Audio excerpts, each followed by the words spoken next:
Oya orenya kwa Ramogi kamora mora maintiere kawuono mainchieng tich ariyo tarik 13 dwe mar ariyo higa mar 2024 kamora mora ma intiere okinyi makawuono ichiew e yo machalo nade bor Nairobi ka wachiew makare kenda ka uthulo makende marwaki e chenro mar piny machakore sani nyaka ngochop kanyo saa 5 mar onyango. Nyinga Joyce Odur.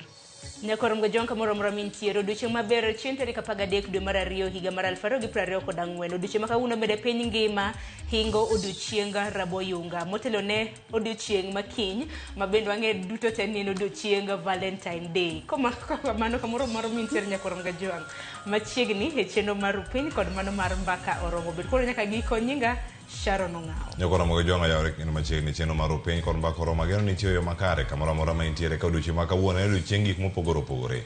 Odiochieng makawuono bende piny mangima ariwore kanyachiel ka gidhialo odiochiengno mar nyakalondo e piny mangima mano modhial kanyo kod riwruogno mano mar UNESCO wadhialo ne nyakalondo wapenjre kanyo ni okenge mage mosego nyaka sani igni buora nyakalondo dhate yo machal nade mano bende wadhi bedo kaware odiochieng makone kor gwenge mopogore opogore wabeda ne kod ng'eyo gi twak mabende Sharon osewacho kar kanyo kawuono bende idhialo odiochieng machielo ka gitiyo kanyo kod raboyunga mano twak mabedo kawuono bende twakwa mokwongo wabeda ne kod ng'eyo ni ere kaka itiyo kode to bende ojende panjo ne koso en ang'ama timre wadhi bedo kanyo kod mogi jong achiel kachiel wadhi bedo kata e chenro bende nyinga Cleophas Oluoch jakisumo kanyo kwar mokeo nyaka sango yawre keno machiegni Cleophas Sharon ichiew nade achiew maber nyoro no chon maber no weche ma tuke no serumo kod nindo chon kawuono ichiew ka intiere kod teko kara kamano chiew nade Chieo maber. Amba chieo maber wago ni Nyasaye erokamano wacho no odiochieng makawuono en odiochieng raboyunga kama bende jiwo ji mar mondo mi oti kod raboyunga. Nang'iyo thuon wach kata dhim mano mahigani mar odiochieng raboyunga. Okete kanyo ni odiochieng makawuono dhim mare en safer is sexy always in fashion. Matine ni onego bed ni ji duto ritore ka e yor tedruok. Apani loke gi dhol safer is sexy always in fashion. Mane thuon wach mar odiochieng raboyunga mar odiochieng makawuono mijiwo godo rawere mar mondo mi kinde ka kinde giti kod raboyunga mar mondo mi giritre raboyunga konyo geng'o tuoche mopogore opogore ma ng'ato nyalo bedo ni gamo kaloni nyaka sani ng'ato nyaka ritre kien mondo kik ogam tuo moro amora to ponono kok idwa gamo remo bende kaka nyadendi ber kitiyo kod raboyunga mar mondo mi geng' mago duto ang'eni mago duto biro bedo twak kawuono mana kamano koro kwa mila ina fokin makawuono ang'eni twak makawuono en twak mar bende kelo rowere machiegni Cleophas ospenjo rowere maneno wani nang' mano panjo nitiyo gi raboyunga mano be thor wach mag bende adhi bedo godo sama chielo koko mano wami line up okinyi makawuono Cleophas dongi gi chenro kaka chalo nyakora mogo jonga chako weche manyien ma bende ang'a koni kanyo ni Chelsea no Crystal Palace gibedo gi loch maromo 13 mano ka gituo kod club no mar Crystal Palace gonde 3 duto ni Chelsea oloyo ka Crystal Palace medo mana gol achiel kende mano weche manyien bende mantiere kar kama medo luoni wadhi bedo kwa akelo ni sane kaeto bang'e Joyce Durang donjo kod nonro mag gazet kama ngirango gazet mar The Standard kod mano mar Daily Nation okinyi makawuono. Gazet mar The Standard emosechopo kae okinyi makawuono aneno ka itemo mana menya mano sigana mar mosenindo Kelvin Kiptum mabende ne en marathon record holder e pacho kae nowito ngimane mano chieng' Jumapil otieno kata kamano aneno ka ene ma picha mare oket maduong' ahinya mano e it gazet mokwongo mano mar The Standard okinyi makawuono kachiel kod mar babane kod min ode gi jomo pogore moriwo jatend piny Kenya William Ruto mabende osechwalo ote mage mag kuyo kachiel kod lit ne familia mar Kelvin Kiptum mago duto nyakora Ramogi kachiel kod weche matimore paw siasa biro bedo kanono e nonro mar gazet kochako saa 12:30 nyaka saa 1 mar okinyi saa 1 kochopo Sharon koro donjo kod twak rowere panjo ne tiyo kod raboyunga nyakora ngo joma ni thor wach mabende wadwa lose to ber ni odiochieng raboyunga bende biro motelo ni odiochieng Valentine wan te wang'eni Valentine en odiochieng hera piny mabende pod nitiere nang'o miyo ni kata mana iwacho ni condoms kamna raboyunga ojaketga e cho wacho ni kata mana kuonde losruok mago mag piny owacho kendo pod ikete koso yang'eni Cleophas ojakete ga mana mag mens ahinya mag women's waneno ga kamano kan mana nono abokala ne akene selemo abokala ne kule asebudho kapok akalo kule kata kamano confirm ga tie kata onge wachore ni magi kunde magike kata mbalariany kunde mane ontiere mopogore opogore ne gintiere kanyo kidonjo iwacho ni gin halls of residence. Kanyo ka gidonjo nitiere kamokete kar kanyo ngene dispenser. Kendo kanyo kidonjo kiwuok ikaw kama idhi tiyo god Nyasaye mongi. Ineno ni konyo koso manyayo timbe mag anjawi school. Okonyal wacho ni gin timbe, okonyal wacho ni nyayo kata ko maduong' en ni Raboyonga keto kacha mondo rawere oti kode gigeng' tuoche kaachiel kod gik mamoko. Mano gima duong'. Aya, homiyo piny maka magi penj ber itiyo kode nang'o mondo mi geng' tuoche koso gigeng' iye. Mano bende penj moro mantiere kar kacha. Ahinya sikunde. Sikunde. Gin jomoluoro. Igeng'o te. To sani ang' yudore ni moko luoro iye molo kata tuo. Molo binge ni ich kwa keto kanyo wang'e ni nyithindo manyiri nitiere yore mag komo nyuol. To inyalo komo nyuol to kidhi adhiya kacha mok itiyo kod Raboyonga inyalo gamo tuo.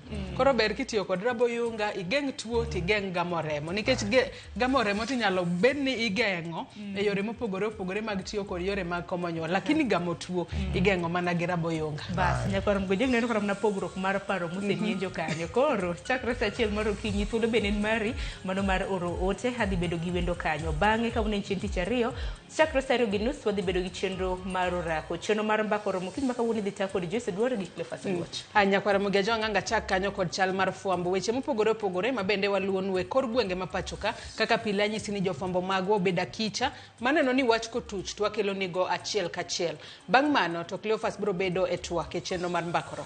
Twak Nyakwara Mugejo wang'o kiny makono dhi bedo kae ka warango chal mar piny Kenya. Ka wakele nyaka dhodi kanyo kama intie irangane ni chal mar gweng' mari to en mane. Jofwambo dhi bedo koke e gwenge mopogore opogore wakelni chal mar piny Kenya sa 3 gi dakika 15 nyaka sa 4 gi dakika 55 mar okinyi ma kawuono. Par ni twak mokwongo dhi bedo kod jolony Sharon kaachiel koda Kawendo madhi bedo bende ma jalony e weche gi duto.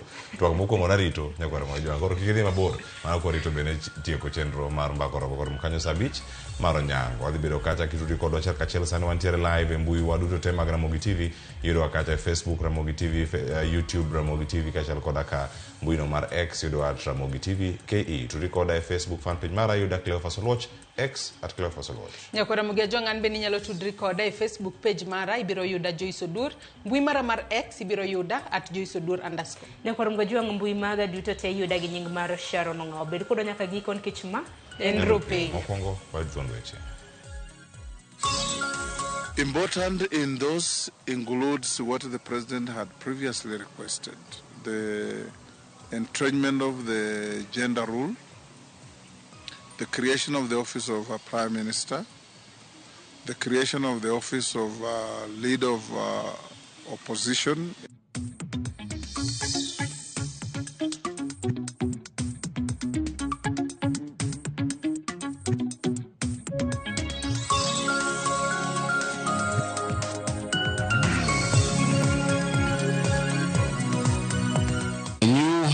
Education funding model applied the students who sought the Kenya Certificate of Secondary Education in 2023.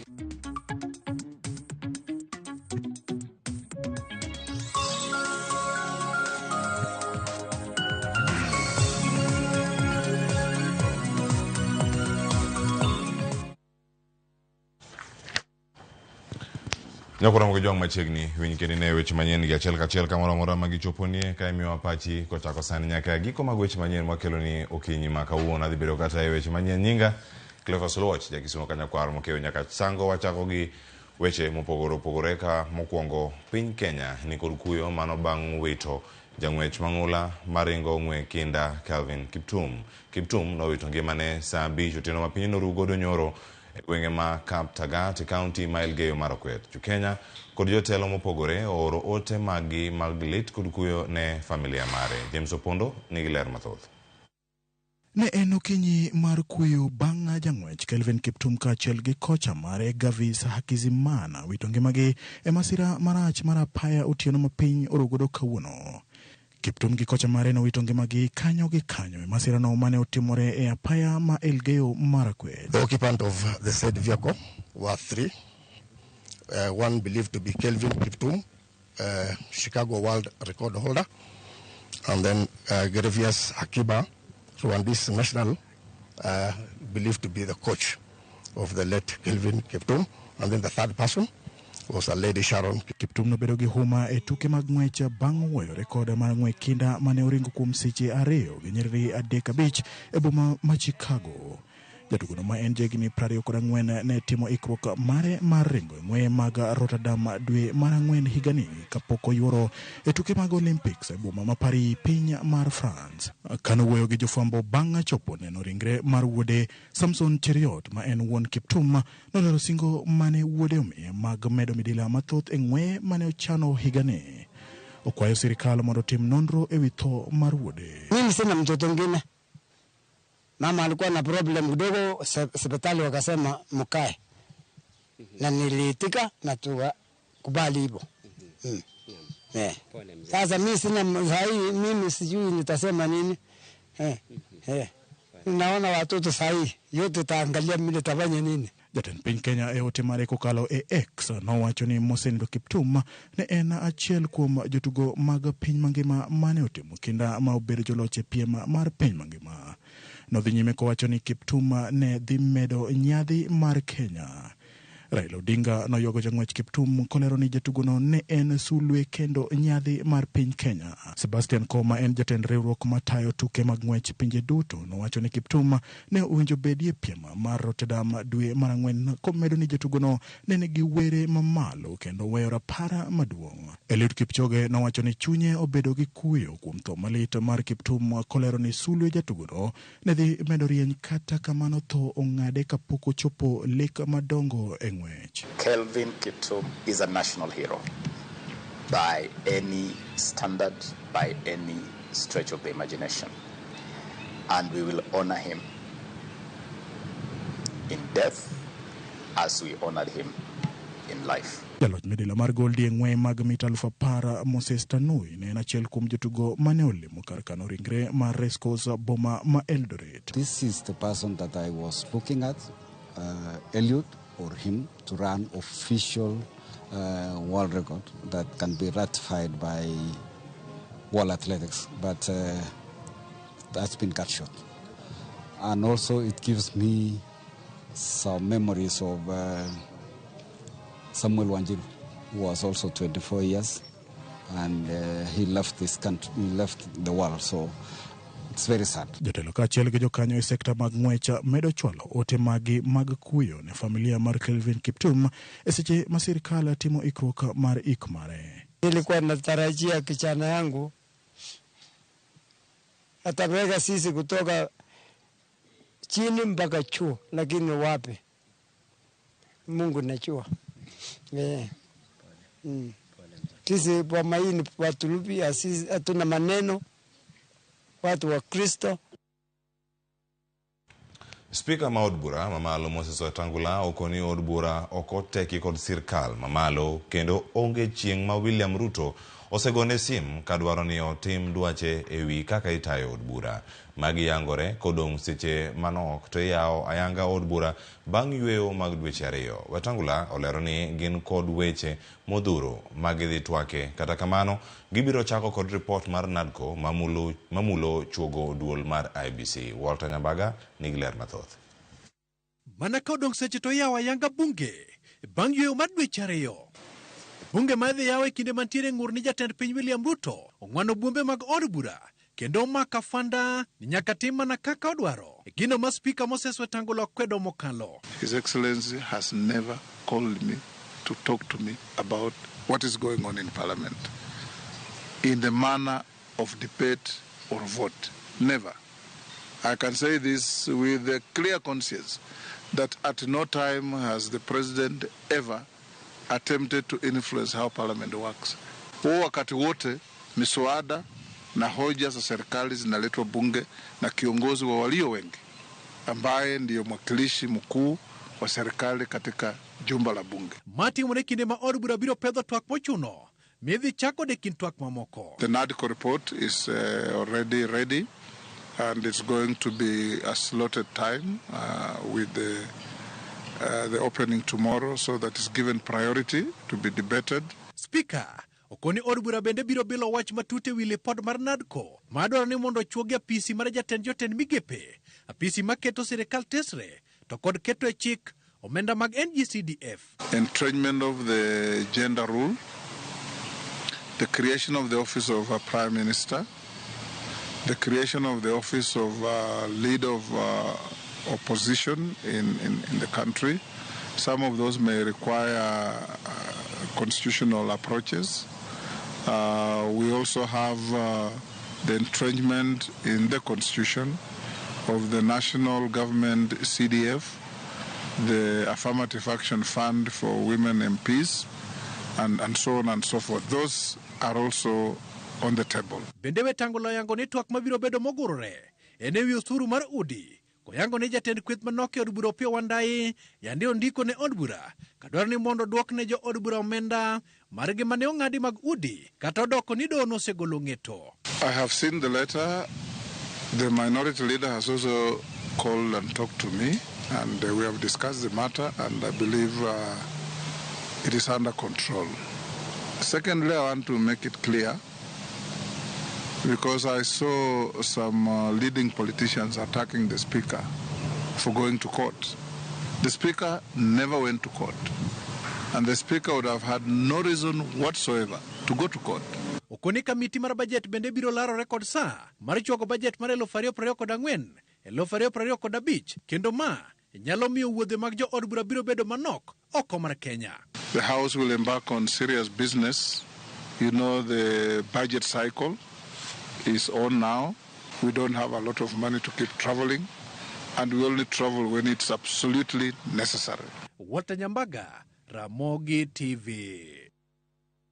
Jatend Wiper Kalonzo Musyoka onyiso jood bura mag Azimio mondo owit oko paro moro amora mar chik ma idhi chwal e od bura mamedo ne jo Kenya pek e ngimagi. Ka oloso odiechieng' mar ariyo e limbe motimo e kaunti ma Meru, Kalonzo owacho ni sirkand Kenya Kwanza odhi ataro kod singo mane gimiyo jo Kenya. Notene kod jotelo mamoko moting'o Peter Munya, Eugene Wamalwa e kind mamoko. Wamalwa bende owacho ni nyaka los duol mar IBC e yo makare mar kelo adieri e yiero ma higa mar 2027.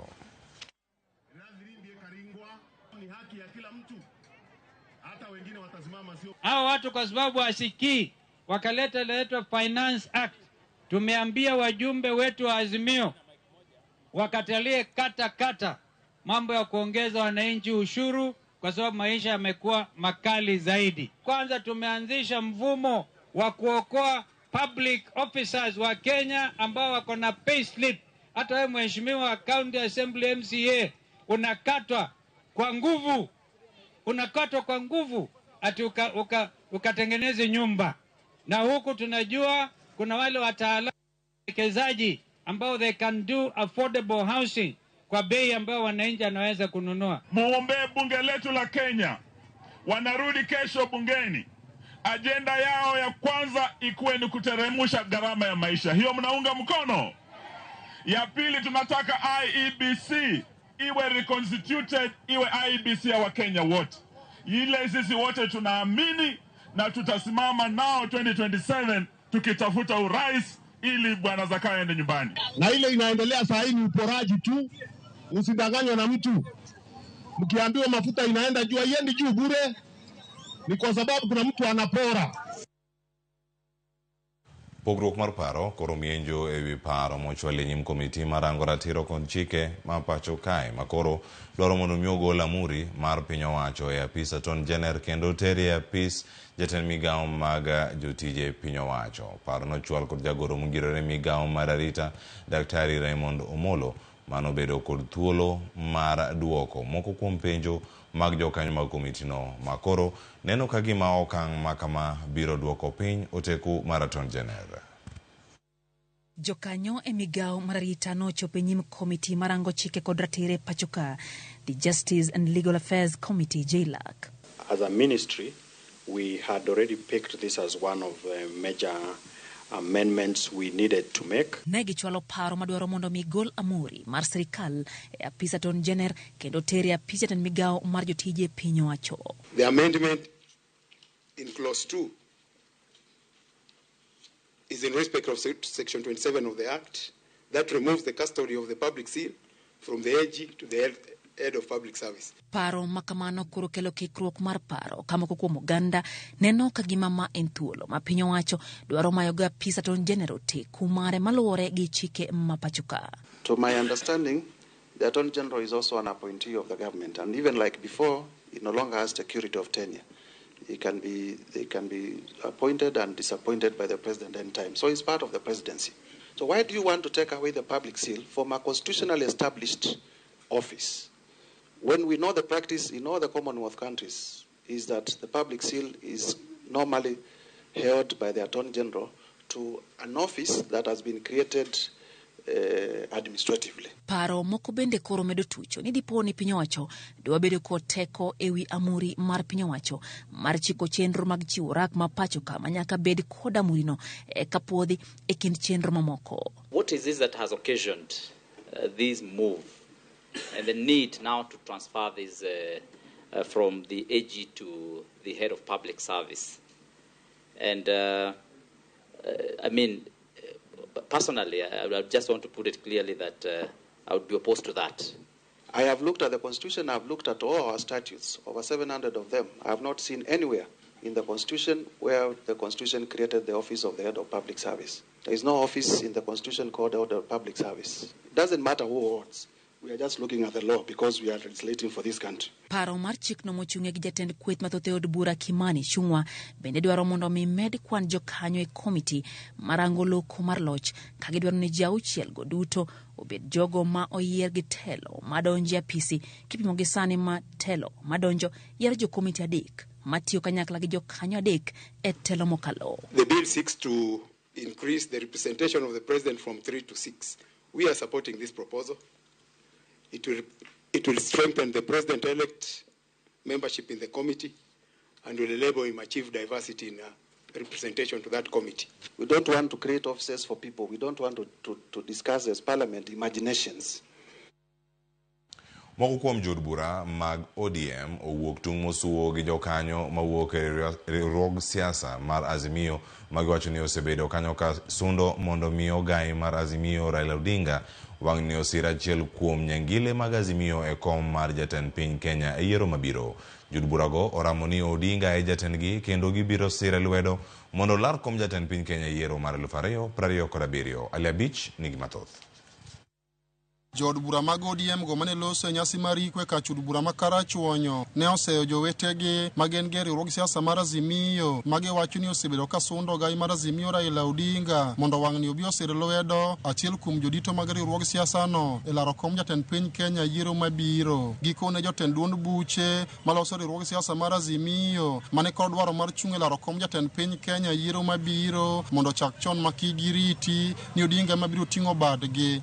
You should not pressurize Raila to tell you that you are the one who is going to take over. No, just talk to people. Come even here. If you force Raila to tell our people that they should elect you or they should nominate you to be their presidential candidate, without talking to them, without convincing them, they will not vote for you.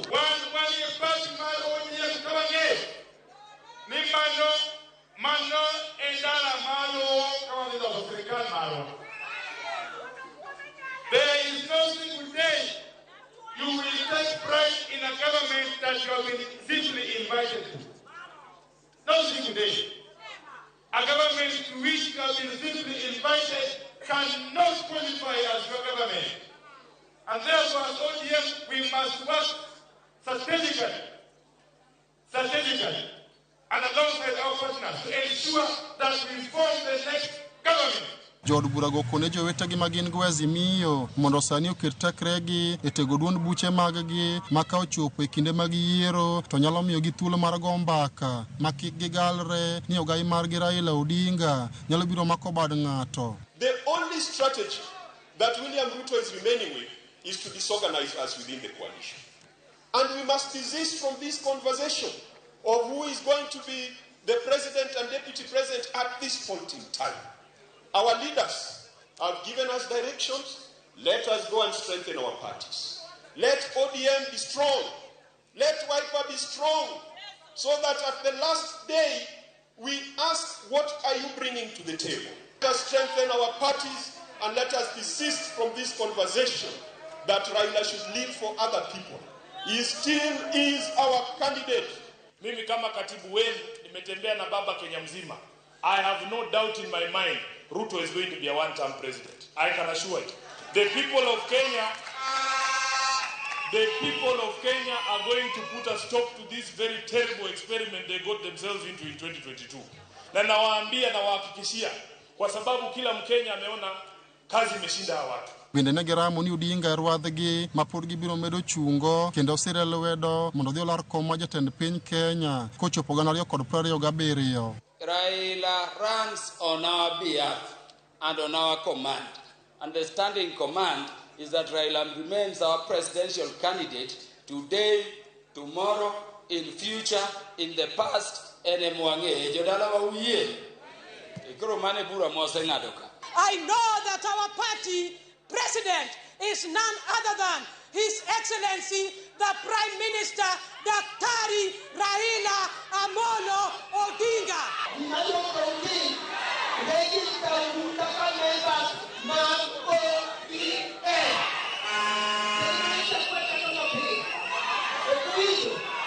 Alia Beach, Ramogitvlive, Homa Bay.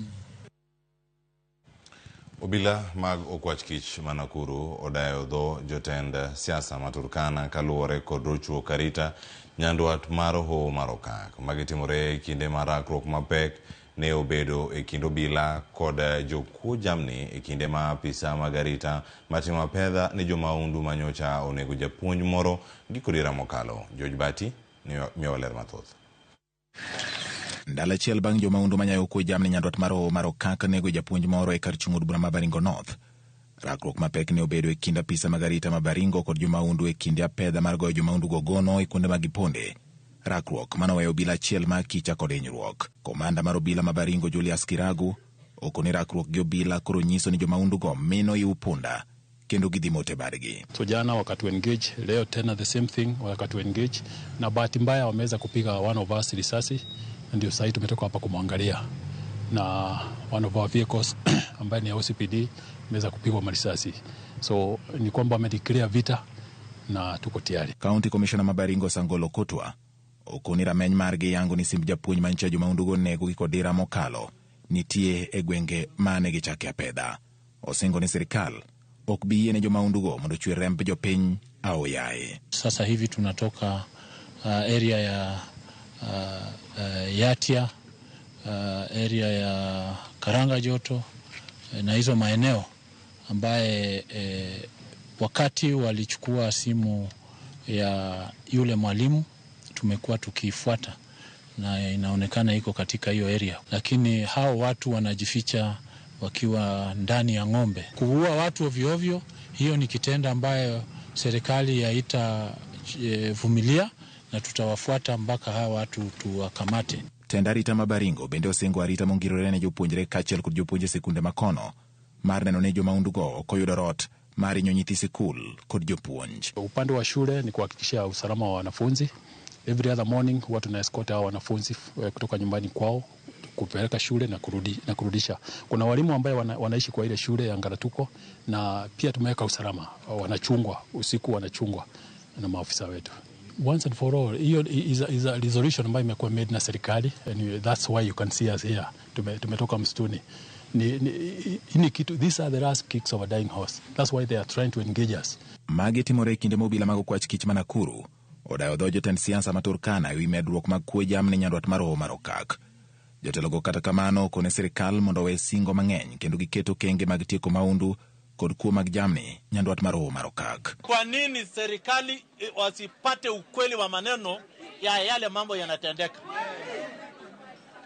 Inakaa tunabahatisha. What we want government to do to continue giving us more NPR so that Turkana County iwe protected na serikali ya Kenya. Kakoro kiondko pod goyo chuny jodak Mabaringo kaluore kod rochruok arita ka serikal bende yango ni gisewuok oko mar tieko timbe mag maundu e gwengego. Geno mar jopiny ni serikal biro kawo ting' mar rito jopiny kod mwandugi kaka chik dwaro.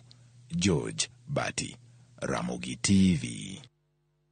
Ogai mar doho Martha Koome ne otelo ne jodito mag doho ma pacho kae yawo ayanga romo makelo kanyakla apisas mag doho ahinya mago marango buche matindo e doho matindo ma pacho ka mong'ere kaka Small Claims Court. Doho no puo kuom kawo kinde matin mokalo mar ndalo 60 e yalo kendo golo duoko ne buche mochwalne. E romono Ogai mar doho Martha Koome ne olero kwan mag doho matindo ma osechuoge kor gwenge mopogore ka onyiso kenge magisegoyo kaka bad sirkal mar doho. Oyango ni ei komenda mar 2021-2022 ne giyawo ayanga doho matindo 11 mane ochako tiyo ka ei komenda mane oluwe mar 2022-2023. Doho mawinjo ng'ur matindo achiel kende ema ne oyawo. Ei komenda mar 2023-2024, doho ne ogoyo okang' maduong' mar yawo doho mawinjo buche matindo 25 kaka yorno mar neno ni joma yutogi ni piny bende oyudo thuolo mar tieko buchegi e wang' sa. Nyaka ne yawo doho gi mawinjo buche matindo higni 3 mosekalo. Kochopo juma mokalo buche maromo 61,269 ne osechwal e dogo.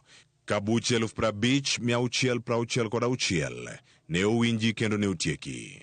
Buche maromo 10,603 ema pod odong' ka pod iyalo mondo mi otieki e doho.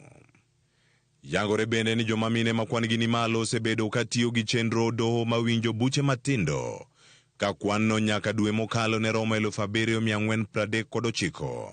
Joma mine gi osebedo ka timo wedni matindo kaka suko wich e salun, uso alode kod mwandu mamoko matindo. Kaka yorno mar gero uchumi ma pacho ka, Ogai mar doho Martha Koome wacho ni omenda maromo bilion 9.3 oseduok ne ji kaka yorno mar bero kendo tego uchumi ma pacho ka.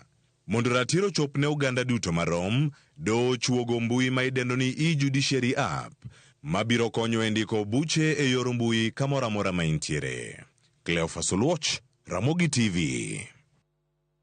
Aya, ngakona mojang mane makelo giko maga weche manyien okinyi makono chenro mar opiny ang'e mabiro en noro mag gazet kod nyawadwa Joyce Oduor. Kata kamano ote ari adek mwacho koten kod weche manyien makelo sani. Ruth Nyatio Chieng' wacho kani weche ajali mathur kae owinjo non matut gimayowa jowa mawageno. Rest in peace jang'wech Ramogi TV ler kano moja okoth nyobar okinyi maber ma okoth nyobar kane loka. Erokamano Daktari Yusuf bende nitiere kar ka. Erokamano Nyakembo Evans Ouma Tobias wacho ni oyawre ahinya ayudo ka an Kisii.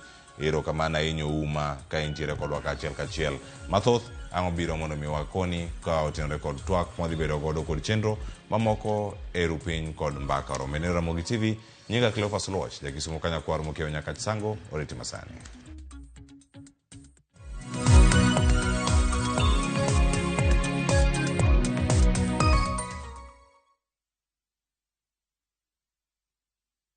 No money? No problem. Travel now, lipa later. Na View Travel. Masai Mara or Amboseli, 3 days from 14,500. Savo, 3 days from 22,000. Mombasa, Odiani, 3 days from 16,500. Malindi or Watamu from 25,500. Dubai, 5 days from $650. India, 6 days from $830. Thailand, 5 days from $1,190. Santorini or Mauritius, 5 days from $1,160. Maldives, 5 days from $1,799. Bali, 5 days from $2,000. View Travel. Dream. Explore. Discover. Chieng' tich adek ka tich adek en oketho piny to pod ogo. Ji dhinyore te kanyo kar jopiny. Magi duto yudore mana Ramogi TV. Yani ene ubiro ga bora ne ubiro to otengo abiro timo numa gima abiro timo okono timo jo Kenya bu usaul gi wund ma pile buch jopiny to tie kunde moko bende japiny mano golo lo mondo los go kembe gi eki nisani koro kembe go eki ibro usi maduonde japiny ok uwinji e od bura miluongo ni parliament. Nyinga Trevor Ombija, Janding Opanga, Jonyakach Dendo Ombija Tai, Nyakwar Guok Kocha Pesa. Tich adek, saa 3 otieno. Kik bayi.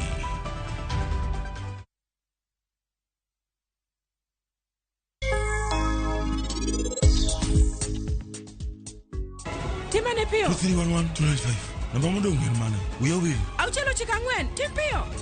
Mama ini wachoga ni Nyasaye ok nyal bedo kamoro amora to mano emomiyo en ochweyo baba kamoro achiel gi mama. An adwa wuoyo kodgi, en gima long' ahinya. Aramo. Onge gimoro amora ma an kae adwa winjo.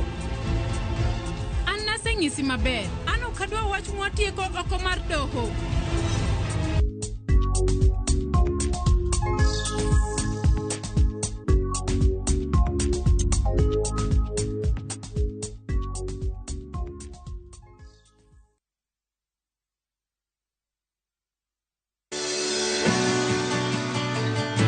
Chuny pur kama kodhi ka kodhi nyiso sigande, kendo keyo ka keyo en nyasi. Eka achiel kao mananas 14,000 nyaka 18,000. Tiyo matek kelo nyak maber. Winj sigand jopur mokadho e yamo kod apaka maduong', to girwako lokruok manyien kod nyago ngima maber ne jopur. Farmyard manyiwa with compost is the best. It berne nango oduoko lo kaka lo ne chalo chon. Bi kodwa sama wakedo gi pek ma waromo godo kendo yudo gweth makit ngima maber. Sama wachako tich mar lowo nyaka bed gi kwer. Kae tabedo gi beti, kae tabedo go pao. Kaluowa kae dhano owuok oko ne pur. Pur gi ohala. Tich adek ka tich adek, saa 1:45 otieno.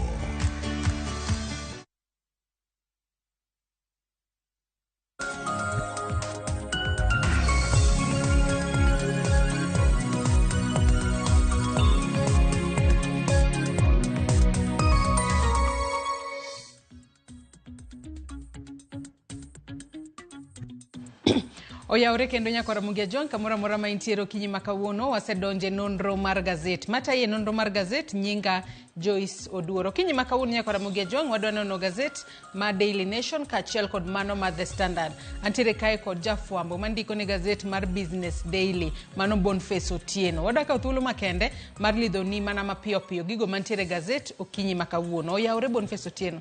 Ichiu nado kinyi makawuono. Ora inya chieng' maber erokamano kuom gwel makende studio marwa mar Ramogi kae paro nasa gudho matin pok abiro but aparo na mor kabisa kendo wacho ni ageno ni wadhi twak maber okinyi makawuono. Yes. Machiegni nonro mar gazet mana kaka iseneno nyakora Ramogi John mano Boniface Otieno mabende wadwa lidho godo gazet mana mapiyo piyo okinyi makawuono. Wantiere kae kod gazet mano ma Daily Nation kachiel kod mano ma The Standard. Kang'iyo gazede okinyi makawuono thuon weche mabende gazede gi omiyo pek okinyi makawuono gin weche machal. Kabende wanyalo wacho ni piny ngima yuago jang'wech mano marauma Kelvin Kiptum mabende no wito ngimane e masira mar apaya mano chieng' Jumapil otieno kar saa 5 mar otieno. Magi weche mabende aneno ka gazet mano ma The Standard kachiel kod Daily Nation omiyo pek okinyi makawuono. Kata kamano adwa ni wachak kod gazet ma Daily Nation. Gazet ma Daily Nation oketo picha maduong' ahinya kanyo mano mar Kelvin Kiptum kwanyalo mana ng'iyo kanyo ondike kae ni tribute to Kenyans rising star kalure ni wang'e ni Kelvin Kiptum mano higa mokalo mano ta dwe mar 10 higa mokalo ne oringo e ng'we kinda mabende ne oringa Chicago kendo ene mano wuok kanyo kaka jaloch. Nyaka sani Boniface wacho kae ni oja higni 24 kende. Kelvin Kiptum owach kae ni en emanena marathon world record holder kabende ne omiye mano simbo makamano mano chieng' mano higa mokalo mabende ne oringo e ng'we kinda makamano. Kata kamano nyaka sani koro piny ngima yuage kalure ni owito ngimane ka podi en rawera matin ahinya en gino malit ahinya. In kaka jafwamba ng'e ni weche mag Kelvin Kiptum bende pono ne ing'iyo machiegni ahinya kalure kod ng'we kinda miringo e pinje maoko ka jo Kenya ringe ng'wech makamago. Jo Kenya kinde duto ja luo ng'wego ma chiegni ahinya mar mondo mi ging'e anene to ja Kenya mane maponono nyalo yombo Boniface. En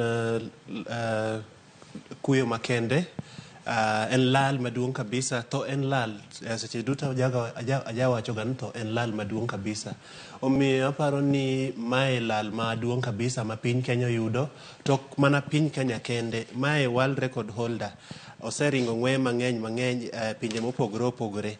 Koro anyalo mana wacho ni it is en so unfortunate ni jang'wech matin kamae olalo ngimane e accident odiochieng' ma Jumapil kacha. Ageno ni the ministry mar sport biro chung' kod familia mare nikech oweyo nyithindo 2 matindo. Ageno ni piny mangima World Athletic Champions magi jok mobedo recognized kata level machalo kamano, nitie support magi biro chiwo ni jogo mang'ani oweyo chien. Nitie nyaka min ode manyoro wacho kacha ni nyocha gin kod mipango mang'eny, nitie gigo manyocha gipango timo kaka familia. Magi koro dreams ma wacho ni odhi gi pi kamano. En so unfortunate, en lal maduong' kabisa. Wan kaka jo Kenya paro ni wabro riwre karachiel gi familia mondo waku kodgi ka nitie gino mwanyalo timo. Jogo machiegni kod Kiptum makoro oseweyowa, ageno ni nitie gima ginyalo timo. Ok adwa na wach gi mang'eny osewachore.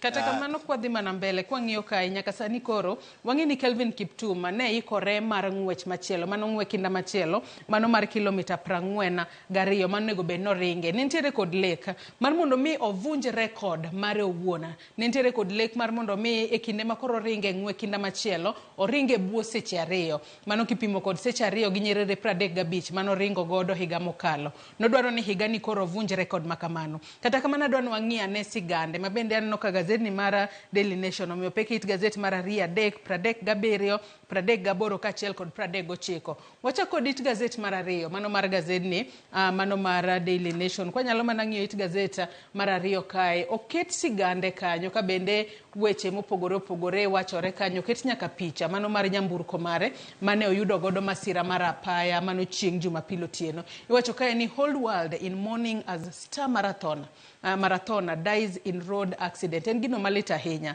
kaluwore ni koro lek mare duto ong'adore nus. Kata kamano Boniface adwa nwang'ia ne moko kuom jogo mabende koro nosechwalo ote magi mag kuyo kachiel kod lit ne Kelvin Kiptum. It gazeti mar adek mano mar gazeti ne ma Daily Nation. It gazeti mar adek kanyo nitiere jomo pogore opogore mabende nochwalo ote magi mag kuyo. Kwachako kod jatend piny Kenya William Ruto.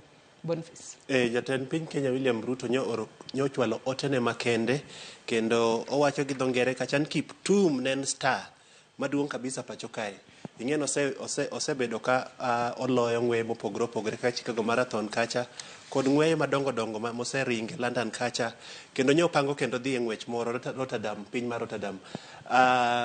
En ng'ano ma aparo ni nitie nyaka award moro manyocha president omiye machiegni kae. Kendo anyalo wacho ni kata kopogore gi president neno kacha ka World Athletic president bende ochwalo otene mag kuyo, ma luor migosi Raila Odinga ochwalo otene mag kuyo, kendo wacho ni ma en lal maduong' kabisa. Migosi bano Raila Amolo Odinga wacho ni ma en lal maduong' kabisa ni piny Kenya ni a national hero, luonge ni national hero. To bwana ni national hero man kaka osewacho kacha nikech osebedo koting'o nying Kenya malo. Ing'eyo ni kaka sport special kaka mag ng'wech gi seche duto ma ng'ato dhi boringo boyudo midila kaka manyocha bwana ni oyudo bokelo nwacha. Ng'en mano en source of income ni Kenya kae nikech obiro gi pesa. Omiyo ng'wech pacho kae oseting'o nyingwa malo, kendo jang'wech marahuma kaka bwana ni mae ng'at manyocha nigi star mare koro nyocha osechako biro malo. Kendo Nyasaye miye thuolo sulwe mare nosechako rieny kamano. Kendo ne Nyasaye miye higni moko mang'eny mbele kae. Aparo ni nodo terre atera ng'wech kabisa gi bwana Eliud Kipchoge masani mwarango kaka jang'wech marahuma pacho kae. Ageno ni en chano ma Nyasaye seche duto wacho kamano seche mwalalo ng'at ma mwahero, but anta wacho ni an gi kuyo makende. Ageno ni piny Kenya nigi kuyo makende, jong'wech pacho ka aparo ni chunygi ok ni kama ber seche machalo kamae, nikech mae ng'at ma ageno kata ni chien kacha pacho kacha kama owuokie samoro nyochen kata gi projects mar inua ngima dhano, kata tero nyithindo moko e school, kata mana loso sport academy moko pacho kacha. Magi koro dreams ma seche mwawuoye gi magi dreams ma koro odhi gi pi kamano. En lal maduong' kabisa, kendo ageno ni Nyasaye biro tayo familia ni kendo biro bet kodgi seche mag kuyo.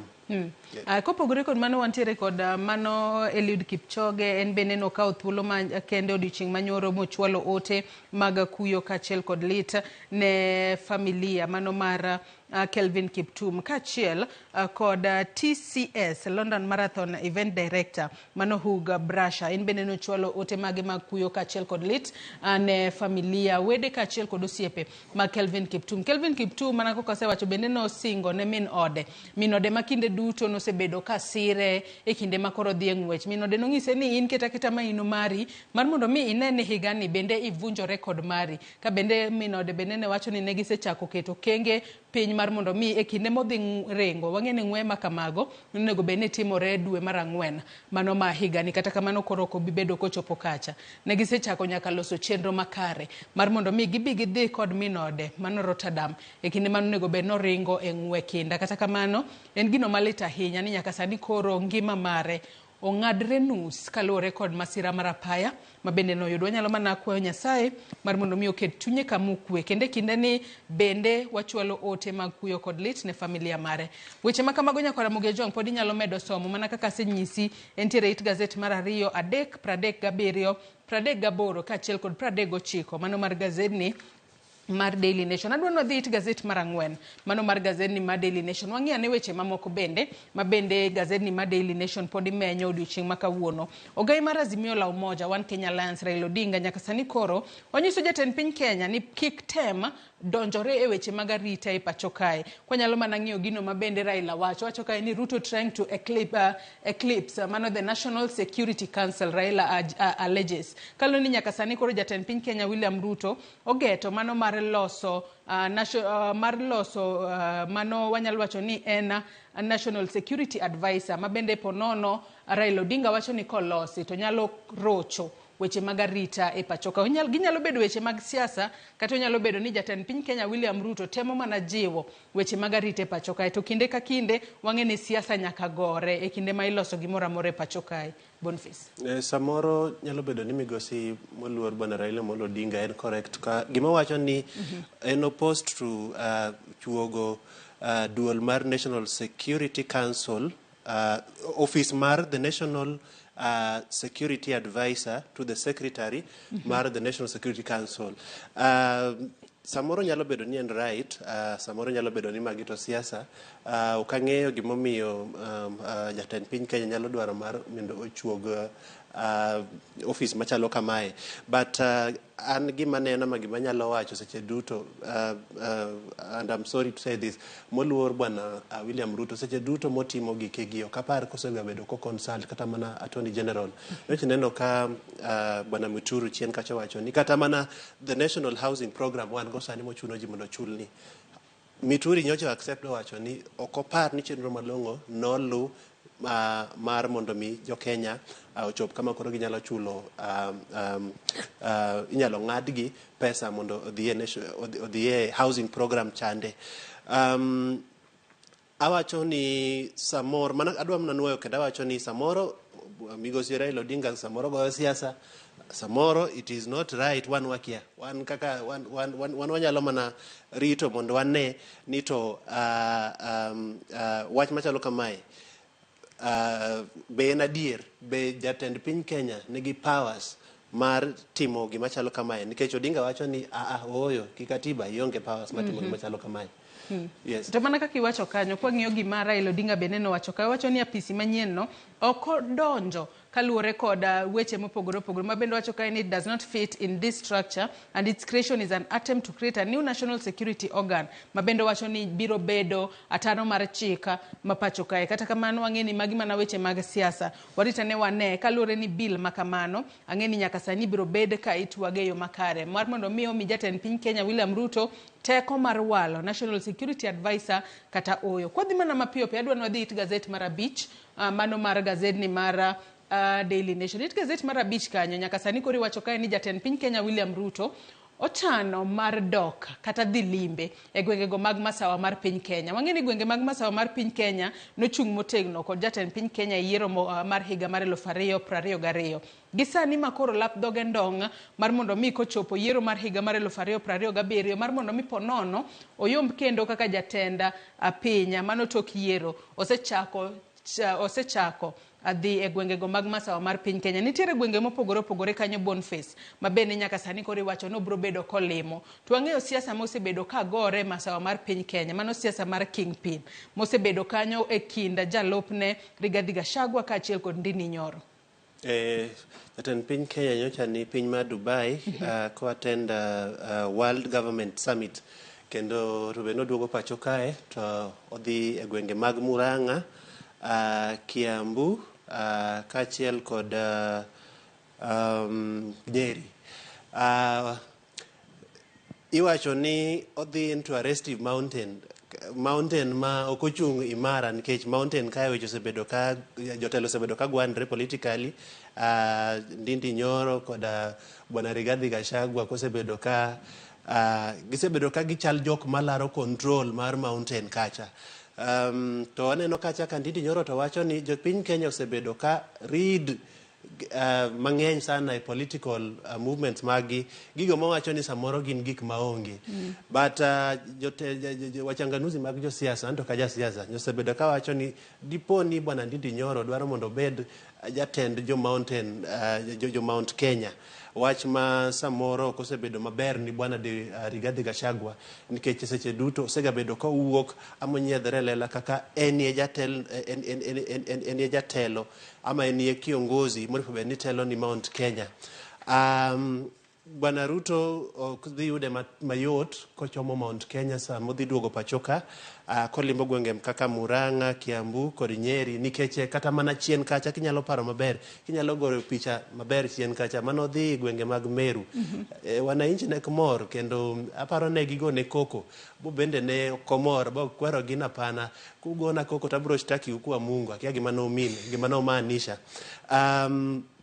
Odhi bedo matek nikech odhi e gwengegi magi e gwenge manogone kura kabisa kendo gwengegi ema nomiyo samoro kata percentages manoyudo ka ne ng'eny kabisa to dok kuro seche makoro piny tek kabisa. Osuro idho malo, gigo duto motimo samoro nyalo wacho ni ok consult jopiny mocha to timo gike koro kodhi bedo mayot kabisa. But nyaka dok kuom gi kendo mondo winj aparo ni magi to gik mong'eyo en gi intelligence mawacho ne kaka piny Kenya chalo. Ok odhi bedo mayot kuome. Wageno ni mato support base mare wakia gima nyalo timo kodgi samoro pod gibro sero gi asera bagigone kura 2027 wakia Nyasaye mong'eyo. Wadito ane gino mabro timore kata kamane kinde ma ochano timo limbe mare e gwengo mag masawa mar piny Kenya. Wang'eni masawa mag piny Kenya osebedo kod achiedhnade mopogore opogore mago moriwore ma onywando weche matimore e sekta mar pur kaachiel kod weche mantiere e sekta mar kahawa. Ka jopur e sekta mar kahawa osebedo ka wacho ni ok gisebedo ka giyudo yuto makare ahinya e kinde ma giuso kahawa. Kata kamano geno nyalo bedo ni mage moko kuom gigo monego bed no kalo ni magi gik manitiere machiegni kod chuny jopiny kwang'e weche mag pur kaachiel kod weche mag kahawa weche ma timore ahinya e gwenge mag masawa mar piny Kenya. Komulo mago ponono nyalo mako chuny jodak mathoth e gwenge mag masawa mar piny Kenya mondo gichak goyo ane kwano ka ging'iyo yiero mar higa mar 2027. Kata kamano adwa wadhi mbele it gazet mar 6 mano mar gazet ni mar Daily Nation mar mondo mi aneno ka en weche motudore kod e-Citizen. Ondike ka ni e-Citizen nightmare. Kata kamano sirikal ma pacho ka osebedo ka wacho ni gidwaro ni chudo duto otim e yor lony manyasani kichudo kokale e-Citizen kanyo ka giwacho ni mano ponono nyalo konyo e kedo kod mibadhi. Iwacho ka ni nyalo konyo ka wacho kod dongere ni will help to curb revenue leakage. Penjo en ni bende mano bro timore yo makare ahinya kose oyo nikech wang'e ni Kenya kae inyalo bed ni idino yorni mar mibadhi mar mondo mibadhi kik timre yorni to nitiere kuma chielo maponono yaw ma mibadhi nyalo timore. Kata kamano kineno picha moket kanyo ineno kanyo ka nitiere wanyalo wacho ni gin jopiny makoro ochope apise mag sirikal kanyo to moko kuom gi ponono nyaka koro itim mana chudo e-Citizen mondi mar mondo mi eka konyi. Mipango mar chulo government services e-Citizen nen gino maber kabisa.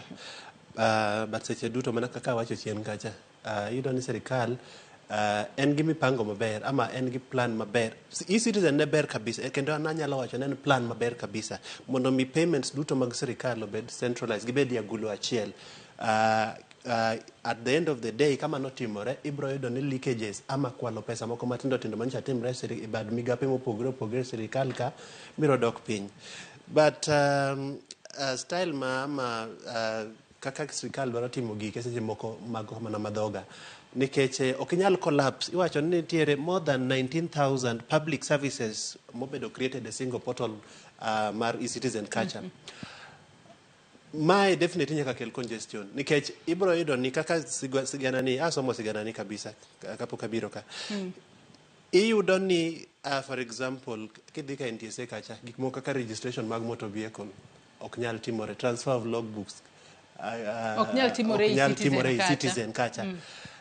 Jok madhi hospital dhi chulo, let's say ni dhi Kenyatta kacha tiwacho ni chul bill momi cha through e-citizen ichulo samoro to message ok duog.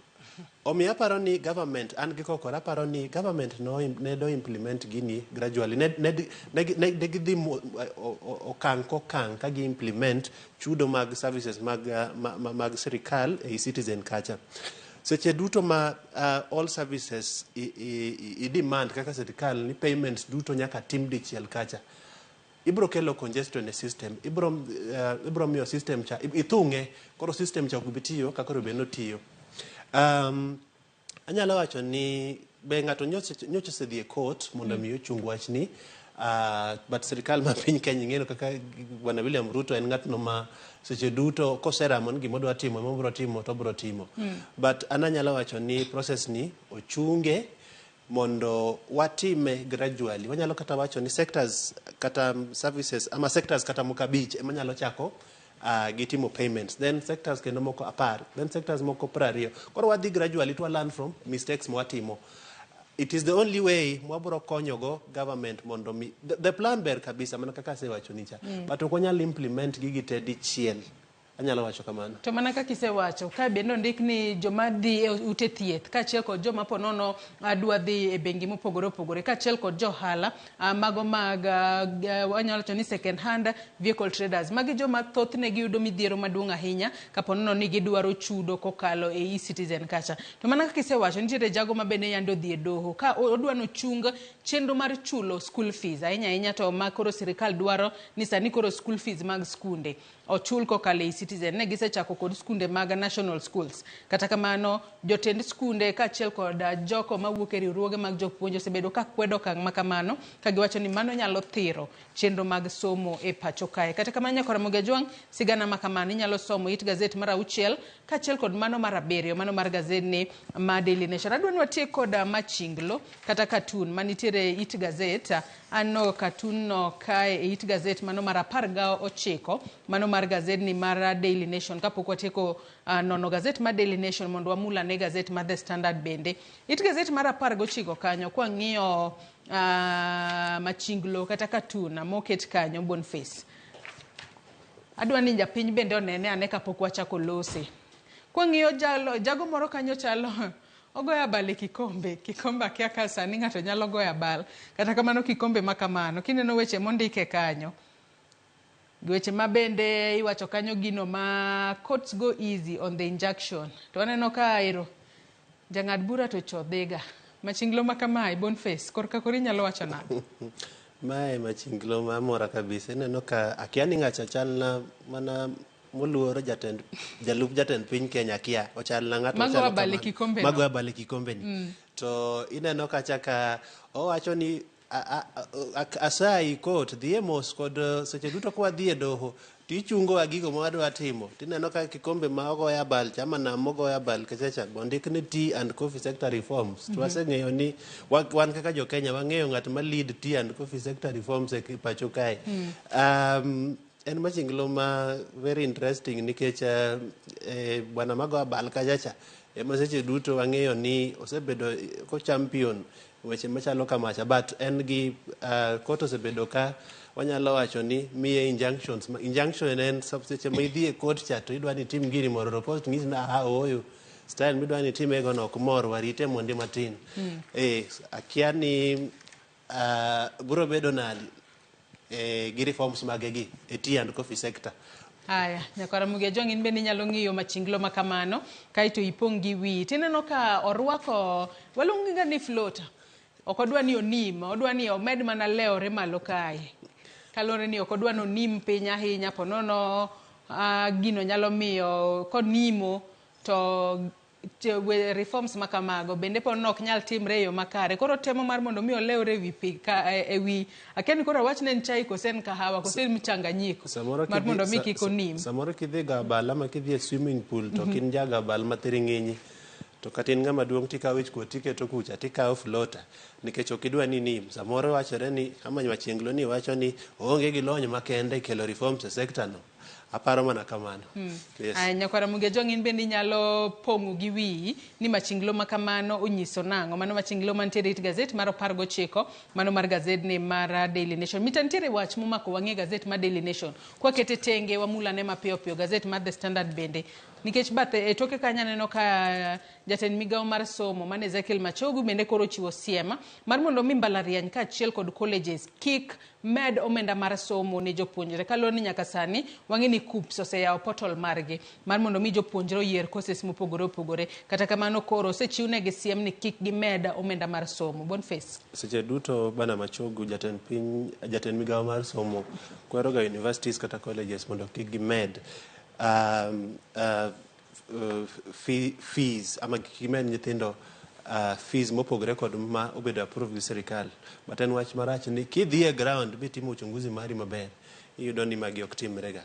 Ageno ni mopogore kod wacho kamae obro timo uchunguzi mare makende mondo dhi kata skunde masamoro dhi mopogore kod chik mosechiwo mondo mi oyud kaka onyalo miyo gi kum maber.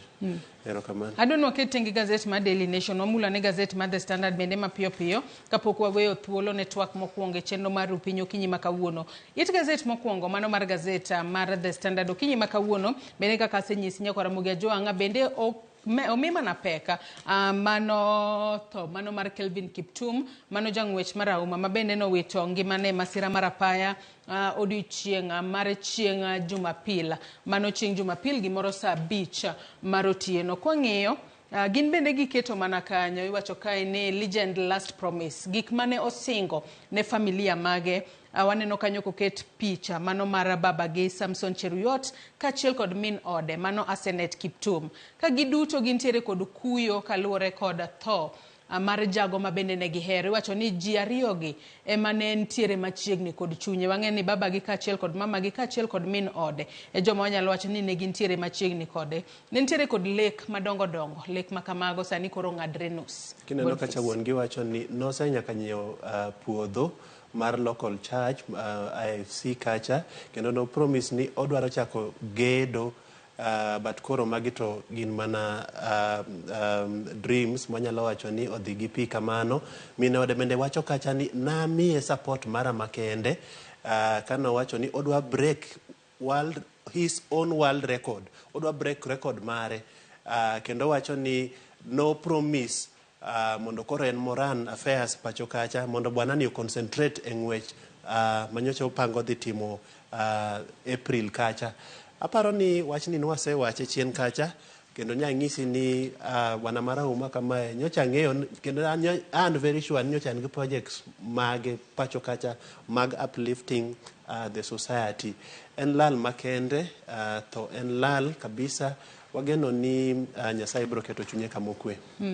Kwang'iyo kanyo wach makama Nyakwara Ramogi Jong bende gazet ni mar The Standard omiyo peke it gazet mar 2 3 achiel kod 38 wang'e ni ng'wech machielo mano nego be no ringo Rotterdam nego be ne timore tarik 14 dwe mar 4 mano maigani. Kwang'iyo it gazet mar 2 kanyo Boniface waneno ka oket kanyo nonro mar Kelvin Kiptum mana matin kanyo. It gazet mar 2 oket kanyo nonro mare kochakore kod nyinge kako osebedo kotiyo kata profession mare tarik manonyuole hike kumanonyuole oket nyaka bor mare pek mare mar del to wang'e nen mana nyathi achiel kende matin ni jonyuol mage sani koro kale malit ahinya kalure kod tho mar nyathigi achiel kende ma onyalo wacho ni ponono en manen taya marieny e dalano kata kamano taya makamano koro sim nyaka skul manosome to ng'iyo kaka karia mare osebedo kanyo Boniface kinde manochako ringo ko jahigni mana 13 kende Boniface.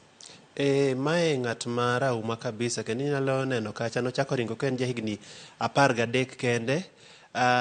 Nodhi international world stage ka en higa mar 2019 Lisbon half marathon in Portugal, kendo 2020 noyudo coach mare mowuok piny mar Rwanda.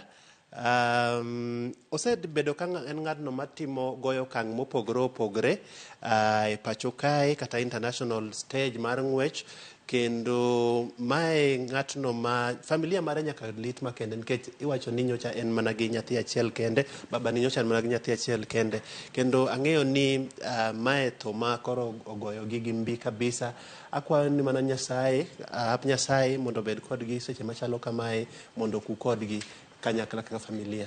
Adwa ni waket tenge wechego motudore kod tho mano mar Kelvin Kiptum. Kaluwore ni nyaka sani jotelo mopogore opogore bende pod imedo chwalo ote magi mag kuyo kaachiel kod lete. It gazet mar ang'wen mar gazedni mar The Standard aneno koket pichni mopogore opogore kaachiel kod pichni mag jotelo nyaka jatend migawo mar weche tuke pacho kae Ababu Namwamba embe neno kawo thuolo makende mar chwalo ote mag kuyo kaachiel kod lit ne familia mage. Nitiere joma opogore opogore nyaka Ramogi ma bende ochwalo ote magi. Nyalo neno It gazet mar ang'wen mano mar gazedni mar The Standard. Adhi ne It gazet mar abiriyo nitiere sigana moro kanyo ma bende omako wang'a Boniface mano kotudore kod japuonj moro mamiyo ma bende ne ochuo gi pala monegi odiochieng' alanga e ode. Weche mag nek mag joma mine podi nenore, kata kamano iwacho ni jago manochuoe gi pala ne oringo, obila podi timo nonro. En gino malit ahinya, wach ma nyaka sani onego bed ni medo kuma kata medo kwedi e pacho kae Boniface kwati. Nek ma joma mine en gima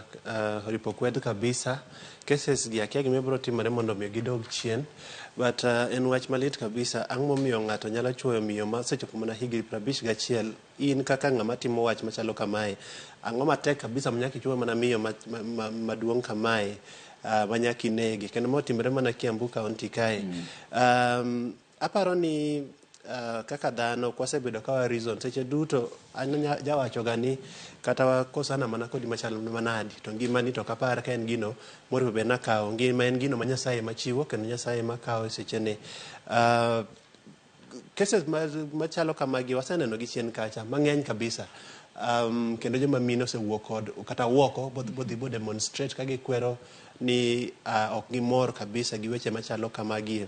Ageno ni the security officers neno weche machalore kamae kendo kata ng'ano manyotimo kitendo machalo kamae ni ibro kawne hatua kendo ibro make. Erokamano. Wachni mogik kwatieko nonro mar gazet okinyi makauna. Ang'e ni gazedni mar The Standard bende omiyo pek weche mopogore opogore.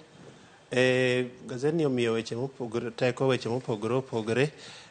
Wachna mogik ageno ni kiny odiochieng' ma kiny en odiochieng' mar Valentine, kendo ageno ni kaka jo Kenya ageno ni wabro act responsibly.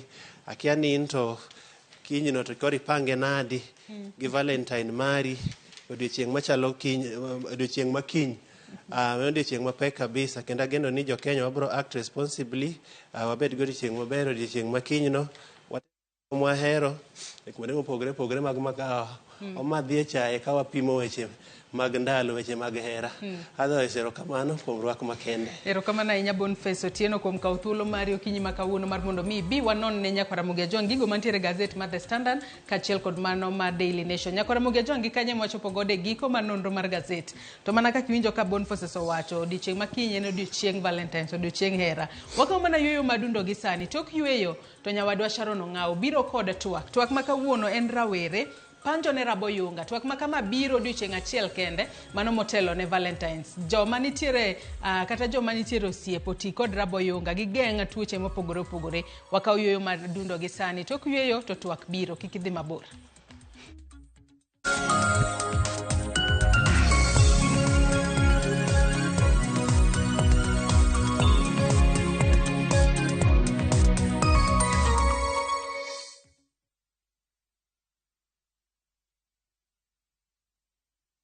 Ladies and gentlemen, a momentous celebration is here. Citizen Digital proudly marks its 2nd anniversary with an incredible milestone. We've made history. Citizen Digital is the first channel to soar past 2 billion views on YouTube. Not just that, we stand tall with the highest number of YouTube subscribers in Kenya.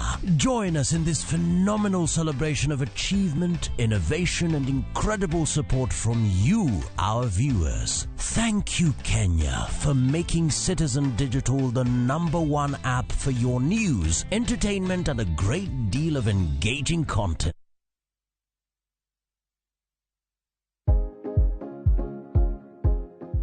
Ok en gima wendo ka ilalo yier wiyi maromo e kind 100 nyaka 150 kuom odiochieng' achiel kende. Kik chandi, nimar en gima timorega.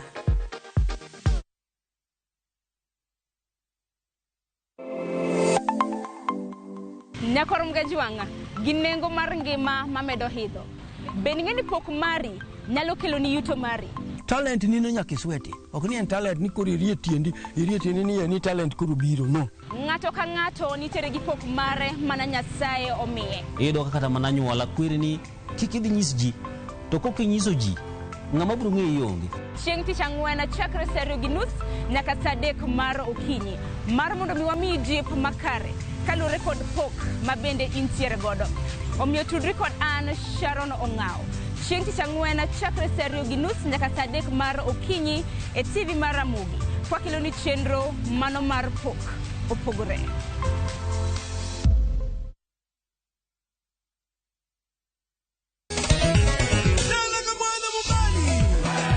Ngoma Uwake en od jothum. Ngoma Uwake akelo ni mix mofwes. Reggae, ja, Rastafari. Always missing. Tuwaki jothumbe nyakura magonjwa kamora magintie. People crave is the different. They crave the exotic. Yeni kila thumbe kare. Kama nene edition. Benga kaluka Picha beach nyakura magajwang sukus kamwati memana kama Kitemana ngoma wake nyinga en Papa Weekend Wukich tichario tichadek tichangwen tichabich sapar gida kapaga beach nyaka sapaga rio Warom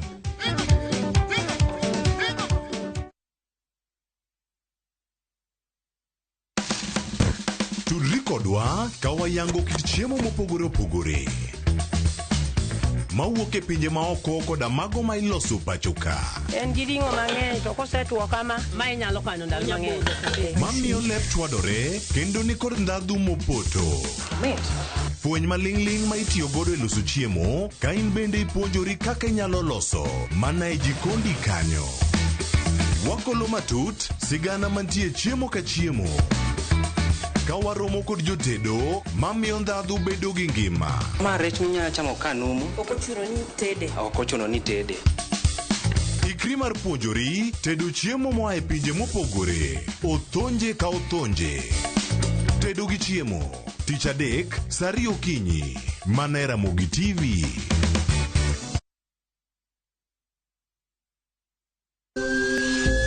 Ikri ne wuoth makende mar puonjruok weche thieth kod rito ngima ji. Nitie gik moko mwanyalo timo mondo mi wageng' tuoni. Kochakore kar yeng'o nyaka kuonde thieth. Kiki muony yath moro amora kapok daktari opuodho. Wabiro wuoyo gi ji e yo mabiro mulo chunyi kendo miyo pachi yawre. Awuoyo about cerebral palsy. Anyalo nyiso jonyuol mamoko ni gimbe kik giluor. Ng'eyo en teko. To kodok korka ngima mar del, bedo gi ng'eyo nyalo kelo lokruok maduong'. Wach chanjo ma jomadongo ng'eny ji ok dhi nikech ng'eny ji kia. Bende wariwo jowinjo wa e mbaka madhi nyime kokalo kuom nonro matimore e lela. Nitie program moro mabiro miluongo ni penj laktar. Ober ahinya nikech opuonjo gik mang'eny. Koda ka tudruok e yor mbui. Riwri kod Ruth Otieno e penj laktar. Wuok tich nyaka tich abich saa 12 odhiambo mana e Ramogi TV.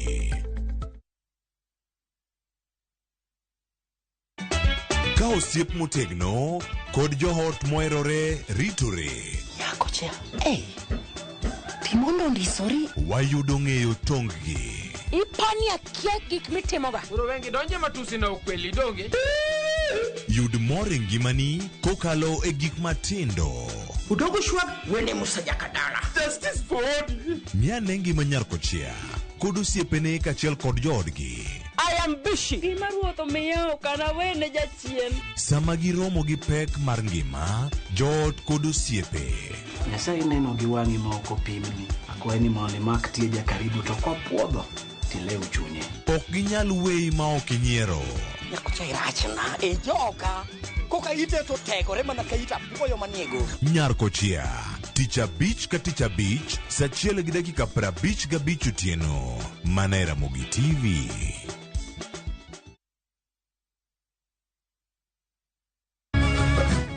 Miyo makwedo paro ma ok kare.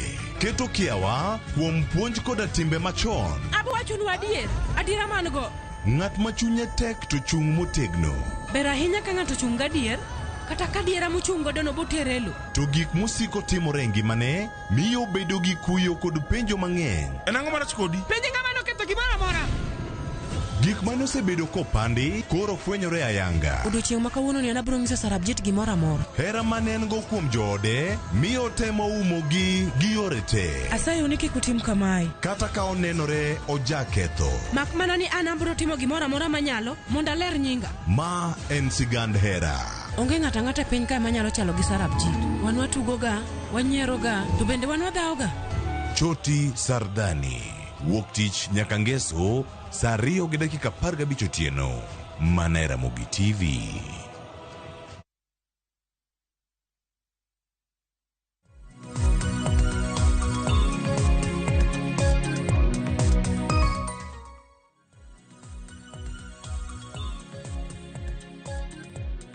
Nyakorongo John dakika napaga boro tok sachiel mar okinyi kamoro moro mintiere machiegni ma en twak e chenro mar piny mataye chenro ni nyinga Sharon Ong'aw. Kiny makawuono en chieng' tarik 13 dwe mar 2 Nyakorongo Jwang' odiochieng' mabende piny ngima hingo odiochieng' Raboyunga.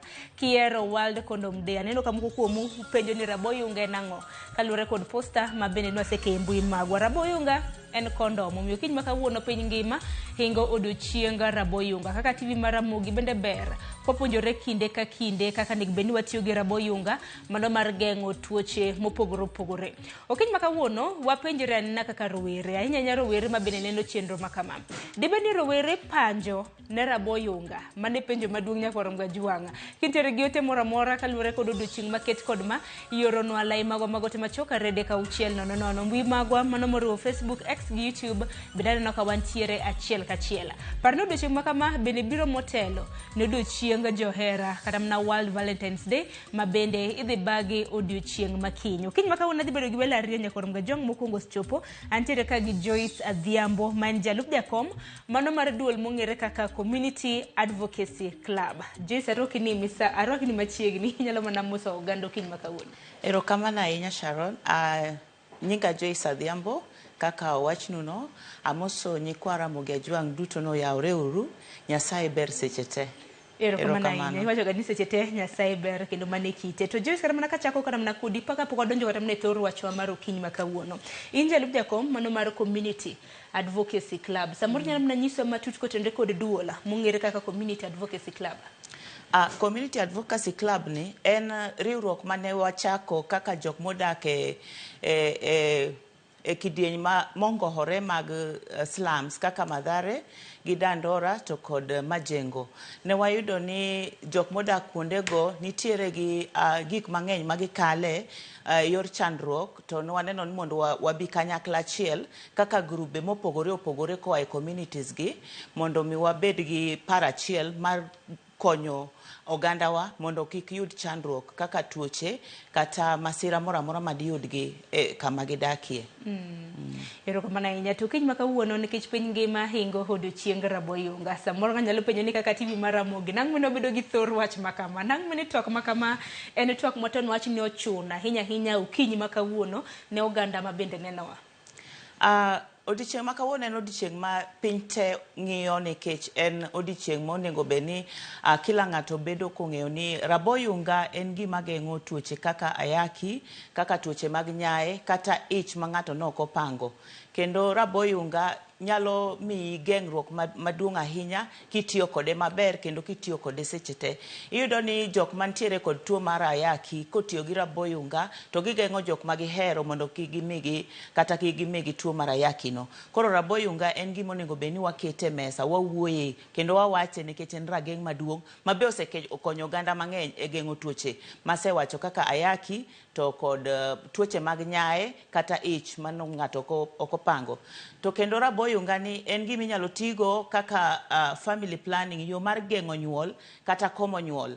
Ka ji owinjore e ot, nikech kutiyo gi raboyunga ni nyaka ubed gi gimoro kaka winjruok makare, nikech kikelo raboyunga be thoth ji kawo gi raboyunga ni en gimar jochode.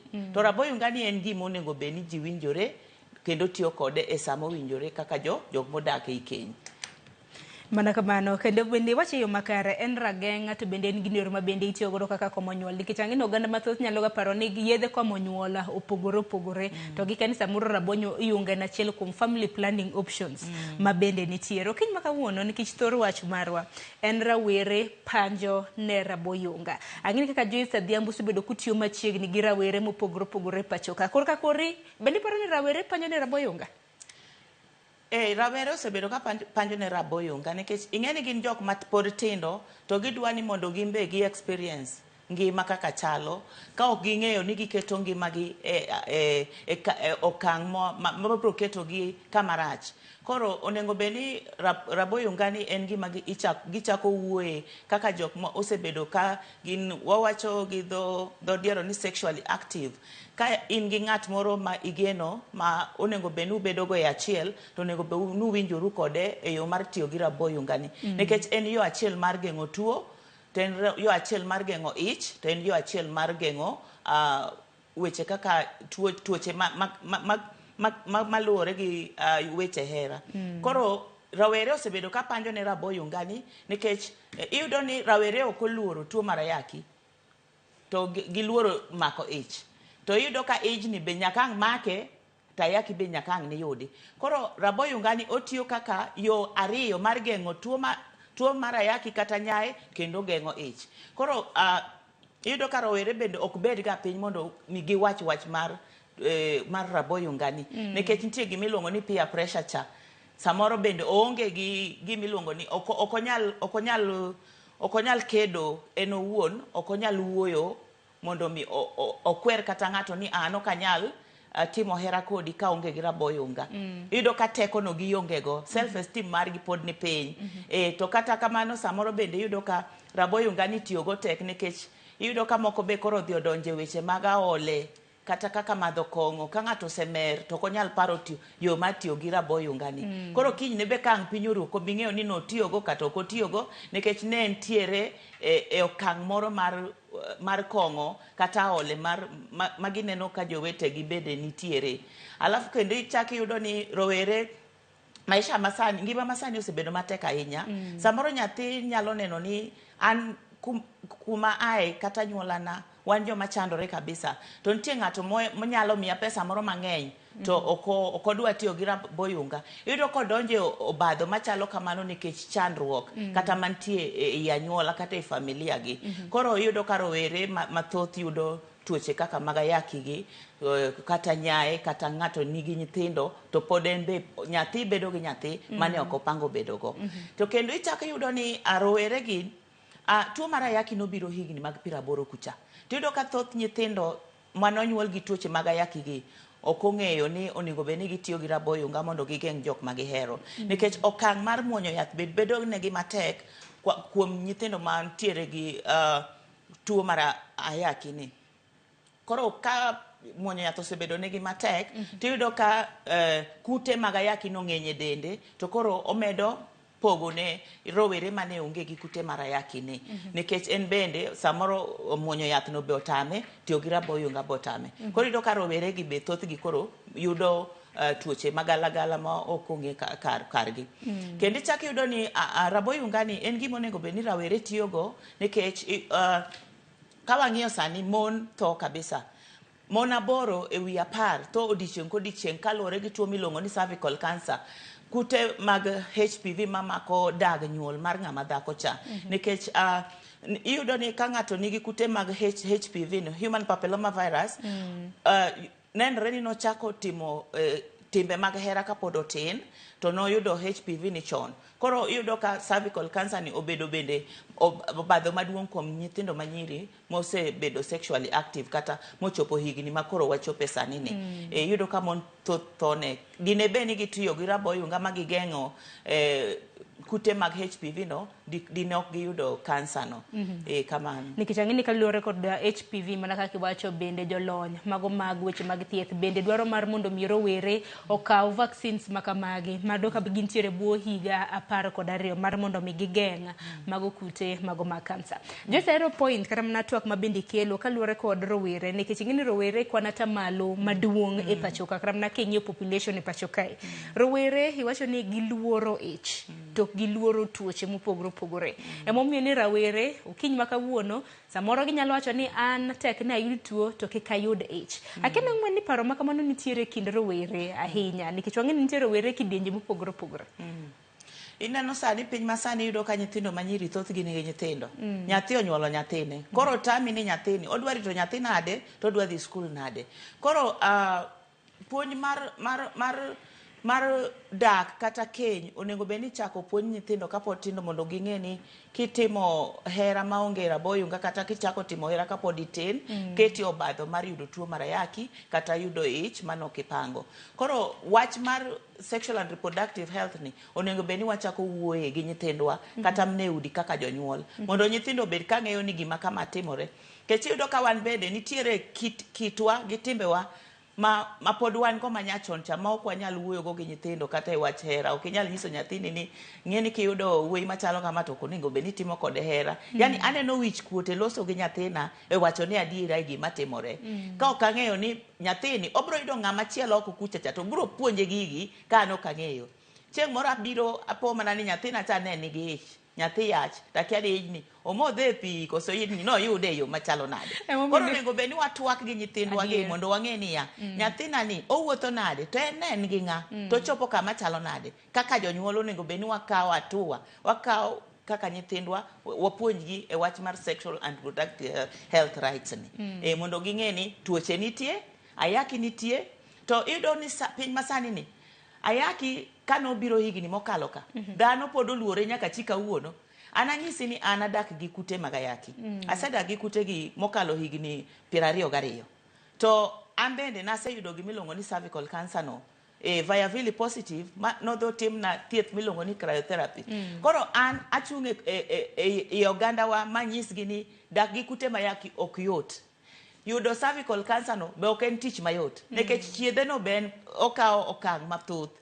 Koro onego bed ni ugeng'oru kik uyudre gi gik machalo kamaendi nikech lived experience ngima ma ng'ato dake kochako pimo ni gik mosekale to bedo matek ahinya nikech koro bende ikale gik miluongo ni stigma e community kucha nikech iwacho ni macha dongo mama moro ma jayaki cha macha dong mama moro mane tuo mar nyach moro mar cervical cancer cha nomako. Koro ibedo kaka yani ji okwedi anyuola be koro dwa neni osiepeni be oringi. Koro kata mna yo regular partners jok mibedo gago kaka osiepeni bende thoth gi ringo weyi nikech koro gineno ka ina ng'ama tuo ng'ama ji ok ogen. To adwoko erokamano ne programs mosebiro kae ni makonyo oganda wa e yore mag thieth kaka koro wan community advocacy board community advocacy club ni wakelo kata mna nyithindo manyiri go kata gi machuo wantie gi club matindo tindo e okenge kokenge to okang' kokang' bende nitiere mna gi ng'ama ikerom gi jo mantie group no ma dhok magiwacho no owacho kodgi to giwinjre. An bende nitie mna jok ma hikgi okalo kaka koro mara okalo ni 50 gi wiye kaketo gi karachiel tabro nyiso gi ni kama onego bed ni wageng'ore nikech iyudo kata ka ng'ato osechopo higni mag 50 gi pod en gi dwaro mag del cha to koro ka in gi dwaro mag del koro kaka an ni tang'e maber na dak gi kute mag ayaki onego bed na geng'o ng'ama hero mondo kik yud kute mag ayaki gi nikech ok ing'eyo ni amuonyo yath maber kata ok amuonyo yath maber. To gimachielo machaka nyiso oganda ni ya kimuonyo yath maber ibro yudo gimiluongo ni undetectable viral load. to an kaka an gi undetectable viral load ni nyiso ni ok anyal miyo ng'ato kute mag ayaki gi to ok adwar ni ng'ato chako meda kute moko mawelo nyaka ritra koro ema miyo wacho ni nyaka ket raboyunga gimoro amora matimo kaluwore gi yo mag hera kata mag keny nikech ok adwa ni an bende achako yudo tuoche moko matindo tindo mabiro ketha e obadho to kidak gi kute mag ayaki ng'eni thoth ji matho e piny masani gi kute mag ayaki gi gima nego gi ahinya ahinya en tuo moro miluongo ni tuberculosis nikech tuberculosis ni en tuo mawuok e kor yamo to kidak gi kute mag ayaki timedi kute moko mawelo ka ok itiyo gi raboyunga iketo ngimani obadho mar yudo tuberculosis ni to tuberculosis ni ema nego ji mathoth ahinya jok modak gi tuo mar ayaki emomiyo wacho ni kwachopo e community advocacy club no nyaka wapuonj ji yore mag geng'ruok kata mag geng'o tuberculosis e kor yamo kata e kor oganda kata kuonde ma wadakie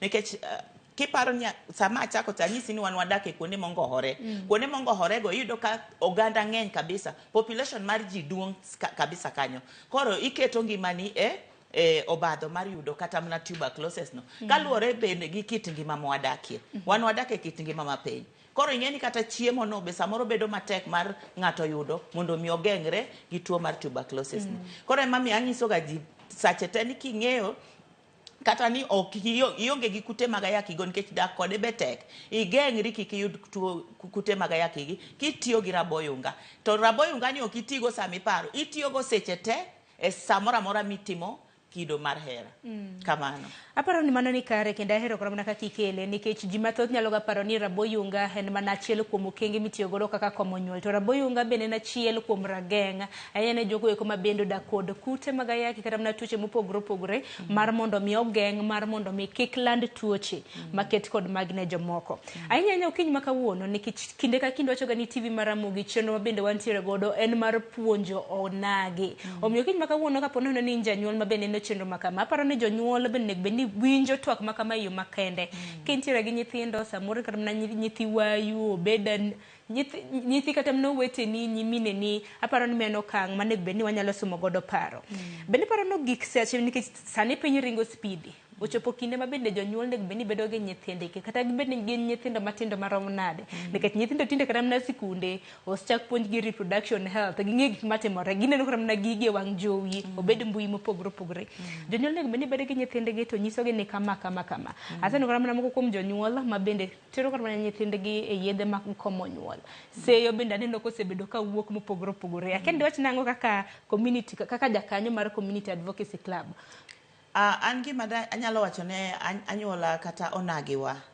gi piny mangima raboyunga en koti kode waluongo ni 100% correctly and consistently mano nyiso ni itiyo kode seche te e saa saa mi idwa timo kido mar hera jonyuol onego beni kata iyudo ni samoro janyuol no odhi kata mna kama nyathine nindo to yudo raboyunga ni tudo ka janyuol ogo nyathi ka gimonego koko ng'eyo ni nyathini gigi ne en godo no geng're go mondo kik oyud tuo nikech iyudo ka nyathi samoro osebedo gi higa mabende en bo winjo ka dende chwakre to okwa nyis nyithindo ni mondo dhi otim hera kapod gitindo wanyisogi ni irit nyaka ndalo ni mag chako timo hera ochopi ikuongi som mondo ibed ng'at moro mabende anyuola kata oganda bro neno ni ng'at ma nyalo konyore e ngima mabiro to ka janyuol oyudo nyathine kata kantie gi raboyunga ni ok onego beni igoye onego beni ipuonje e yo monego beni otimo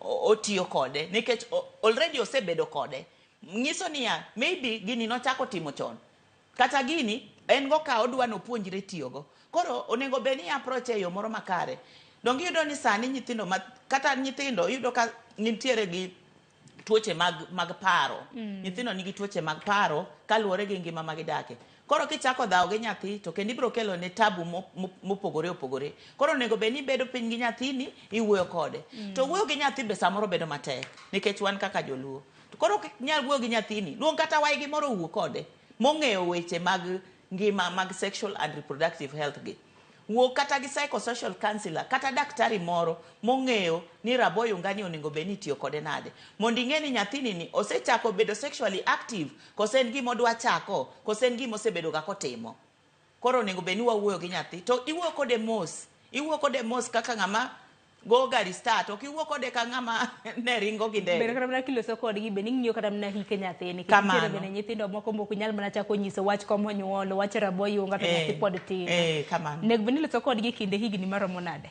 Nikech nyathi onego bed ni chako loso kode kiseneno ka ochako bedo kata gi thuno kama thundo osechako biro adolescent. Adolescent age. Nikech nyathi moro be nyalo biro kata mang'isi ni mama aneno gimoro makwar e law.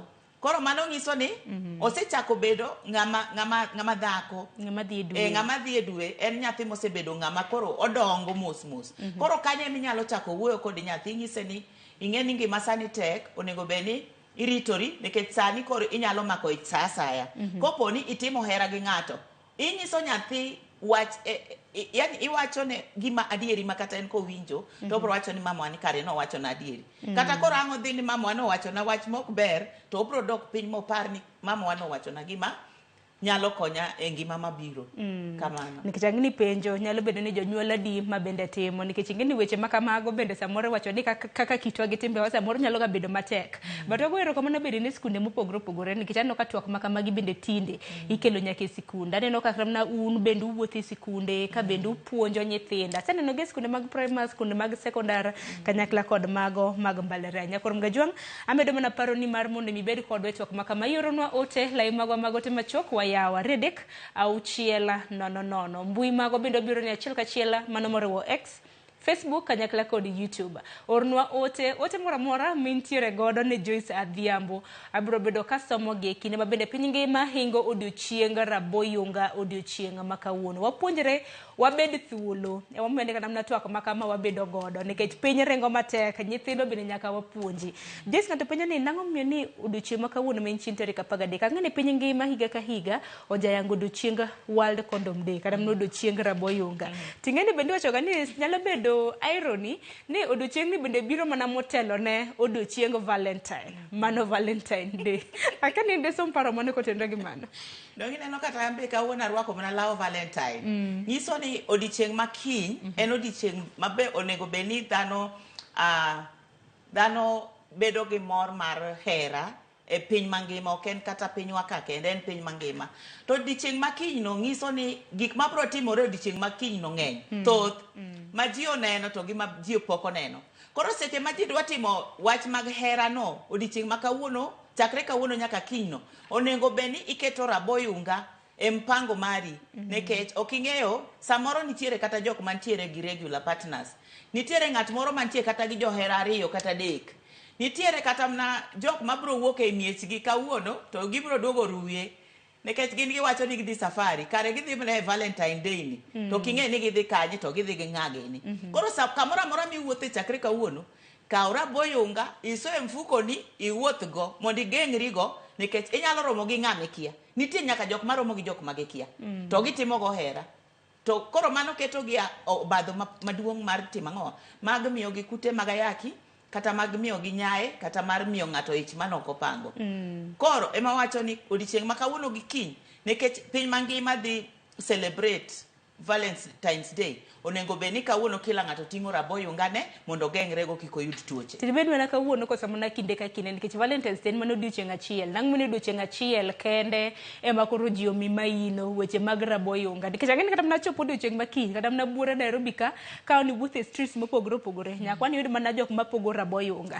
Nang'o meni kik time kik obed gi mitimo kinde ka kinde. Kuom ranyisi kata mana kwang'iyo kata mana chope mopogore opogore ahinya mag piny owacho.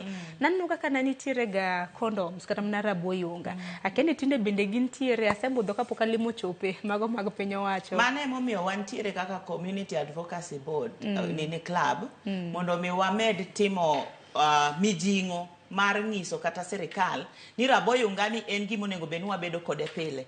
Iparo ni diere moko machien kanyo ne oyudo ka raboyunga ni be koro samoro ok oyudre, samoro yude matin. Emomiyo ne wawuok oko kaka Community Advocacy Board mondo waginene wagol duondwa mondo wagol kokwa wang'is sirikal ni raboyunga ni osekonyowa to pod biro medo konyo ogendni mang'eny. Koro onego bed ni waketo wach mar raboyunga ni bedo gima wawache pile ka pile wan koro wayalo wach raboyunga ni kaka diang' yal kat ka isim koro wayale pile mondo ji otim ang'owa oti kode pile to kawuono ni wa celebrate International Condoms Day nikech kila piny ka piny nitiere mna gi odiochieng' gi magi celebrate go gik mathoth. Iyudo ni kata dwe manyien dwe mar adek wabro bedo gi gimiluongo ni International TB Day, odiochieng' mawawacho go wach mar tuo mar kahera ni. Koro kata nitiere nyaka tuo odiochieng' ma tarik 1 Disemba mawawacho wach mar ayaki, International AIDS Day. Koro odiochieng' kodiochieng' onego beni ji, yani kawuono en mana chieng' mar paro ne ji ni gini onego beni tiyo kode pile ka pile. Kamano. Aparo ni mano paro makare. Nyakor mga jonga chiegni kao ote magi, kata mano kapoka kao ote magi, bendo apar ni nitiere kido mopogore mago mag raboyunga. Nyale par ni raboyunga hen mana mag chuo kende. Wagi kata mana kaka joma mine bendo wantiere gi raboyunga. Aken mago bendo nyalo lose. Raboyunga ntie mang'eny. Nitiere moko mantie nyaka gi flavors. Nitiere moro makata kiketo umi kama king'weyo, iwinjo mana ka ng'we tam.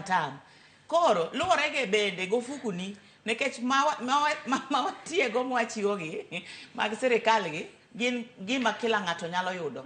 Lakini kofuko ni ber tinyalo dhi kata e duka kacha cha tinyiewo raboyunga kaluwore gi flavor midwaro. In iwuon miwinjo ni mae to flavor madwaro. Inyalo dhi nyiewo. To nitiere raboyunga tieng' diriyo. Nitiere mar chuo to mar mon. To ahinya thoth oganda wa ohero ga mana mar chuo ni rwake yot. To gima dwa nyiso oganda wa ni raboyunga mar joma mine no en raboyunga maber moloyo raboyunga tetete. Nekech in kaka ng'ama miyo ok iwach ni gini odhi kanye nikech ipuonji kaka irwake. Kamano isoe wang'ayo madhi dong ing'e kama isoe. Koro samoro wawacho ga ni nyaka puonji bende maber kaka isoe nikech be kok isoe maber to onyalo kelo ni shida matin nikech en gima duong'. Koro in ng'ama dhako, raboyunga mar joma mine no olose kaluwore gi chwech mari kaka ng'ama dhako. Emo mineno kata ka raboyunga mar joma chuo bolos kaluwore gi chwech mar joma chuo. Koro anta dwa nyiso ganda wani raboyunga mar joma mon no mane raboyunga maber moloyo. Nikech in kaka ng'ama dhako onego beni ritori, igeng'o tuoche mang'eny, irwako sano titiyo kode sano. To bende kihero tinyalo gole tirwako mana machielo. To onge kama ohinyo dendi nikech en gima elastic. Aparo ni mano nyalo kata konyo jogo eko ma nyiri, jogo eko ma mine nikech nitiere moko kuom chuo ma bende ok ohero tiyo gi raboyunga. Koro kinde ma bende koro dichwo wacho ni ok odwar raboyunga kaka miyo isemanori gi mari. Kamano iritori gi mari. Sama okwer ni ok odwar mare cha, in irwako mari no ilingo thi. Koro en opara ni gicha ne onge to kare raboyunga ni e iye kanyo. To gima dwa nyiso oganda ni raboyunga tieng' ariyo go. Kirwako mar ng'ama chuo, kik irwak mar ng'ama dhako. To kopo ni irwako mar ng'ama dhako, dichwo cha kik rwak mare. Kech kurwako raboyunga uduto te, raboyunga go dhi rudhore to nyalo kelo muoch. Nikech kirwako ariyo, ginene cha, rudhruok ne cha nyalo miyo muoch. Mano ng'ama wuoyi kata ng'ama dichwo korwako to ng'ama miyo bende rwako. Ng'ama wuoyi korwako, ng'ama dhako kik rwaki. Koro en raboyunga achiel at a time.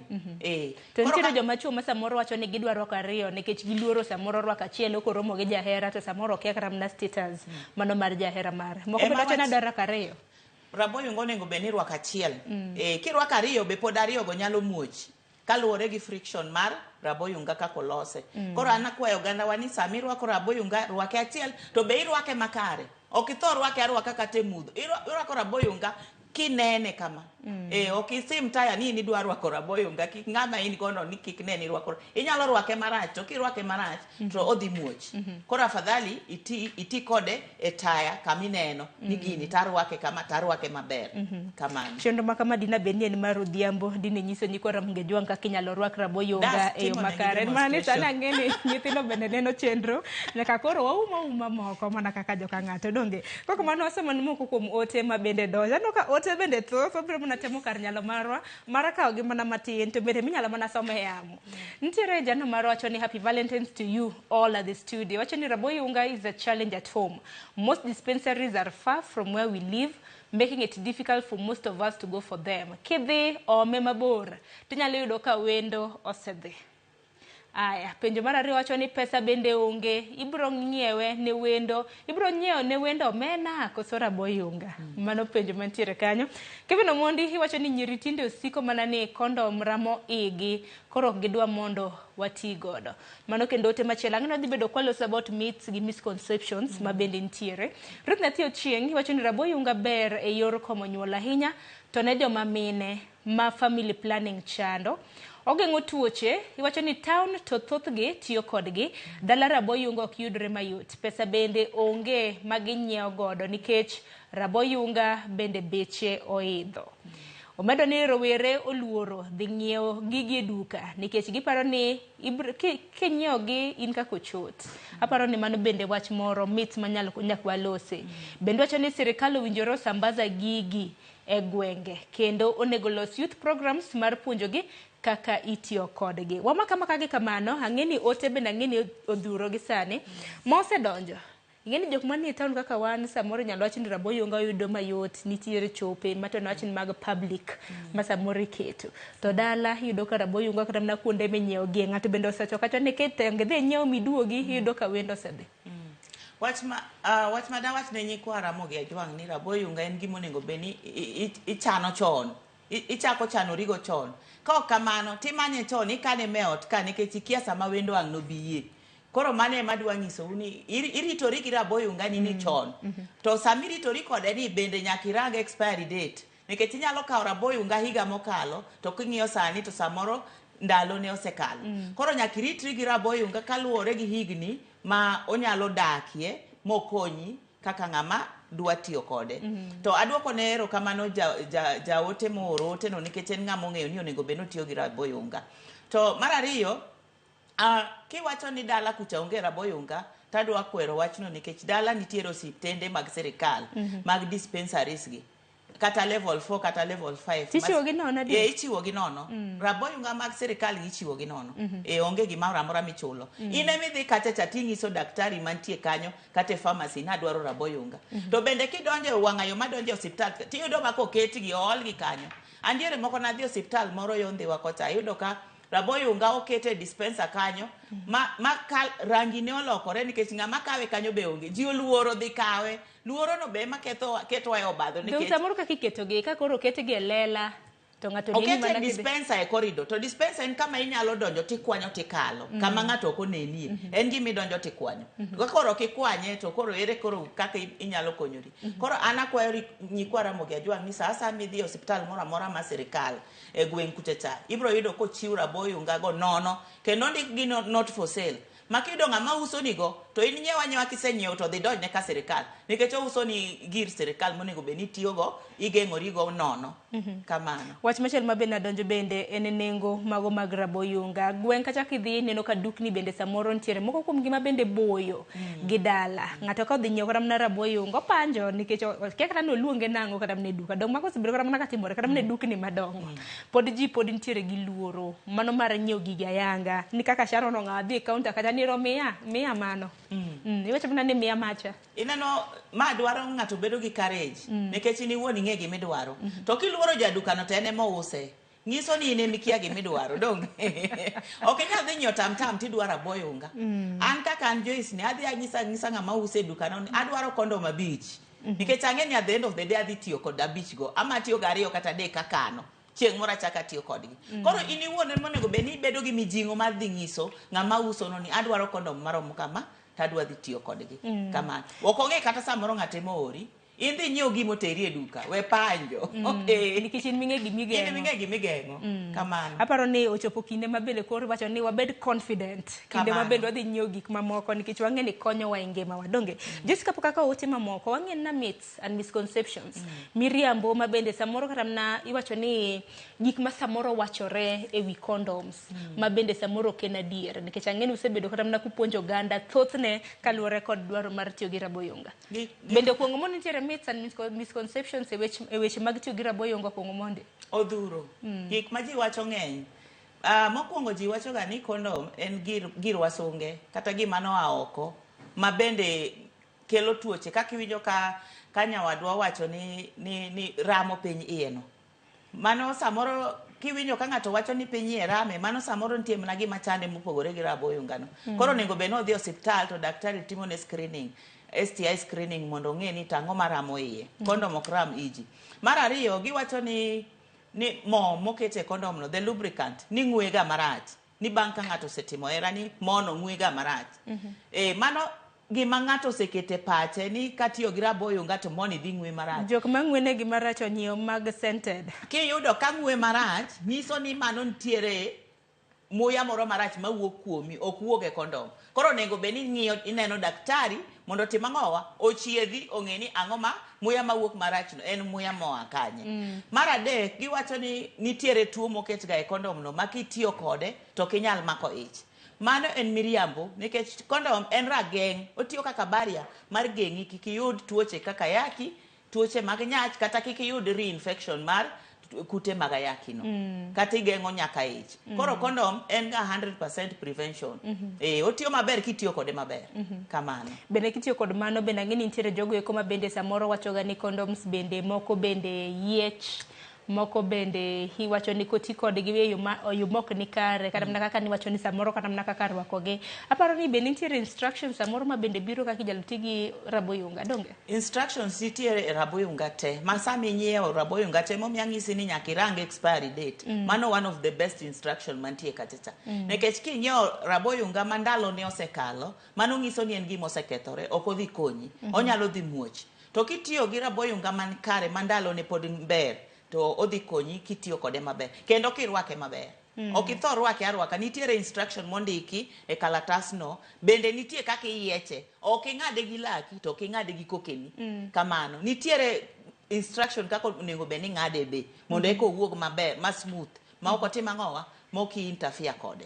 Kamano. Ano ka ng'ato wacho ka ni owinjo puonjo e yo makare kendo osechako manyo kondom maya. Puonj ma kama konyi to mano bende ber. Bende kopogore gi mano, Joyce, bende nitie jomoko ma bende samoro nyalo bedo allergic. Kos mago mana myths podi. Mago mana myths nikech kondom obedo approved. Scientifically approved. Nikech kapok nokelgi otergi e laboratory ma jo science ong'e ni gini koti kode to nyalo geng'o tuoche mang'eny.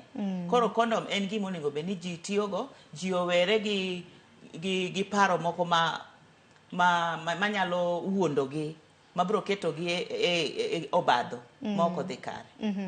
Nitiere ote moro kama bende biro bedo ka somo, mano mar ochieng' makomino. Bende aparo ni ma bende en achiel kuom myths and misconceptions, kata mana weche ma bende wachacha kotenore kod rabo yunga, ma bende samoro biro bedo kilero, ponono ni adier kata oya. Kini Rosie bende oyudo na ote mano mar ochieng' makomino. Wacho ni gini ketho udi, chalo ng'ama nego nyithindo. Muma to lero ni nyuoluru upong' piny, donge wakoso ne Nyasaye. Mano ote mar ochieng' omini nene kanyako Ramogitvlive. Kanuoe, wacho ni gino ketho kodhi. Chal ng'ama nego nyithindo. Muma to lero ni nyuoluru pong' piny, donge wakoso ne Nyasaye. Aya, magi jok manie keny ma bende koro chopo ka gweche motenre kod rabo yunga. Magi nyalo bedo ni wacha ma ji wacho.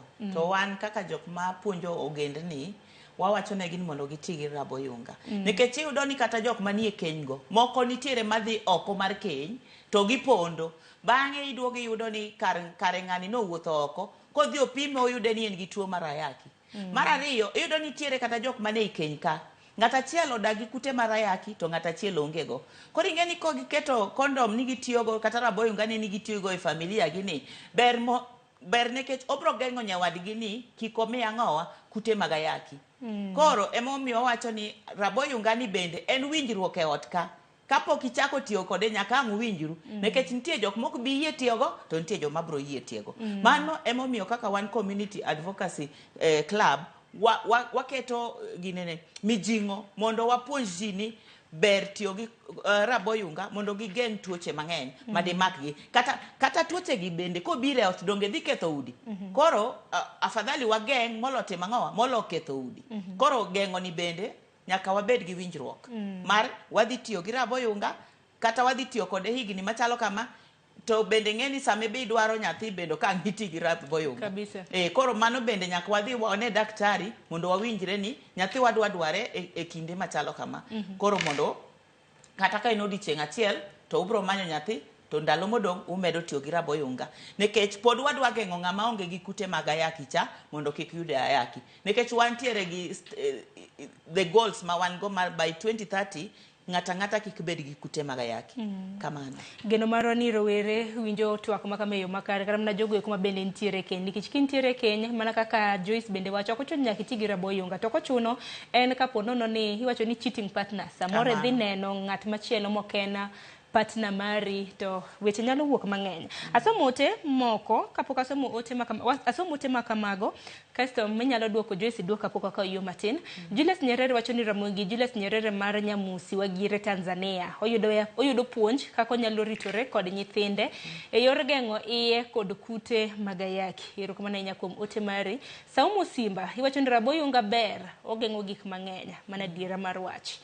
Ote machielo Sam Hoodley iwacho ni rowere moloyo nyiri dhi family planning mang'eny.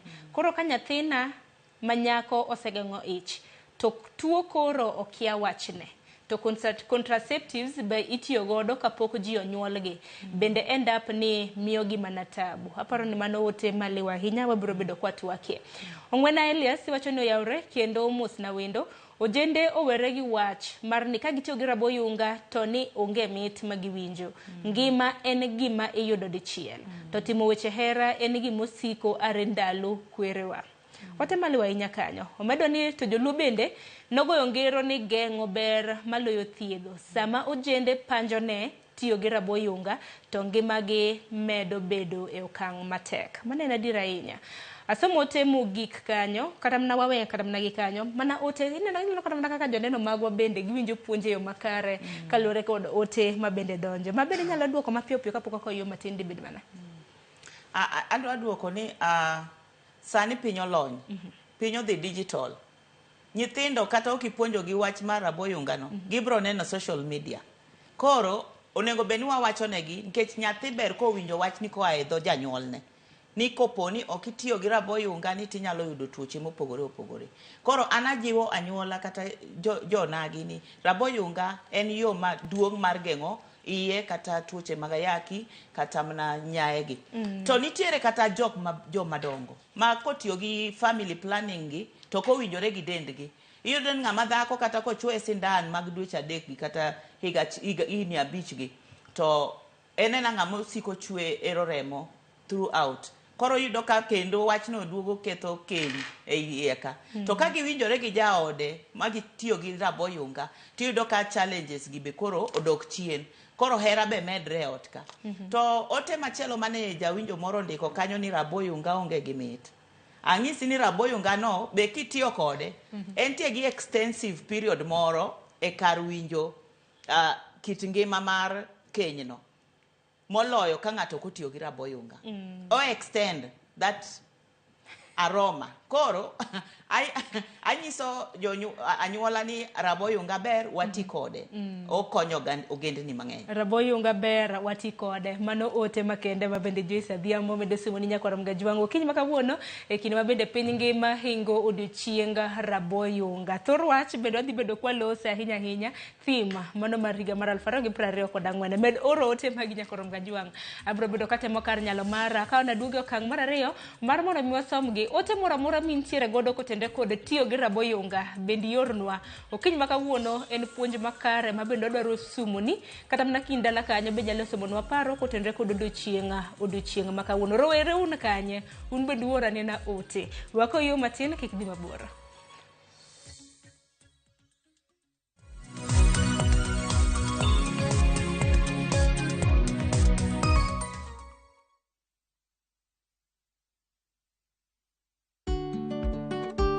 Be ing'eyo ni chudo masano nyiso ni omenda wuok kuom jachudo kadhi ir jayud chudo kuom nyiriri machuok. Ka ioro omenda, ne ni irango gik mondik kanyo maber nyadiriyo.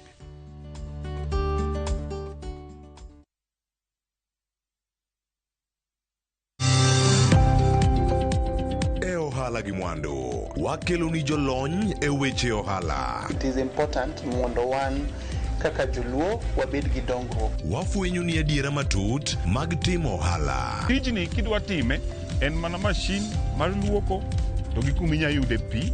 Wawuoyo e wi yore makare mag timo ohala. Kisechopo e level mabedo brand, ono bende gimoro amora mitimo en gima timo ang'o makelo pesa. Wakonyi dongo ohandi ka wamiyi yore mag kano mwandu.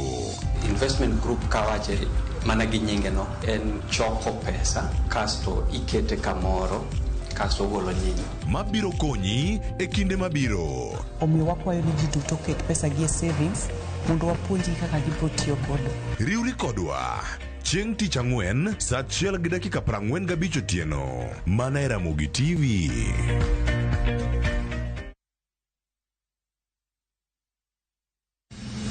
Chieng' tich adek ka tich adek en oketho piny to pod ogoko. Ji dhinyore te kanyo kar jopiny. Magi duto yudore mana e Ramogi TV.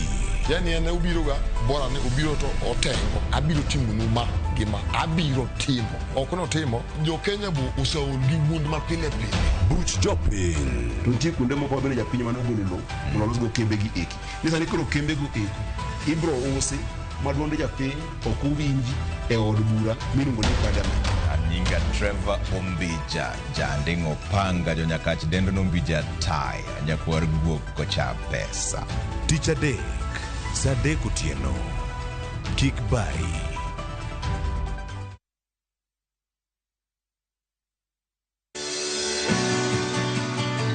Donje chuny pur kama kodhi ka kodhi nyiso sigande kendo keyo ka keyo en nyasi. Eka chiel kao mananas 14,000 nyaka 18,000. Tiyo matek kelo nyak maber. Winj sigand jopur mokadho e yamo kod apaka maduong' to girwako lokruok manyien kod nyago ngima maber ne jopur.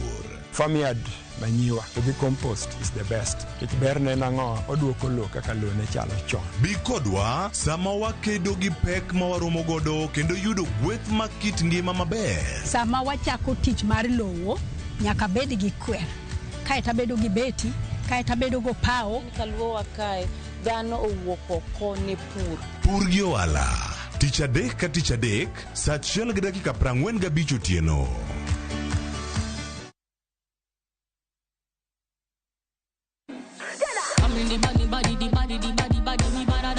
Kik bai, winj mit mar thum kendo imiel radar. Kik od belo bai.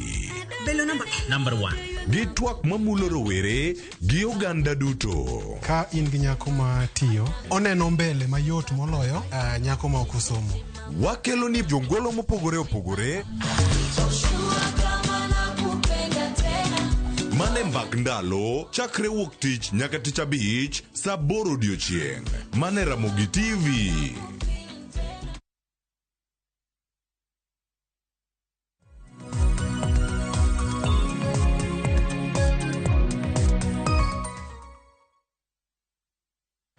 Nyakoro mgajwang dakika na dek tok sario maro kinyi kamoro moro mintiere machiegni okang' mar ariyo po nono kia wang' jowi maro kinyi makawuono kineno thor wach waloso kotende kod Raboyunga odiochieng' mar chien tarik 13 dwe mar ariyo higa ka higa. Piny ngima jahingo odiochieng' Raboyunga omiyo kaka TV mar Ramogi kinyi makawuono bende wapuonji kaka onagi omiyo kinyi makawuono bende penj man wapenjo rawere mantiere oko kacha dibed ne upanjo ne Raboyunga to bende wasebedo kana kwa loso kotende kod Raboyunga ber Raboyunga kaka ogeng'o tuoche mopogore opogore mane twak mabede pod odhi godo nyime nyaka rom kanyo saa 2:30 mano mar okinyi. Okinyi makawuono antiere ka gi Joyce Adhiambo jarup jakom mano mar duol mong'ere kaka Community Advocacy Club mabede pod golo dok e itwa kotende kod odiochieng' Raboyunga. Joyce arwaki okang' mar ariyo machiegni. Erokamano. Padhi nyime gi twak makama kik wi wawil bende gi thor wach ma higani wacho ni World Condom Day theme mano mar higa mar 2024 nano theme ma higani gi dholiech en safer is sexy always in fashion. Nyisa matut kotende kod thor wach makama. Safer is sexy tiende ni ya kiritori to nyiso ni ibo bedo gi ngima maber. To kokiritori to nyiso ni keto ngima ni obadho. Koro do wasungu wacho ni better be safe than being sorry. Kiki bi yuag bange ng'e biro ga bang ka gimoro setimore. To kiseng'eyo adiera mar wach ni katiyo gi Raboyunga to unsafe. To nyiso ni inyalo tiyo kode sa asaya mondo igengri e yore mang'eny. Koro safer is sexy, tiende ni sami tiyo kode no ng'iso ni ibro kaka na wacho seche mokalogo. Kitiyo gi raboyunga tibro winjo ka akena wach na ngidolu kaka wache no molo kigengori yo makare in safe kamano. Safer is sexy, always in fashion. Nyakwaram gajuang manito ruach madoma higadi. Benda nyisi ni kiku iwile oronwa ote mange kinde. Okangwana reni adaro temo matia karnyalo mara. Mano mar mondo miasom ote. Kikbe manani tuwaken mara kaka Sharon ngao gi Joyce. Mana dhiambo mabenda ntiro gude studio. Tuwak bini nyaka bede mari nyakwaram gajuang. Ki oronwa ote mar mondo miwasom paro kanyakla wagolo dok e itwa. Asamu kuko molte salifri ongade. Wachani rowere sana. Okudwar tiyo kodra boyonga. Kaide subtala tu ibiro yudo kasi serikal okelogi to jok makao gi onge. Jonyuol bende rem tiyo tijgi, nyithindo iloso godo kendo onego aparo ni nitiere gi ote machielo mabende idhi odo nyime, onego puonjgi gik manyalo timore ka gitimo hera ka okoti kod raboyunga. Aparo ni mano paro maleo mabende jonyuol mantiere gi rowere nego bende somo. Karam na nyithindo, karam na kapok gichopo rowere. Dong wacho ni chak puonjo gi kapod gitindo. Moro sanyango wacho ni iwinjo maber kintiere nyakach pacho, kondom to ber kendo orito ngima ng'ato e yo makare. Manena diera makende. Ote machielo mabende Salfree noro kanyen kotende kod jonyuol mabende pod jiwo mana jonyuol wamed puonjo nyithiwa kik wiwa kuodi nikech nyathini kono oseyudo tuo kata na koko gamo ich nikech iche miwacho ni rowero luoro koken ich ni ok ogamo ich to nyiso ni kata na tuoche bende nitiere to tuono to kore maduong'e maloyo kata ich donge koso diwach nang kamano. Raboyunga ni en gima nobiro higni mathoth 300,000 years ago. To ji mang'eny ok okawe kaka en gima nyalo konyogi. To jomong'eyo oseyudo ka okonyore ka gitiyo gi raboyungani. Nikech wan kaka jonyuol, kata king'iyo kitwa gi timbewa, nitiere gik moko wanyal wacho ne nyathi. Kaka na wacho seche mokalo cha. Nyathi to bro somo gigi e social media, ama jirani bro puonjo nyathi kaka itiyo gi raboyungani. Koro in kaka janyuol, chak loso gi nyathini chon, mondo ing'ise yo monyalo geng'orego kiko yud kute magayaki, kiko mak ich manoko pango, mabe bro samoro bro ketho ne kata school, to kiko yud tuoche mag nyach, mabe samoro bro kelo ne kata wich kuot e anyuolane. Koro wachak loso gi nyithindo e sama winjore, to wachak loso kod gi chon, mondo wagolo dok e itgi, mondo ging'e ni raboyungani en gima ni kare, mabe opuodhi, nyaka serikal be chiwe nono. Koro kik wabed gi wich kuot ka wadhi manyo raboyungani mondo watigo nikech en rageng' maber moloyo rageng' moro amora. Kamano. Kendo kana mna wach mane beni walose kata mno dochi makamuono bedi ni no do chieng' raboyunga. Ng'eni wa advocate kata nyiso nyikwa Ramogitvlive mar mondo mione ni gitiyo gi raboyunga. To kaka ng'ato pok oriwore kata gi jahera kata bed ni nitiere raboyunga. Bedi paro ni ber ka ji beno ng'e chalgi. Ka ng'eni samora gi kute to nego beni arito rayo machal nade kata mna ng'at ma anindo godo man nitie kata mna gi kute nikech nitie kata mna kaka jok man gi kute bende nego beni ritore kigini nenda gi jiao yae. Dong ber bende wang'e chal marwa kata mna kapok watiyo gi raboyunga. Kosine wachal nade. Sharon, kute magayaki gi ji yudo gi mopogore opogore, ok kata mne keny kan. Kech nitie nyathi manonyuol gi kute magayaki gi. Nitiere ng'ama yude e yor timo hera ma ok ogeng'ore, to nitiere ng'ama noyude kata diere machon mane timo ga blood transfusion cha. Koro ji yude e yo mopogore opogore. To daher mar nyisori nyikwa Ramogitvlive ni odichieng' makawuono ka en odichieng' mar International Condoms Day, to kila ng'ato bende odhi ong'e chalne mar kute magayaki mondo chak geng'ore chon, kopo ni oonge gi kute magayaki go, kiko yud kute magayaki mondo oti gi raboyunga. To ka ng'ato odhi mopimore moyudo ka en gi kute magayaki gi, ochak muonyo yath chon. Kech ing'eni ka ng'ato muonyo yath chon, to dhi geng'o tuoche mang'eny kaka opportunistic infections. Odhi geng'o, yani kotiyo gi yath maber, to koro virus cha dhi bedo suppressed. Mano ng'iso ni odhi dak e ngima makare kaka ng'ama chielo maonge gi kute magayaki ga.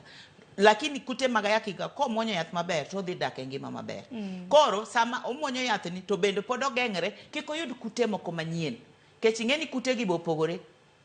Kiyudo kute magayaki ok ohulo ni ok inya yude kendo. Nitiere ng'ato ma nigi kute magayaki ma pok ochako muonyo yath, koko tiyo gi raboyunga to dhi medi kute manyien e dendi ka. Koro ng'iso ni in bende idhi bedo gi kute mang'eny e dendi mabro ketho rageng' mag dendi tibro chako yudo tuoche matindo tindo manyalo keti piny. Inyalo yudo kata TB ma awacho cha, to TB ema sani nego ji jok modak gi kute mag ayaki. Kora na ahimiza mana nyikwara Ramogi ni giti gi raboyunga en yo makare mar geng'o tuoche mag nyaegi. Agene inti moko kuom rowere ma be nyalo wacho ni ngima en mara an ok obadha masani en masani makiny wabo jipanga dong ting'e ni tiakram na kaka jomoko bende paro wacho ni masani en masani makiny wabiro bedo kwachano. Koro sana dan walos gi group mano mar rowere to ang'ene rowere nitiere kidienje mopogore opogore mantiere skunde mantiere mbalariany bende chona winjo ni iketege mbalariany lakini bende tinde nitiere dispensers e mbalariany samoro jok mantiere mbalariany okiny makawuono nyiso kata ka mbalariany mabende nitiere bende nitiere gi dispensers mag kondom bende miugi nono uyudo gi yo makare uyudo gi yo mayot koso nang'o nikech jonyuol bende nyalo wacho ni samoro tero kondom e skul bende en nyayo yore mago mag riwo hera. Jok manie mbalariany ka gi pacha taneno ni gin jok madongo mosekalo higni 18 mong'eyo gik matimo to kata ka ging'eyo ok onego bed ni gikawo akawa ni en gima kawaida. Onego bed ni ging'eyo ni kama gintie no ginyalo romo gi osiepe mopogore opogore to onego bed ni gitiyo gi raboyunga mondo gigeng're kik giyud tuoche. To gima dawa nyisi Sharon ni once ni sechako bedo gi mijingo ma in gi teko mar wacho wach raboyunga ni kata ng'ama dwari no diluori nikech ong'e maber ni ng'eyo gimitimo kisechako wacho ne wach mar raboyunga ni. Koro e mbalariany kanyo nitiere dispensers moketie raboyunga go sama gintie sirikal keto kamoro amora ma ging'eyo ni dhano nyalo yudogi e yo machiegni kata e yo makare. To kata jawinjo moro mowacho ni kama odake bor onego beni nasewacho chon ni onego beno jipanga mapema ndio best kaka jo matindo go wachoga nikech ok ang' ni rit ni kama chang semuoch ni kore kimanyo pi many pi chon iket machiegni mondo kata ikwego mach kik timang'o kik wang'i. Koro emomiyo wawacho ni raboyunga en gima onego beni wuotho go kamoro amora midhiye nikech ing'eyo gimigeng'o nikech ok ing'eyo sama ang' weche gi ang' notimre kamano. Aya, erokamano ahinya. Akaw moko kuom ote mabende donjo mana mapiyo piyo, mabende Joyce nyalo bedo ka duoko bende. Otego nyaka Ramogi ni oronwa lai magwa mag ote machokore adek auchiel nono mbui mar Facebook, YouTube bende wantiere achiel kachiel. Tigi thuolo nyaka Ramogi mar oronwa ote mar mondo mi apenjni. Zenith Comedian iwacho ni ka igolo raboyunga sama udwa timo hera, partner mari neno ni ok iyie kode kendo iparo ni otuo. Unyalo kata mana chwanyore. Aparo ni men bende nachiel kuom okenge ma bende osenyayo medruok mago bed magie ma ohiu gi mamoko donge. Babu Dimples wacho ni yore uru an gi mang'eyo ni geng'o leyo thiedho koro rawero nego ti gi kondom seche duto magitimo hera mabiro konyo duoko piny landruok mag tuoche kaka nyach e kind giwegi to mane na dier wantiere kod tuoche mag STIs donge. James Masinde iwacho ni winjo maber kendo upuonjo rowere maber sana erokamano ahinya. Ote machielo kanyo mak wuod Nyaseme iwacho ni an raboyunga ok mitna kata matino wada ngima en mara dona nyisi nitiere moko kuom ote manyaka biya kaka ji odak. Ote machielo mabende biro bedo ka somo bende Chris Opiyo inindike kanyo gi dholiech iwacho ni ineno chenro kintiere Siaya Ambala iwacho ni always with you and by you. Twak iwacho ni ok ni wapanjo wada mano koro rawera we are after time and you can see earth is getting difficult day and night iwacho ni piny tek otieno godhiambo and if by far we continue standing in the mouth of shops waiting to be served. Mano the dukni. Aparo to translate. With these small things inside package, then so far there will be nowhere to spare our heads or word unless we get educated, be civilized, and if by far we shall have medical officers bringing this to us down here. Thank you. Ano wacho ni okodwa mar mondo mi odhi ochung. Wacho ni mouth of shops. Odhi ochung e dho duka kacha kodwaro nyiewo raboyunga. Okoya pisas mochung leche mag thieth. Monde makel ne kamentie. Bende nyalo radiera. Okapaka bano tija pisas mochung leche mag thieth. Afisa mochung e wach ma thieth tije en manyo kuma raboyunga go nitie to gikelo nwa kate facilities kate osiptende. To koro wan kaka community advocacy club ni nitiere Nairobi ka be nyoche ka ochakore machiegni ok en club mochakore chon club ni wachake higa mokalo kapok wadhi International AIDS Day kech ne waneno kan tiere okenge moko mapod odong chien monego beni walose kaka oganda. Koro club ni entie Nairobi ka to club machielo nitie Homa Bay to club machielo ni Mombasa. Koro wadwa roll out club ni e Kenya mangima mondo kila ng'ato oyud oyud twagni mondo ng'e ni raboyunga onego bed ni watiyogo. To e club ni bok wach raboyunga kende. Wawacho weche mang'eny. Wawacho kata mna violence. Masani neno ka violence ng'eny e kor gwenge. Wawuoyo kata e wach man stock out mag yedhe kaka mag TB. Wawuoyo wach mag intimate partner violence. Dhao mag udigi kaka wanyalo wawacho kata mna wach mar street families kaka wanyalo kelo gi karachiel mondo giyud ngima makare. Koro e community advocacy club ni en gima oriwo ogendni te to luwore bende gi interest mar community kaka gidwa donjo kae nikech wan tijwa en puonjo the community yo maginalo dak go e ngima makare ka gigeng'ore gi weche moko minyalo geng' mapiyo kamano. Mane tiju maduong' puonjo oganda mapacho kende kaluwore kaka ginyalo geng'ore. Omiyo kawuono ka en chieng' tarik 13 chieng' ma bende piny ngima hingo odiochieng' raboyunga. Akeni kaka community advocacy club untiere gi chenro mane? Kawuono ne wantie gi chenro mar pogo raboyunga no ei Nairobi ka. Koro ntiere track ma waketo wabro chake gi Umoja One Health Center. Kwa biro kama gi Kangundo Road to wadonjo Maisa en community sports club mantie kanyo en pap maduong' kabisa. Koro ka intie area mar Kangundo Road kata ka in Nairobi kae inyalo wuotho tibiro kanyo nikech wadwaro ji te mondo bi mondo wabed kamoro achiel mondo wapog raboyunga. Kibiro kanyo to wadhi mi raboyunga e kidieny midwaro kata idwaro mana box 10 ibro yude kawuono nikech en odiochieng' mar kondom wachiwo gi nono maonge gimichulo. To kok iyude kawuono to wabro make sure ni osiptende mantie machiegni gi anyuolawa tetete obedo gi raboyunga. Ma sama mora ma ng'ato dwaro to dhi kanyo to kawo maonge ng'amo geng'e kamano. Dibed upoge poga iwacho ni uchodhe achodha koro upoge poga koso upoge bende upuonjo gi kaka gitiyo kode. Wapuonjo gi kaka onego bed ni gitiyo kode.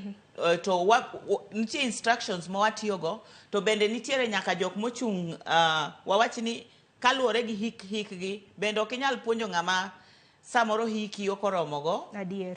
Koro wamanyo ng'ama hikgi oromo gi joma moko to gibede groups kama to gipuonjo gi to bende wantie nyaka gi sirikal joma dongo mabe dhi bire pap kanyo ma bende onego ng'en nyaka ka watimo gimoro be nyaka bed gi buy in mar sirikal. Koro joma dongo be kobiro to ka ginyiso nyaka anyuola kata oganda ni gini ber to at least piny bro winjo. Sama poro wan watiyo community piny kata to joma dongo go be tiyo malo kuchecha. Koro wabedo jok mantie gi partnership manyiso ni tijni watie kanyakla. Geno maro ni pok kata mna pok mar condoms makamago kichuma na chieng' World Condom Day kata mno chieng' mamoko geno maro ni puonjo kata mna rowere kaka nego bedni giritore nikech nwasewacho ni piny rengo matek to rowere nego bedni paro negi kinde ka kinde kaka nego bedni girito ngimagi donge utimo gi kinde ka kinde. Watime ga kinde ka kinde. Koro kawuono kaka ne en International Condoms Day ni en odiochieng' ma wawuotho gi track no. En gari maduong' ma wuotho ma ng'ata madware to nyalo yudo condoms go. To ndalo mamoko go bende ntiere kaka watimo ga outreaches go to wachope community kucha to wapogo ga raboyunga gi. Koro en gima wasebedo ga kwa timo pile pile. To makawuono neno odiochieng' mangima ma piny te neno koro onego bed ni watime e yo maduong' kabisa. To kiny nen Valentines bende ajaneno ga kram na grube mamoko bende kapogo condoms. Lakini kiny bende upoge kose kawuono kende mupoge. Kawuono kata kiny kata mna ndalo mabiro go te. Pod be wasebedo ga kwa poge kata nyoro wapogo.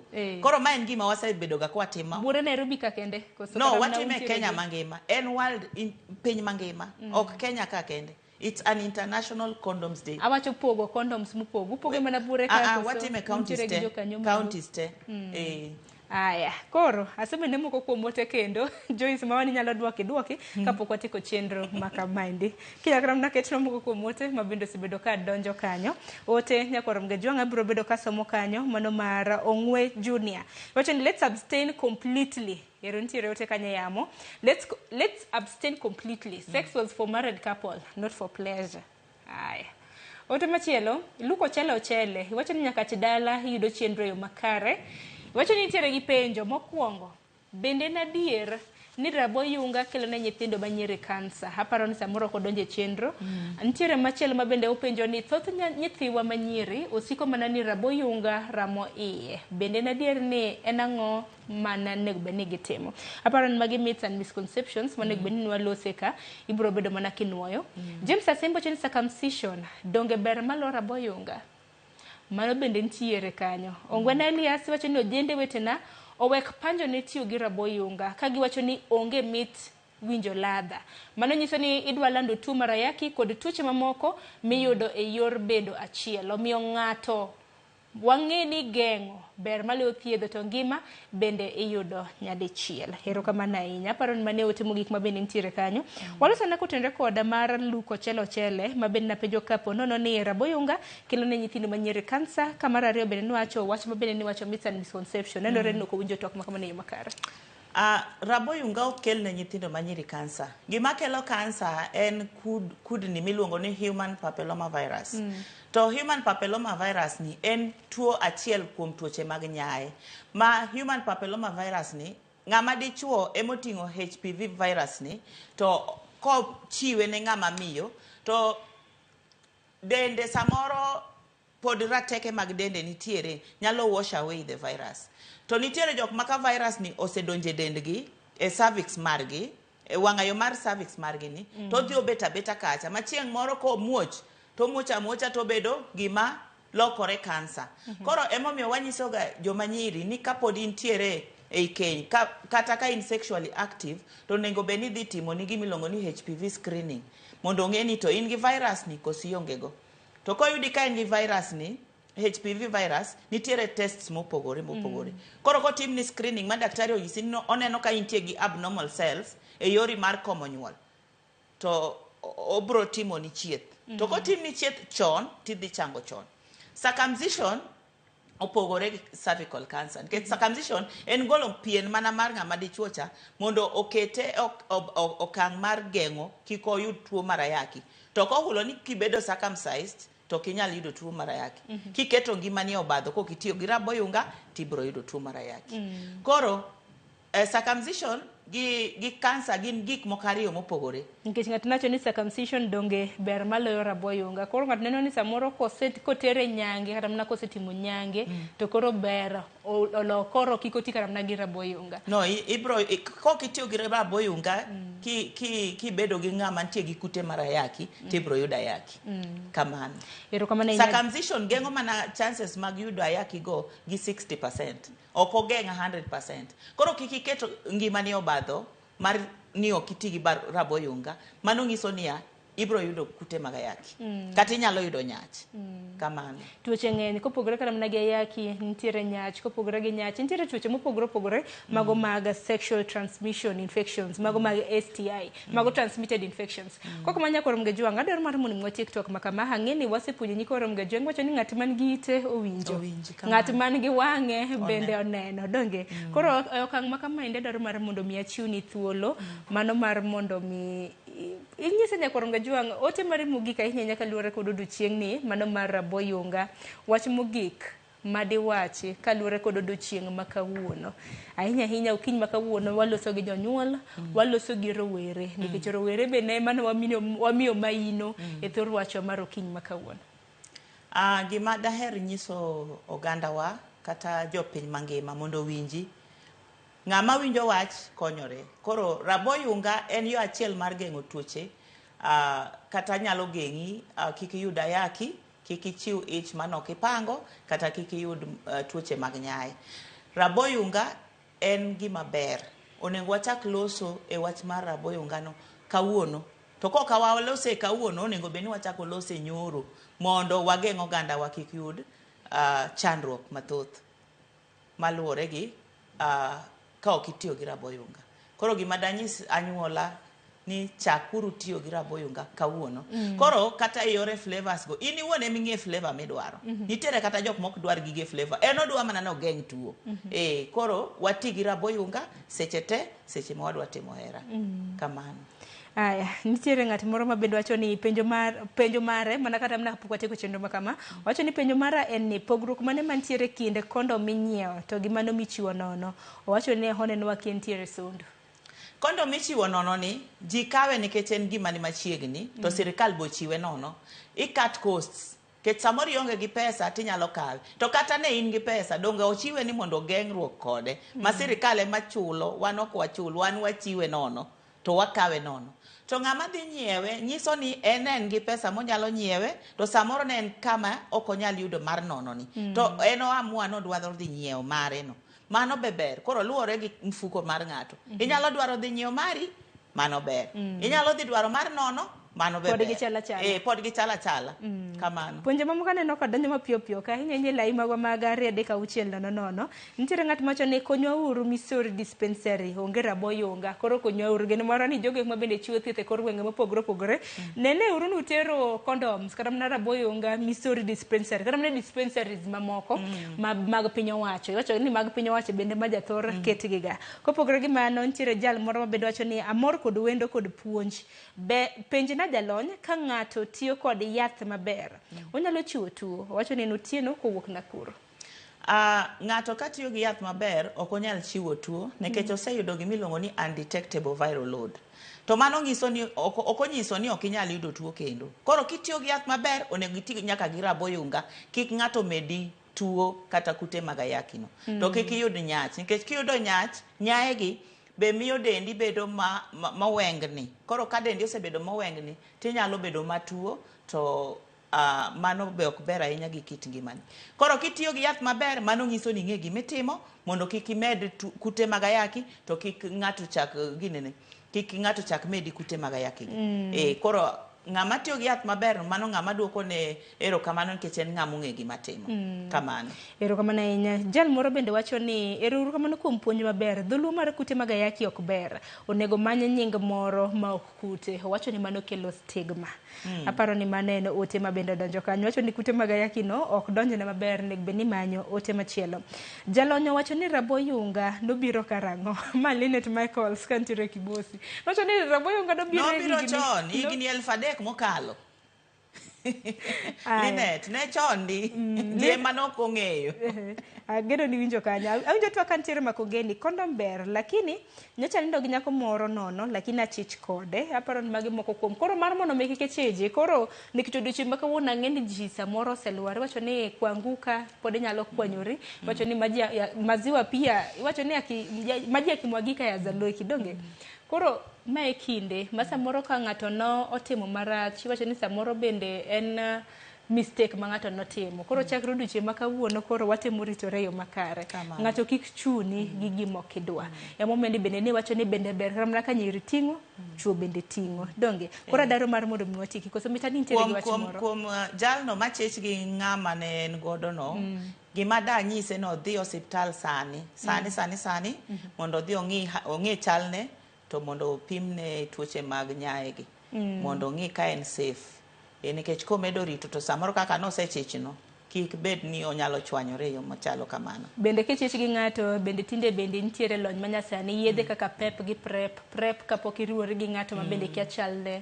Pep samoro ni bono bambi samoro iruori gi ng'ato mok ing'e chalne inyalo dhi mano mar mondo mimi yath. Donge Joyce Adhiambo nagoni erokamano ahinya amora ahinya kuom puonj ma bende puonjo oganda wa okinyi makawuono maonge pando. Wacho ni ken white ten white ken black ten black. Donge okinyi makawuono puonjo gi yo makare gino mara ni giwinjo puonj kendo gibiro bedo ka gikete tim.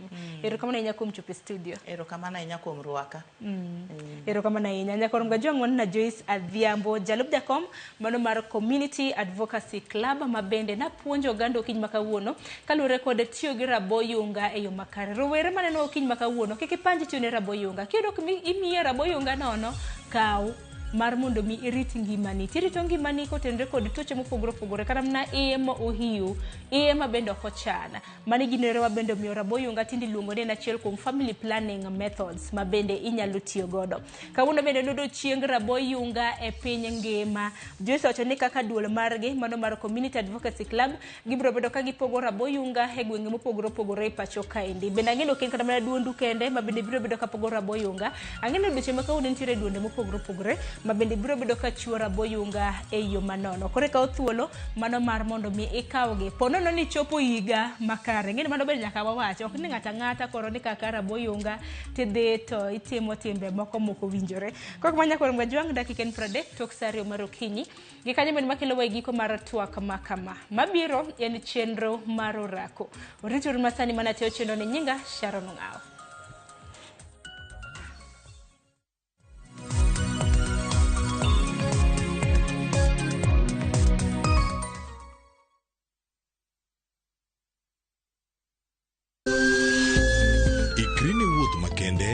Mar puonjruok weche thieth kod rito ngima ji. Nitie gik moko mwanyalo timo mondo mi wageng' tuoni. Kochakore kar yeng'o nyaka kuonde thieth. Muony yath moro amora kapok daktari opuodho. Wabiro wuoyo gi ji e yo mabiro mulo chunyi kendo miyo pachi yawre. Awuoyo about cerebral palsy. Anyalo nyiso jonyuol mamoko ni gimbe kik giluor. Ng'eyo en teko. To kodok korka ngima mar del, bedo gi ng'eyo nyalo kelo lokruok maduong'. Wach chanjo mar jomadongo ng'eny ji ok dhi nikech ng'eny ji kia. Bende wariwo jowinjo wa e mbaka madhi nyime kokalo kuom nonro matimore e lela. Nitie program moro mabiro miluongo ni penj laktar. Ober ahinya nikech opuonjowa gik mang'eny. Koda ka tudruok e yor mbui. Riwri kod Ruth Otieno e penj laktar. Wuok tich nyaka tich abich saa 12 odhiambo mana Ramogi TV.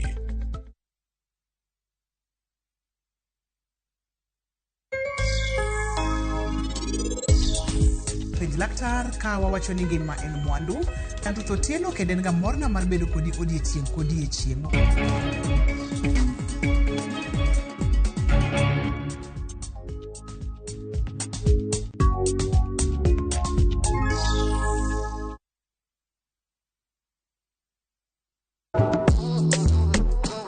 Riwri kodwa ka wapako teko mar thum, mar jiwo, ting'o kod riwo ji.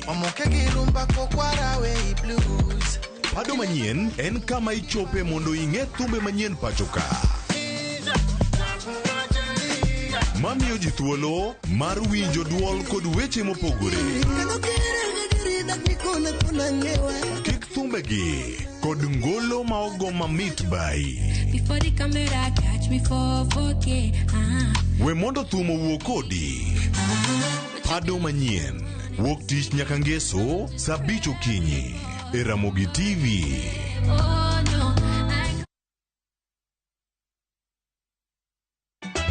Ka osiep motegno kod johot moherore ritore. Yako cha. Timondo ndisori. Wayudo ng'eyo tonggi. Ipani akia gik mitimoga. Uro wengi donje matusi na ukweli donge. Yud mor e ngimani kokalo e gik matindo. Udogo shwag wene musajaka dala. Justice for all. Mia nengi manyar kochia. Kod osiepene kachiel kod joodgi. I am busy. Gima ruoth omiyo kana wene jachien. Sama giromo gi pek mar ngima, joot kod osiepe. Nyasaye neno gi wang'i ma ok opimni. Akwaye ni mondo imak tieja karibu to kopuodho tilew chunye. Ok ginyal weyi ma ok inyiero. Nyako cha irachna e joga. Koka ite to tegore mana ka ita puoyo maniego. Nyar kochia. Tich abich ka tich abich, saa 1:55 otieno. Mana Ramogi TV.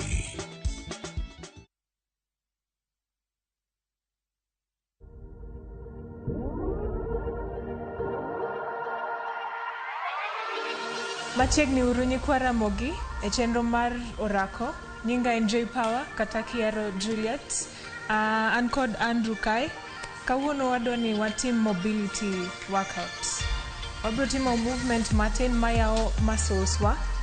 Gin exercises adek. Wabro dhi nyadi 11 nyadi dek. Beduru thuolo. But kapok wachako to wabro stretch.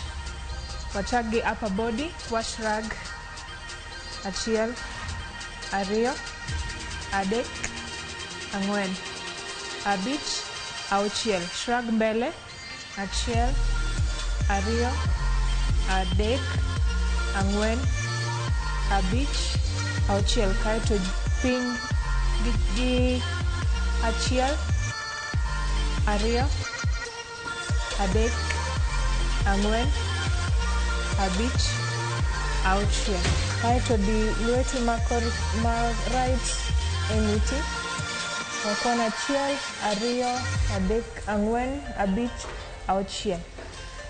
Badino tere toki kocha kaeto idhi ir achiel, ariyo, adek, ang'wen, abich, auchiel. Waloko machielo.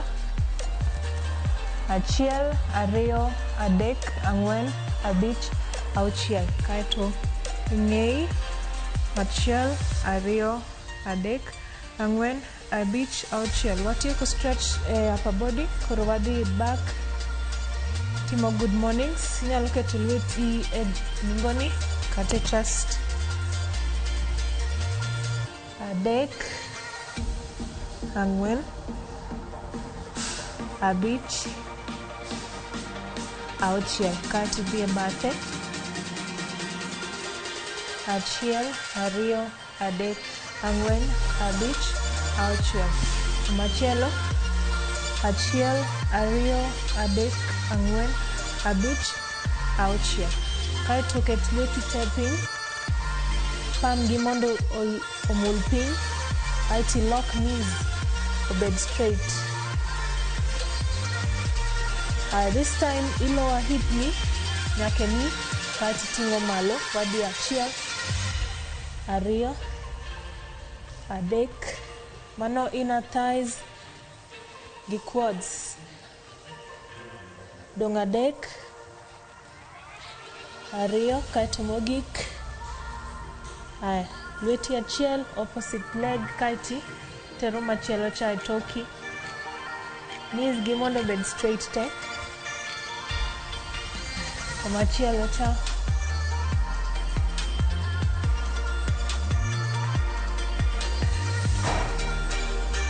Kaeto wa stretch hamstring. Achiel, ariyo, adek, ang'wen, abich, auchiel. Machielo cha.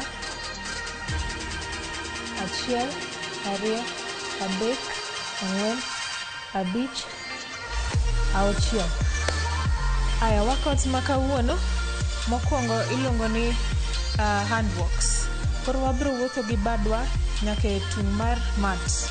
Wabiro dhi kwano 11 mos ka watimo gi resistance. Wadhiyo.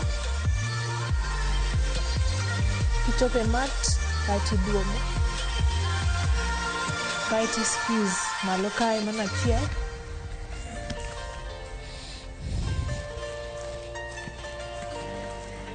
Ariyo.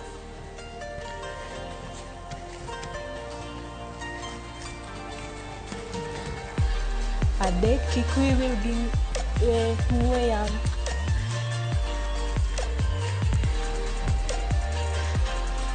Ang'wen.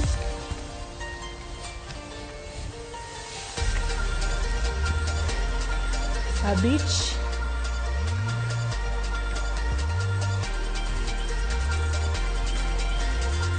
Auchiel.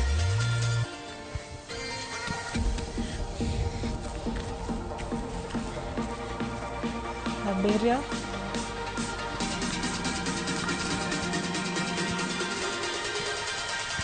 Tim mana kinda. Aboro.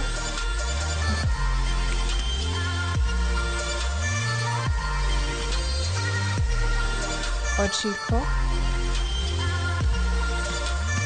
Onge push up. Ariyo modong'.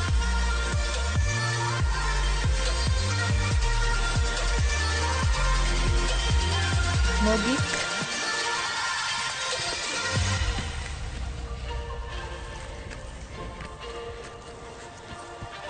Apagariyo.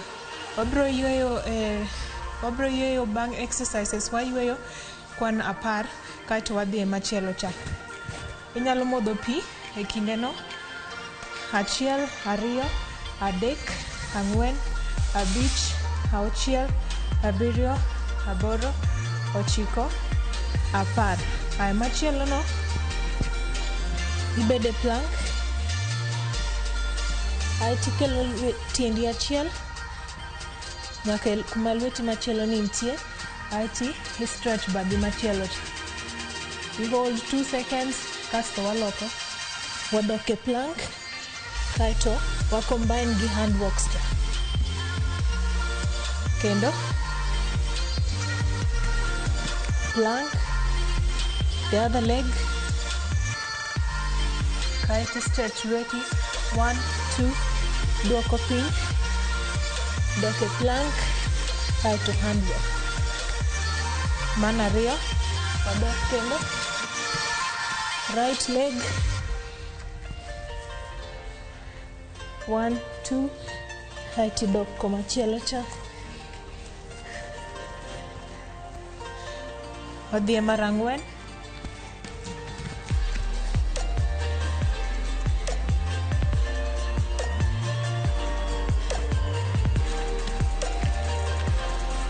Kik iol, mana abich.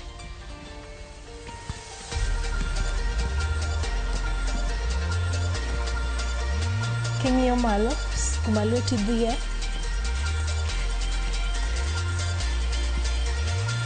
auchiel,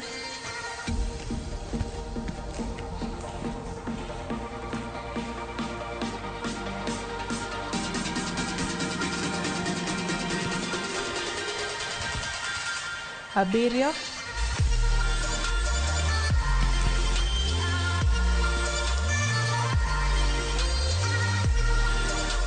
kaito piny, aboro,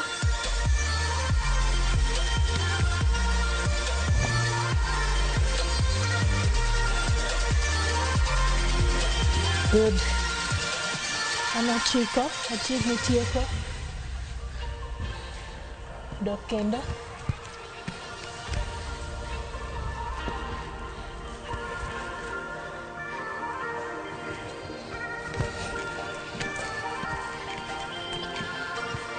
Par odong' mana ariyo, tim mana kinda.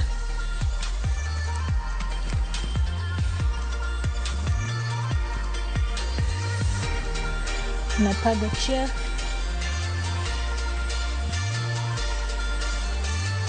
Dok kendo.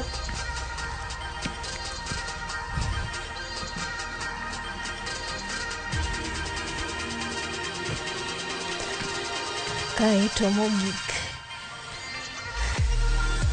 Good job Nikwa Ramogi. Ageno ni wan kanyakla. 10 seconds mar rest.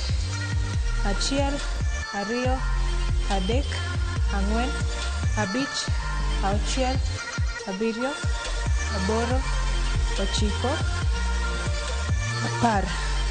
Machielo mogik ni en mar lower body, resistance mar lower body. Koro iketo tiendi kong'yo oko, aeti idhi ka ng'ama bet piny, kaeti hold kae. Bro kwana 12, achiel, ariyo, adek, ang'wen, abich, auchiel, abiriyo, aboro, ochiko, apar, kaito achiel, ariyo. Wabiro timo sets adek. Wasetieko mokwongo, wabiro dhie mar ariyo. Ageno ni in ready, kendo wan kanyakla. Mokwongo ne en handwork. Aya, wan 12. Aya, wadhiyo. Malo. Achiel.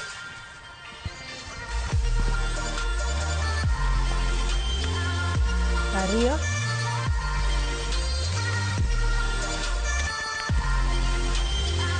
Adek.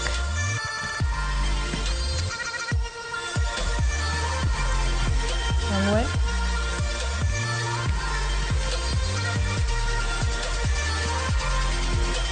Abich.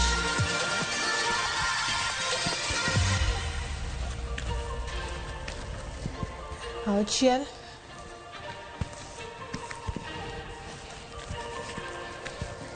Abiriyo.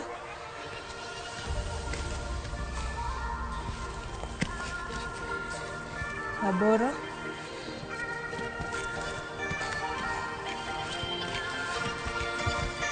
Ochiko.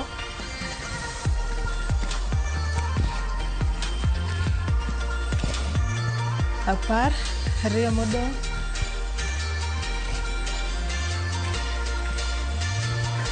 Aeto mogik,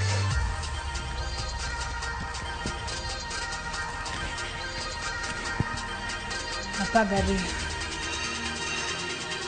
Kaeto machielo no, wabro combine handwork, kaeto wanyono malo kacha, kaeto wa stretch, arm stretch ha.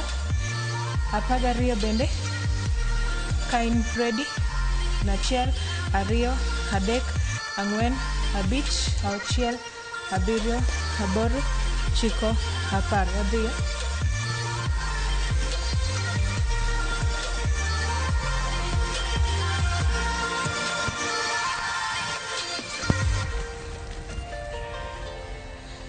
Kumachiel cha.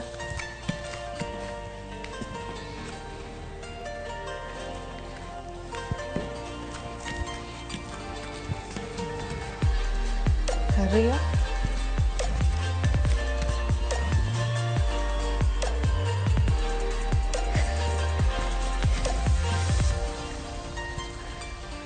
Adek.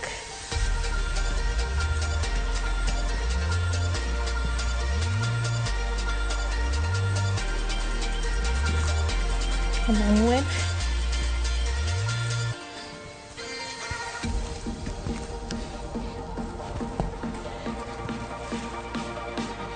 Abich.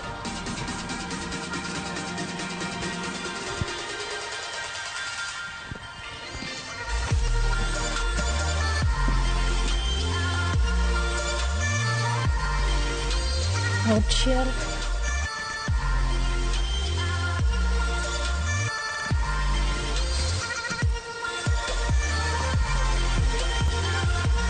Abiriyo.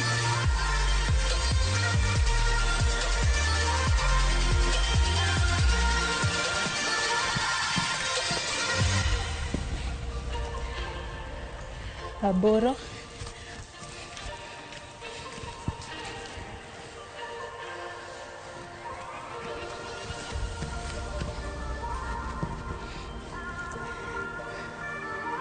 Ochiko.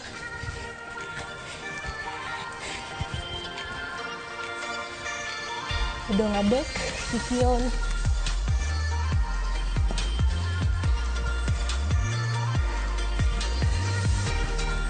Ariyo.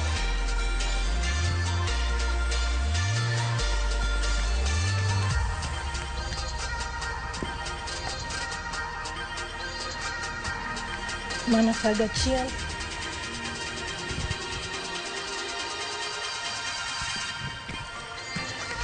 Kaeto mae mogik.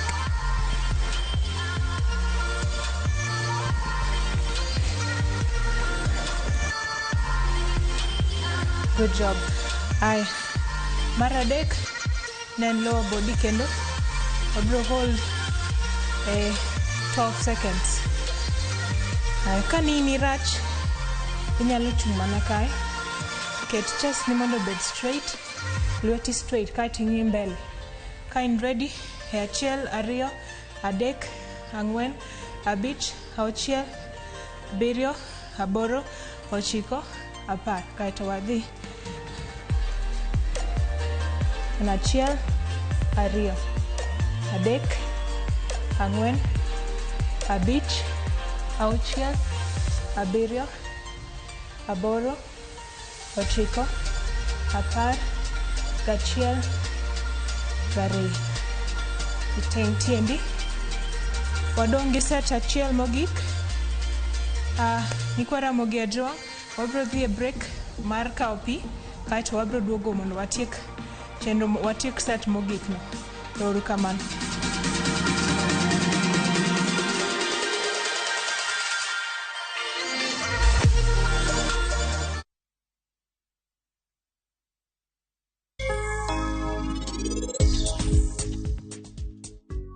Timane piyo. 2311 Namba modong en mane? Uyo wil. Auchiel ochiko ang'wen. Tim piyo. Mama ini wachoga ni Nyasaye ok nyal bedo kamoro amora to mano emomiyo en ochweyo baba kamoro achiel gi mama. An adwa wuoyo kodgi. En gima long' ahinya. Aramo. Onge gimoro amora ma an kaya dwa winjo. An nase Aseng'isi maber. An ok adwa wach mwatieko oko mar doho.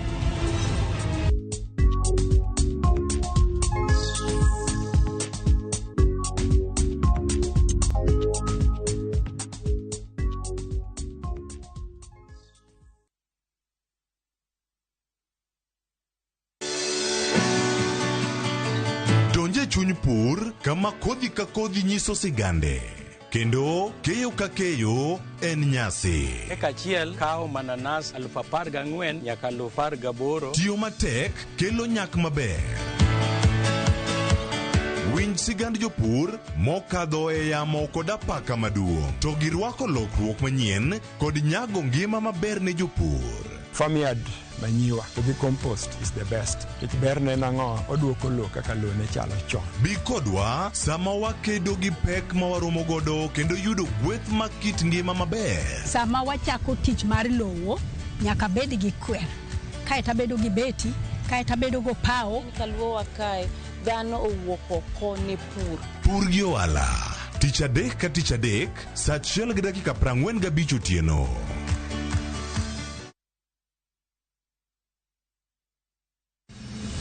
Chieng' tich adek ka tich adek en oketho piny to pod ogoko. Ji dhinyore te kanyo kar jopiny. Magi duto yudore mana Ramogi TV. Yani ene ubiro ga bora ne ubiro to otengo abiro timo numa gima abiro timo ok no timo jo Kenya bu usaul gi wund ma pile buch jopiny to ji kunde moko bende japiny mano golo lo los go kembe gi eki ni sani koro kembe go eki ibro usi maduonde japiny ok uwinji e od bura miluongo ni parliament. Anyinga Trevor Ombija jandingo panga jo nyakach dendo nombija tai nyakwar guok kocha pesa. Tich adek saa 3 otieno. Kik bai.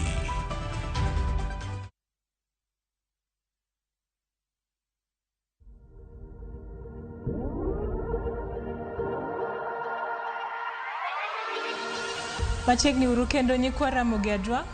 Watiek koro set mogik. Gino ni pod intiere e flow mar grinding ni. Aya. Wachako kendo from the top gi handworks. Gino ni wan gi teko. Energy 100%. Koro wadhiyo. Achiel. Squeeze. Kichoko malo. Ariyo.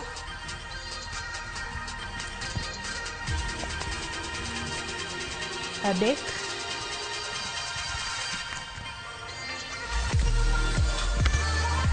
Ang'wen.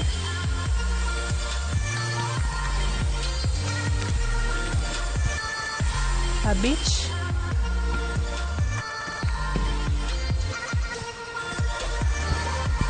Auchiel.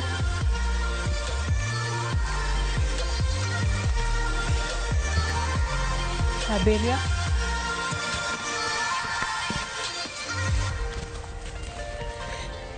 Aboro. Kik ilung' waste ahinya. 9.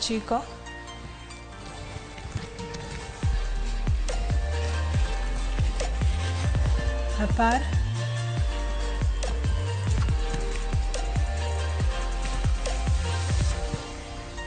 11.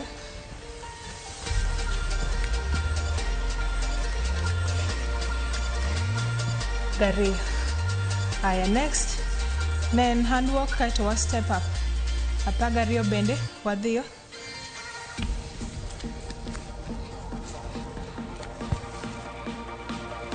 Achiel.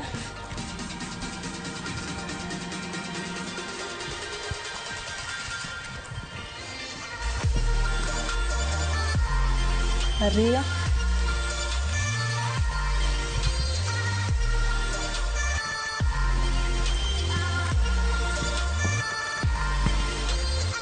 Adek.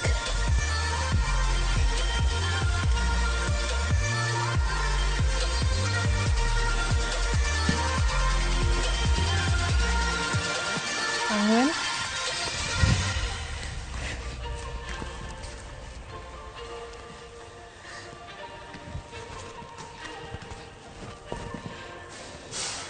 abich,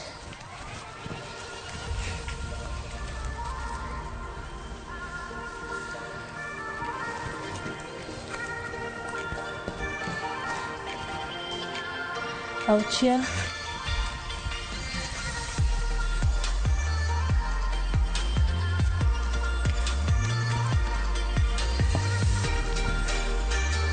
abiriyo,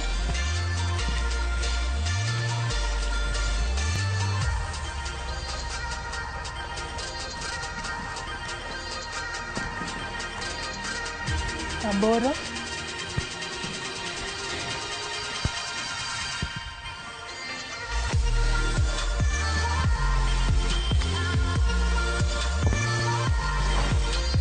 ochiko,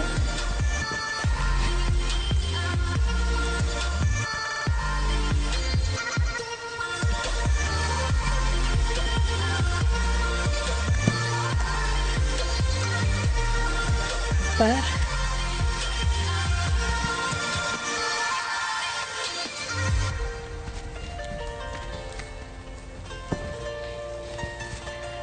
achiel,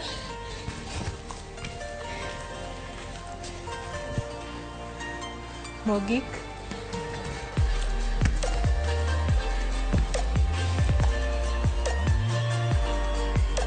apagariyo.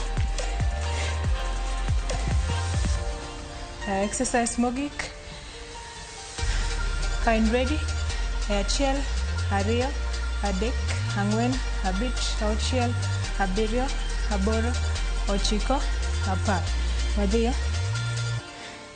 Achiel, ariyo, dhi piny matin, adek, ang'wen, abich, auchiel, abiriyo, aboro, ochiko, apar, gachiel, prariyo. Ero kamano nyikwa Ramogi kuom bedo kodwa e mobility session ma kawuono. Mano en orako mitimo kidwaro partial active rest. Ka isetiyo matek, koro ki cool down through the week. Itimo sets adek, at least orako adek.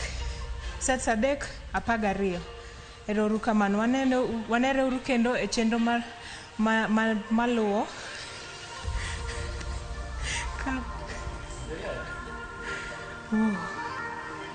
I think tutachukua hiyo ni finish tena from talks.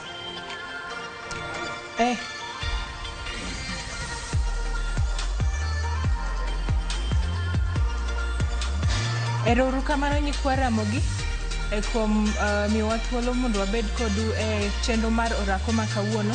Mano en mobility workout mitimo ka idwaro partial rest, partial active rest. Kisetiyo matek, iting'o weights, koro idwani mondo cool down through the week.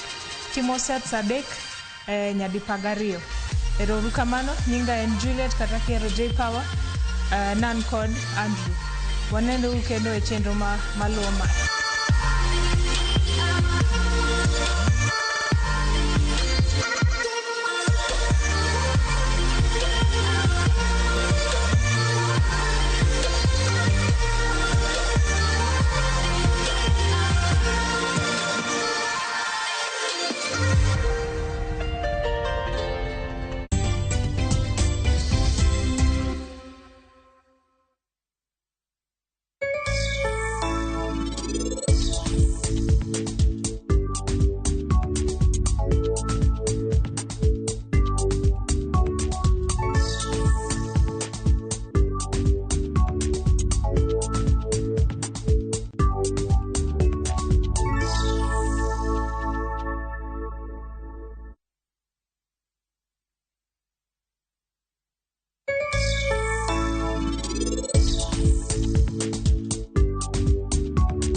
Miyo makwedo paro ma ok kare, keto kiawa kuom puonj koda timbe machon. Abo wachonu adiera man-go.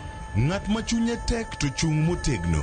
Ber ahinya ka ng'ato chung' gadier kata kadiera mochungo dono boterelo. To gik musiko timore ngimane miyo bedo gi kuyo kod penjo mang'eny. En ang'o marach kodi? Penje ng'ama noketho gimoro amora. Gik mane osebedo kopandi koro fwenyore ayanga. Odiochieng' ma kawuono ni an abiro nyiso Sarabjit gimoro amora. Hera mane en go kuom joode miyo temo umogi gi yore te. Asayo ni kik utim kamae. Kata ka onenore ojaketho. Mak mana ni an abiro timo gimoro amora manyalo mondo aler nyinga. Ma en sigand hera. Onge ng'ata ng'ata piny kae manyalo chalo gi Sarabjit. Wan watugoga, wanyieroga, to bende wan wadhaoga. Choti Sardani. Wuok tich nyaka ngeso saa 2:15 otieno. Mana Ramogi TV.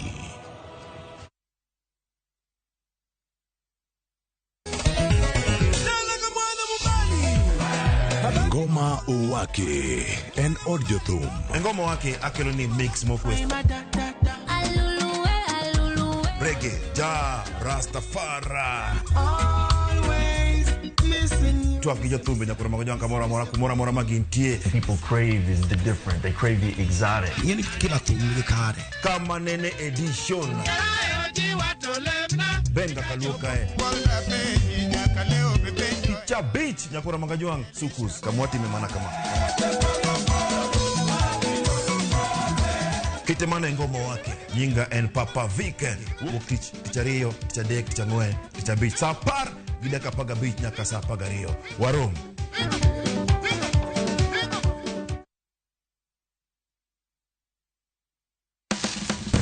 Tudri kodwa ka wayango kit chiemo mopogore opogore. Mawuok e pinje maoko koda mago ma iloso pachoka. En gi ring'o mang'eny to kosetuo kama ma inyalo kano ndalo mang'eny. Mamiyo lep chwadore kendo ni kod ndhadhu mopoto. Fweny maling'ling ma itiyo godo e loso chiemo, ka in bende ipuonjori kaka inyalo loso mana e jikondi kanyo. Wakolo matut sigana mantie chiemo ka chiemo. Ka waromo kod jotedo mamiyo ndhadhu bedo gi ngima. Ma rech minyalo chamo ka numu. Ok ochuno ni tede. Ok ochuno ni tede. Ikri mar puonjori tedo chiemo moa e pinje mopogore. Othonje ka othonje. Tedo gi chiemo. Tich adek, saa 2 okinyi. Mana Ramogi TV.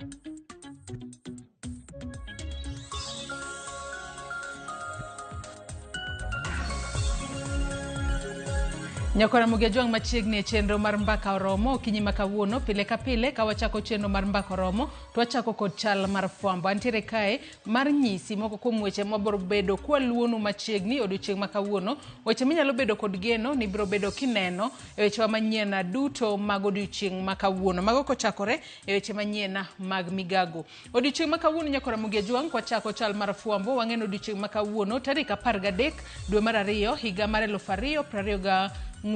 Jod bura biro bedo kadok e od bura mano tok yueyo margi mane gibedo godo kochakore mano higa mokalo mano dwe mar 12 higa mokalo nyaka sani. Odiochieng' makawuono ema jod bura biro bedo kadok e od bura tok yueyo mar kinde malach ahinya. Kata kamano e kinde ma jod bura biro bedo kadok e od bura odiochieng' makawuono nitiere weche mopogore opogore ma bende nitiere e mesa margi. Gigo monego bed ni gitwake kendo gikalo e od bura kacha. Penjo en ni kotudore kod gigo duto masani nitiere e nyim od bura en wach mane ma od bura biro bedo ka keto e ong'ala manyime ahinya ahinya to odiochieng' makawuono ma gibiro bedo ka gidok e od bura. Wang'eni nyaka sani nitiere report mano mar NADCO kata report mar kamiti mane twak e wi thek mane kind Kenya Kwanza kod mano mar Azimio ne gichwalo report margi e nyim od bura kacha.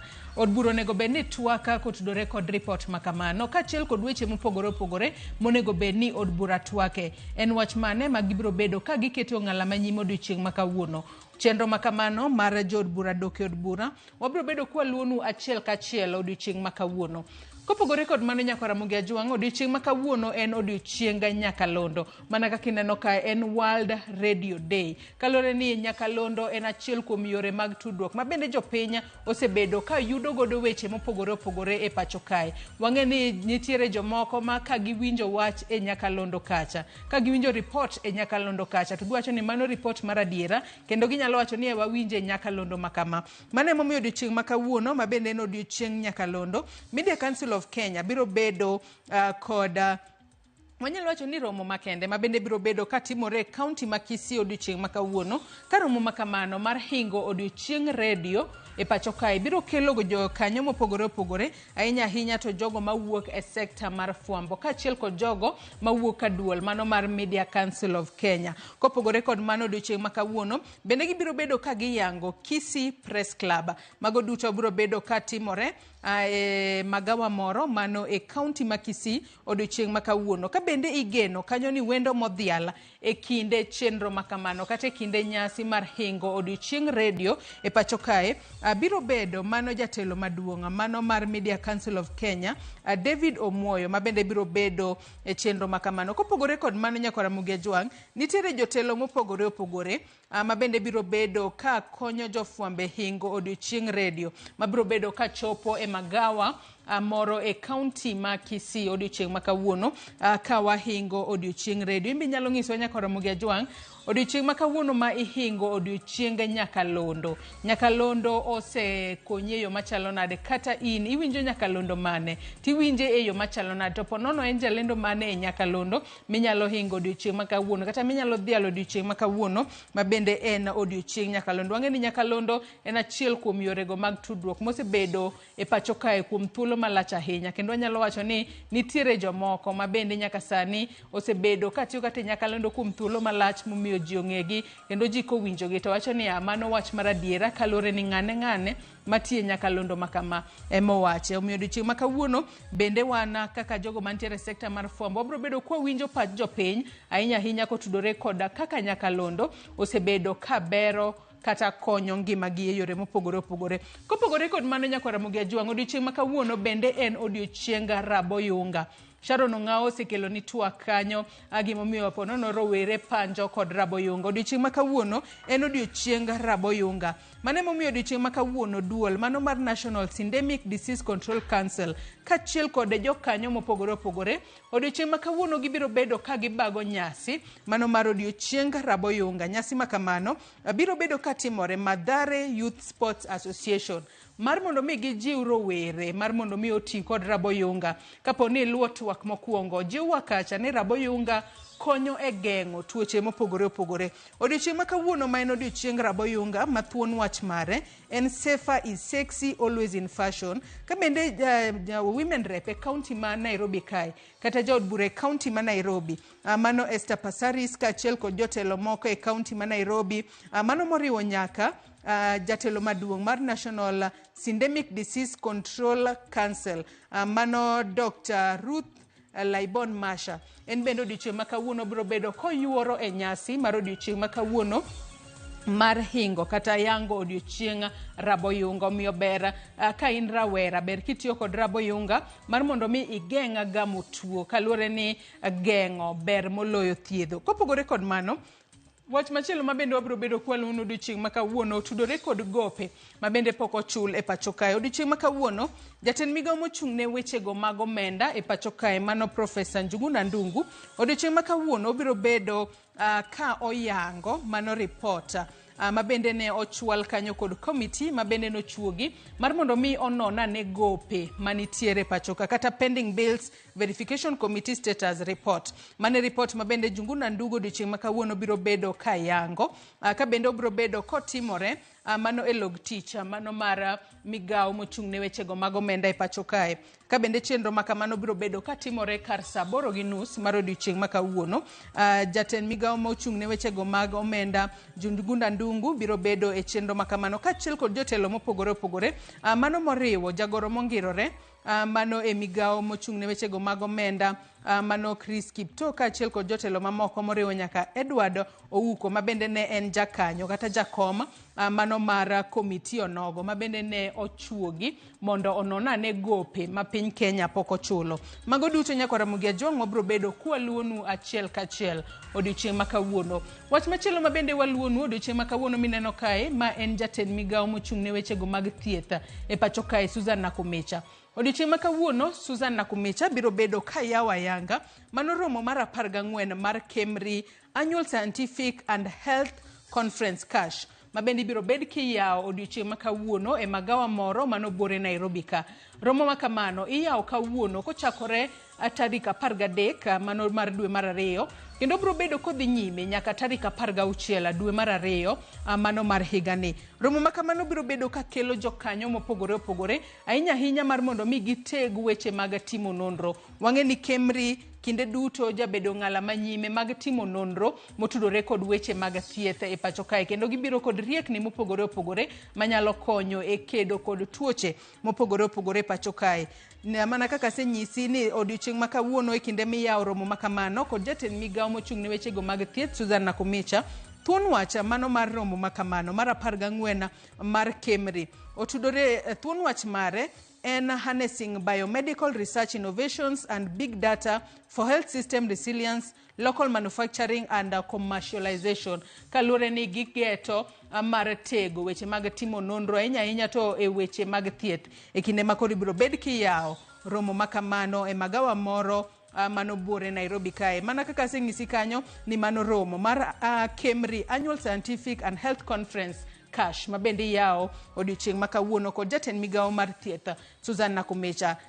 Gichako yawe kar saa 2:30 mar okinyi ma kawuono kendo ang'e ni jofwambo magwa biro bedo ka chopo kuro kalure ni pile ka pile gibiro bedo ka giloso kod jofwambo kotudore kod thuon wach ma gibiro bedo ka gilose kochakore kawuono odiochieng' ma kiny tarik 14 tarik 15 kaachiel kod tarik 16 ma gibiro bedo ka gitieke romo ma kamano.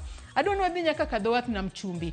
Chenro mabende waluonu kawuono mineno kae ma en gavana e kaunti ma Mombasa Abdul Swamad Sharif Nasir.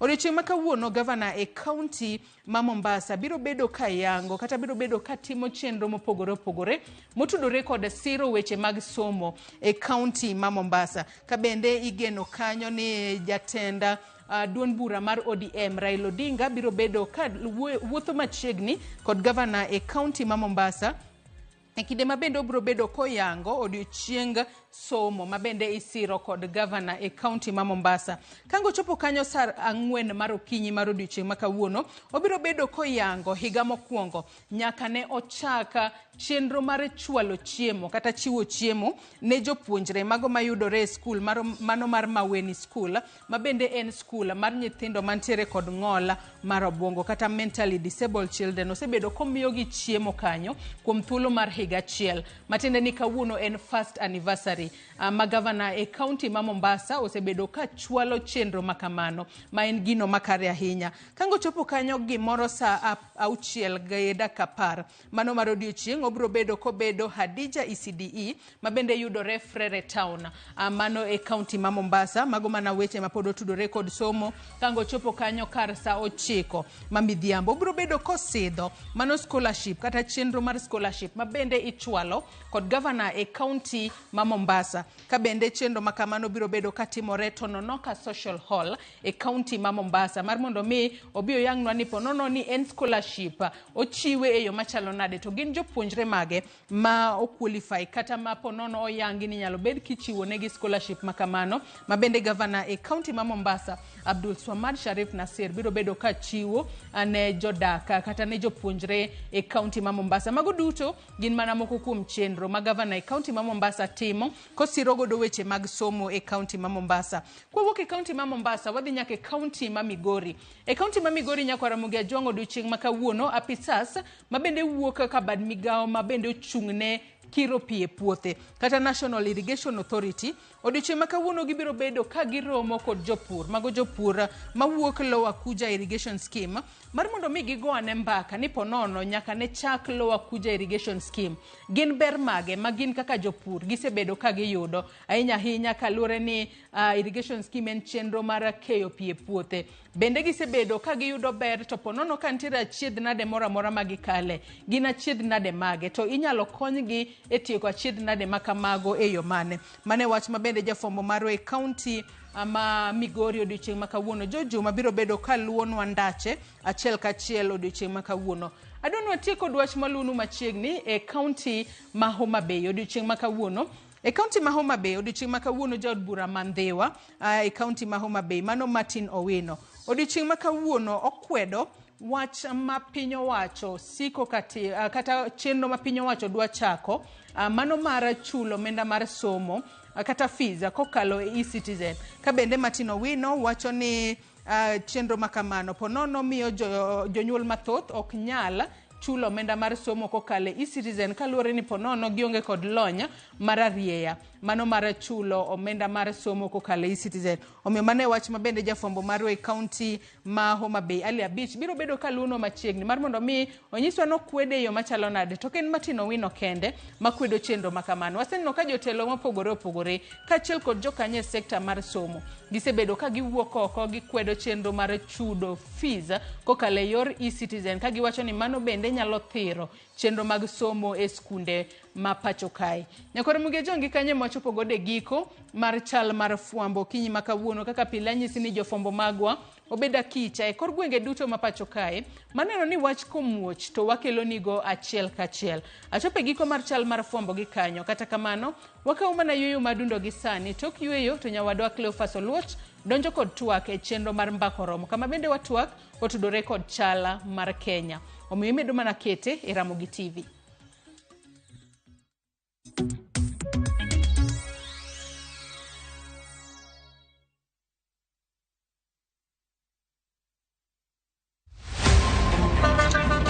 Tuanze kulipa kadi sasa, na kadi ni cashless. Umesema tunaweka pale? Yako ile namba. Mimi niko na cash. Nisaidie hiyo do na namba yako ya simu.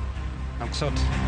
Ka in jawuoth mar matatu e safar machiegni kata mabor, non kendo yang ni chulo fare mari kokalo e yor mbui. Non ane ka yudo risit mari e simbi. Kama sira ujuki kendo idwaro ni ochuli gi kambi mar okumba. Risit mari kata digital receipt eneno mari ma ibiro golo. Ka in wuon matatu, dwarore kokalo kuom okumba mari mondo ibed gi yore mag chudo kokalo e lony manyasani. Mondo matatu mari oyud okumba. Mambo ni digital. Tudri gi jal ma uso okumba mondo ing'e mathoth.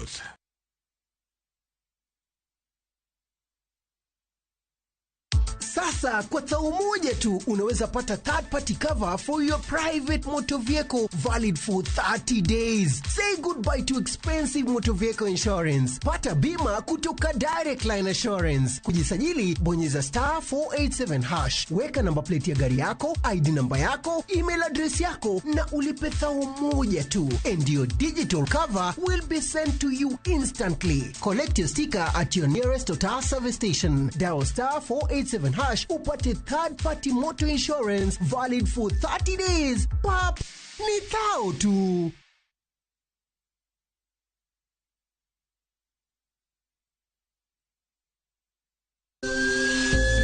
Ikrini wuoth makende mar puonjruok weche thieth kod rito ngima ji. Nitie gik moko mwanyalo timo mondo mi wageng' tuoni. Kochakore kar yeng'o nyaka kuonde thieth. Kiki mwony yath mora mora kapok daktari opuodho. Wabiro wuoyo gi ji e yo mabiro mulo chunyi kendo miyo pachi yawre. Awuoyo about cerebral palsy.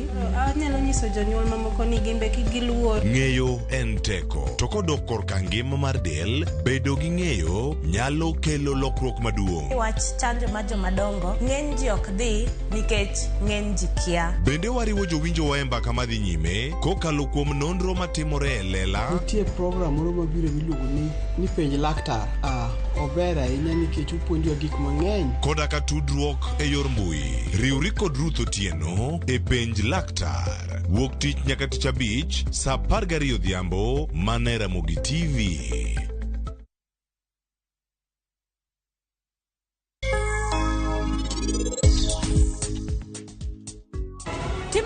311-285. Namba modong en mane? Uya wil. Auchielo chik ang'wen, tim piyo. Mama ini wachoga ni Nyasaye ok nyal bedo kamoro amora to mano emomiyo en ochweyo baba kamoro achiel gi mama. An adwa wuoyo kodgi, en gima long' ahinya. Aramo. Onge gimoro amora ma an kaya dwa winjo. An naseng'isi maber. An ok adwa wach mwatieko oko mar doho.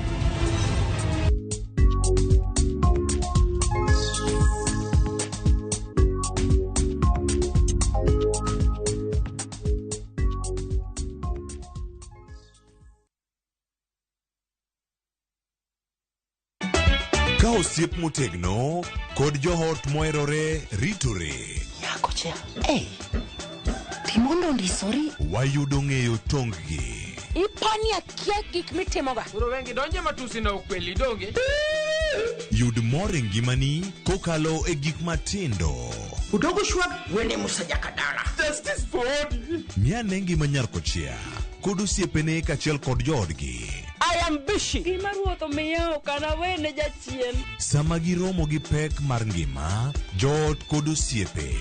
Nyasaye neno gi wang'i ma ok opimni. Akwaye ni mondo imak tieja karibu to kopuodho tilew chunye. Ok ginyal weyi ma ok inyiero.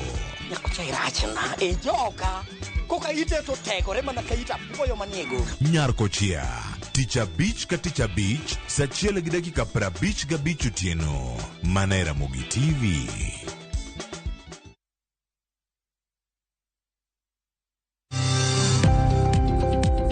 Ohala gi mwandu wakelo ni jolony e weche ohala. It is important mondo wan kaka joluo wabed gi dongruok. Wafwenyo ni adiera matut mag timo ohala. Tijni kidwa time en mana mashin mar luoko to gi kuminya yude pi. Wawuoyo e wi yore makare mag timo ohala. Kisechopo e level mabedo brand, ono beni gimoro amora mitimo en gima timo ang'o makelo pesa. Wakonyi dongo ohandi ka wamiyi yore mag kano mwandu.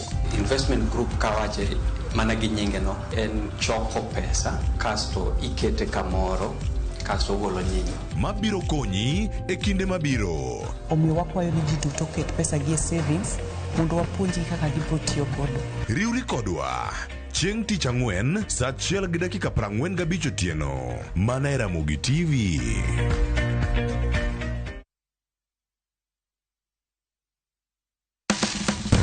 Tudri kodwa ka wayango kit chiemo mopogore opogore mawuok e pinje maoko koda mago ma iloso pacho ka. En gi ring'o mang'eny to kosetuo kama ma inyalo kano ndalo mang'eny. Mamiyo lep twadore kendo ni kod ndhadhu mopoto. Fweny maling'ling ma itiyo godo e loso chiemo ka in bende ipuonjori kaka inyalo loso mana e jikondi kanyo. Wakolo matut sigana mantie chiemo ka chiemo.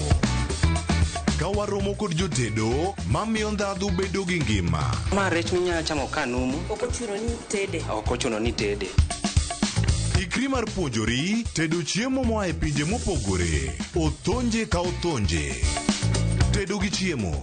Tich adek, saa 2 okinyi. Mana e Ramogi TV.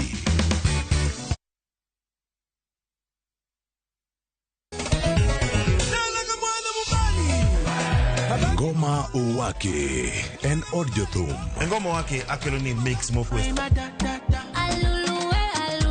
Reggae, ja, Rastafari. Twak gi jothumbe nyakoro mago nyanka mora mora magintie. People crave is the different. They crave the exotic. Yeni kila thum ni kare. Kama nene edition. Benga kaluka Cha beach nyakora magajuang sukus kamwati memana kama Kitemana ngoma wake nyinga en Papa Viken Wukich kichario kichadek kichangwe kichabich sapar gida kapaga beach nyaka sapaga rio warom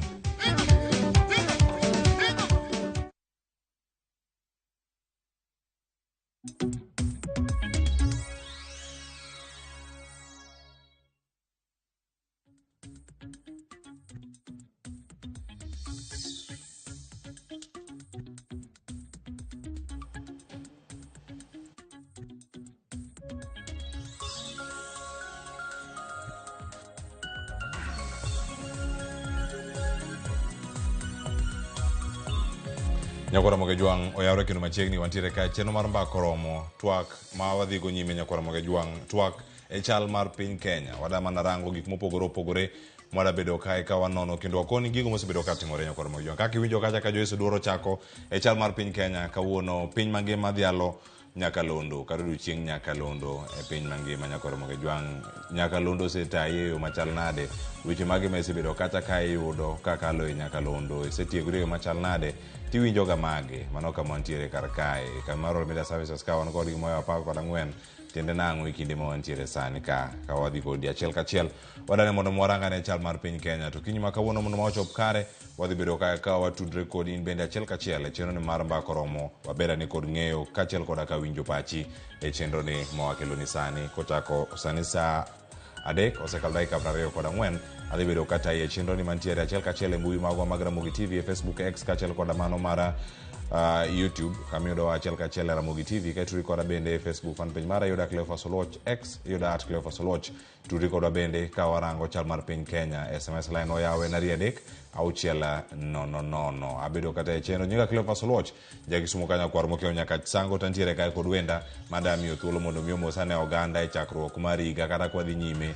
kod higa wasedonjo dwe mar 2 mabende seche manok wadonjo odiochieng'no mano mar Valentines mano odiochieng'no makiny adamiyo gi thuolo mondo gimosa oganda kachiel koda ka rwako gi ayanga e twak okinyi makawuono wantiere kae kod Wycliffe Nyafwanga jalony weche mag telo mabende wadane waloso godo okinyi makawuono ka warango chal mar piny Kenya. Wycliffe oyawre kendo machiegni mosi oganda luo amosa Nyakora Mogejwang kumoro amora mauntie okinyi makawuono kuom bedo kodwa achiel e twak morago kawuono kendo mae twak mokwongo mar higa ni donge kamano angeno ni Nyasaye oritou maber koro warwako e twak makawuono mondo ang' wafuone weche mag piny maber. Nyasaye ogwedhu. Erokamano ahinya wadatwaka warange bendo mopogore opogore Nyakora Mogejwang. Wadhi ane studio ma Kisumu studio ma Kisumu wantiere kanyo kod Seth Okumu en coordinator mag ojende kata rowere e duond bura mar UDA e bade ma Kisumu ka wada tudre kod achiel kachiel. Seth Okumu oyawre kendo machiegni Ramogi TV okinyi makawuono tielo mari mokwongo ka thuolo mosa ne oganda tiulri malong'o ne Nyakora Mogejwang. Erokamano Cleophas amoso nyikwa Ramogejwang kumoro amora ma gintie ne yawre uru kendo ageno ni gichiew maber kuonde te ma gintie. Nyinga en mana kaka iselero no Seth Okumu an UDA Youth Representative Kisumu County ka kendo ageno ni twak mwadhi bedo godo ni dhi bedo twak malong'o kendo wadhi nyalo bedo the ability ma discussing issues machandowa e pinywa ma Kenya ka. Erokamano ahinya kendo machiegni mana kama wachako ka Nyakora Mogejwang awacho ni rumbi mag lit gi kuyo ne okwako piny Kenya mano odiochieng'no manyoro ka oganda nochiewo to yudo kanyo ni jang'wech marahuma Calvin Kiptum ne owito ngimane mano ka entiere kar kanyo jahigni 24 mano owito ngimane masirano mar apaya. Adana chako kodi Seth Okumu ka e studio ma Kisumu ichiwe ote mari kata rapar mari midhi bedo kiparogo jal mane wacho ni en sulwe kendo sulwe mare nosechako rieny e wechegi mag ng'wech tainya ng'we kinda mag mita kilomita 42 Calvin Kiptum ma owito ngimane masira mar apaya e kaunti ma Elgeyo Marakwet otieno ma pinyno rugo nyoro. Achako di Seth Okumu awinjo wach mari gi rapar mari mentiere godo ewi mosenindo Calvin Kiptum. Wach Calvin Kiptum ni taparo ni omako piny ma Kenya marach nikech kiparo maber to aparo ni en dwe mar 4 mano onego bed ni odhi ringe marathon moro to kendo ne wan gi geno ni marathon no nyalo break 2 hours or ringe less than 2 hours odonje that an official record mane Eliud Kipchoge obedo godo. Koro en wach momako the athletic community but kata Kenya yo malita ahinya nikech at 24 years ne en ng'at man gi a lot of possibilities kendo ne en ng'at ma future ne ni bright kendo aparo kana nene koringo aparo ni en Chicago Marathon en kijana mane oting'o Kenya kendo keto Kenya in a global scale to kata kaka jali neno timore en yo malita ahinya nikech neno ni en seche mag otieno en gi trainer ne kiwinjo police report mowuok en ni yorno en yo manigi mist mang'eny taya onge so aparo ni kata wan kaka a nation onego bed ni watemo ng'iyo gige road safety wanyalo keto street lights wanyalo maki yorego mondo gik moko aina gi odok piny nikech wach manotimre no lit kendo familia ne kumoro amora ma intie the athletic community gi jo Kenya duto kamoro amora wagone gi mos kendo mad Nyasaye migi kwe kinde ma wach kama otimore. Ero kamano ahinya seto kumu kuom ote mari bende ko dhi nyime ka Wycliffe Nyafwanga mi thuolo bende mondo mi chiw ote mari ng'eni gik mathoth osewacho ahinya kotenore kod tho mar Kelvin Kiptum to in kaka in ipare kidi machalo nade iwacho ni mano higa mokalo dwe mar 10 kanye kamano oganda mathoth noyudo thuolo mar winje e yo malong'o ahinya. Nyoro na an gi dich moro maka koro ing'eni ka adhi amanyo social media to aneno kiwacho ni Kelvin Kiptum aneno ka iwacho wach ni nyaka bed ni Kelvin Kiptum otho koro ing'eni omako dhoga nikech itiyo mang'eny ka nyaka tiwuok oko ting'eyo ng'at ma Kipchoge gini Kelvin gini emomiyowa nying kata idhi ma Uganda kata idhi mana US kata idhi ma UK ichopo kuno to gin iyudo ka nitiere stamina moro ma in go kata moro ma in go kiwacho ni ing'e Kiptum ing'e Kipchoge sani ne wa hope ni mondo Kiptum odhi break the record ma wicho setho wachno mabe no sachak historians ne wasachako ere kaka nyalo timore nikech ne wa hope for the best koro en gima late ni ng'ama nigi future e higa 24 no ninde bade e yo mar accident e yo otieno nyaka ge coach ne te third passenger to osadhi e hospital kendo walamo ne Nyasaye mondo mako bade en mondo oting'e malo opalo no wacho Wanjiru be nikech ng'ane kanya ka wasebedo gi athletes mang'eny makaka Wanjiru be no Nyasaye gimono timore kama ma be koro tho e accident koro wan dho moko koro en auti mag kuyo ne familia jaode na neno family men go athletic community kata World Athletic no orote Kenya mangima koro orote mag mos ne familia no Nyasaye mondo kwecho ni sana. Ero kamano ahinya nyakoro moge jwang' mag welo mantie kod studio kiny ma kawuono medorno pachi kaachiel koda ka ote ma intiere godo kiny ma kawuono ka wamedo mana nono kendo kolo chal mar piny Kenya machako gi mano mag chiwo rapar magwa ne mosenindo Kelvin Kiptum jang'wech mang'ula mag ng'wego mag kinda mano wito ngimane okinyi ma piny otieno ma piny rugodo nyoro mano e gwenge ma Elgeyo Marakwet kama ne oyudo masira mar apaya kendo wito ngimane kaachiel koda ka kocha mare kata japuonj mare wechegi mag ng'wech ka entiere kanyo kode masira no manoweyo ka ji ariyo wito ngimagi kendo ng'at achiel ne otony kanyo kendo ne oyudo thieth tok masira mar apaya no nyakora moge jwang' mathoth pontiere mabedo kwaluoni okinyi ma kawuono to dewa er mana mar chako gi winjo gin gik mage ma onego bed ni waluwo ka achiel kachiel mwada bedo kae ka waluwo kata wami thuolo mar winjo kata neno gi achiel kachiel die sigana modani mondo miyo yawno atwak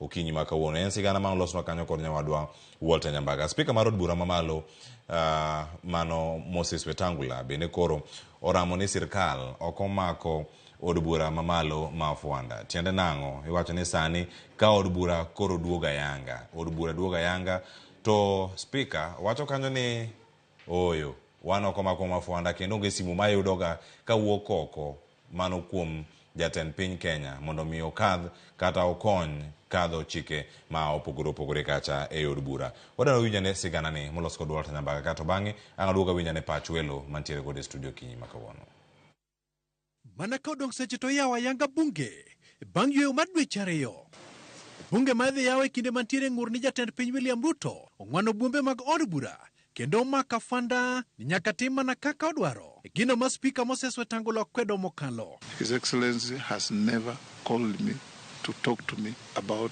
what is going on in Parliament in the manner of debate or vote. Never. I can say this with a clear conscience that at no time has the President ever attempted to influence how Parliament works. Wakati wote miswada na hoja za serikali zinaletwa bunge na kiongozi wa walio wengi ambaye ndiyo mwakilishi mkuu wa serikali katika jumba la bunge. Mati mwone kinde ma od bura biro pedho twak mochuno midhi chako de kin twak mamoko. The NADCO report is already ready and it's going to be a slotted time with the opening tomorrow so that is given priority to be debated. Speaker Okoni od bura bende biro bilo wach matut ewi lipod mar NADCO madwaro ni mondo chuogi apisi mar jatend jotend migepe, apisi maketo sirikal tesre to kod keto e chik omenda mag NGCDF. Entrenchment of the gender rule, the creation of the office of a prime minister, the creation of the office of leader of opposition in the country. Some of those may require constitutional approaches. We also have the entrenchment in the constitution of the national government CDF, the Affirmative Action Fund for Women MPs, and so on and so forth. Those are also on the table. Bende wetango yango ni twak mabiro bedo mogurore enewi osuru mar udi koyango ni jatend kweth manoke od bura Opiyo Wandayi yande ondiko ne od bura kadwaro ni mondo duok ne jo od bura omenda margi mane ong'adi mag udi kata odoko ni dono osegolo ng'eto. I have seen the letter. The minority leader has also called and talked to me, and we have discussed the matter, and I believe it is under control. Secondly, I want to make it clear, because I saw some leading politicians attacking the Speaker for going to court. The Speaker never went to court, and the Speaker would have had no reason whatsoever to go to court. Okoni kamiti mar budget bende biro laro rekod saa mar chwako budget mar 2024 2025 kendo ma nyalo miyo wuodhe mag jo od bura biro bedo manok oko mar Kenya. The House will embark on serious business. You know, the budget cycle is on now. We don't have a lot of money to keep traveling, and we only travel when it's absolutely necessary. Walter Nyambaga, Ramogi TV. Nyakoro Mogejwang mano report mondo sma kanyo ko Walter Nyambaga odane wachaka kanyo achiel kachiel adadhi e county ma Kisumu. Setho kumu ichung elo rowere e county ma Kisumu magumotende kod duond burano mar UDA. Winjo report mantiere kar kae. Speaker mar od bura wacho weche moko madani mondo mi imiya pachi malong'o ka iwinjo gi kanyo. Wacho kanyo ni report mar NADCO oikore kendo en achiel kuom gigo madhi twage kendo gik mantie kar kacha idhi mi pek e twak madhi chako ayanga e od bura. Machielo wacho kanyo ni jatend piny Kenya pok ogone simu moro amora mondo mi olos chike e od bura kata onge kaka jatend piny Kenya donjre gi tije od bura. Wacho ni jatend piny Kenya kata sirkal omako od bura mafuanda. Adieri mar wach nyalo bedo ni en mane korka kori inene nade nyaka sani weche mathoth bende otenre gi kanyo ma speaker chopo nyaka e do mabendo dagi ni en gima kamano pok otimo korka kori iwacho ni nyaka sani od bura duogo report mantiere mbele speaker kata od bura onego tiko deyo machal nade. Ero kamano Cleophas.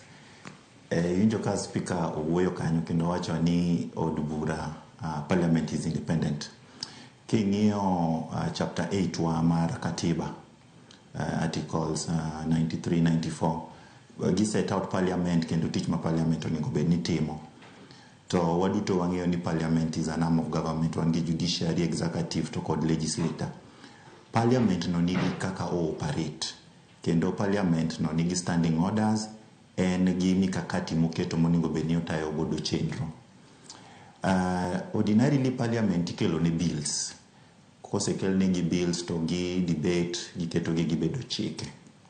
Sani one of the bills man before parliament en NADCO report, National Dialogue Committee no kendo ne en gi recommendations mang'eny the constitution mar IEBC, addressing the cost of living, entrenchment mar office mar the prime cabinet secretary, creating official leader opposition. Those positions na ni kanyo. Okay, nadir ka ji nyalo wuok oko to wacho ni ati parliament bedo controlled by executive.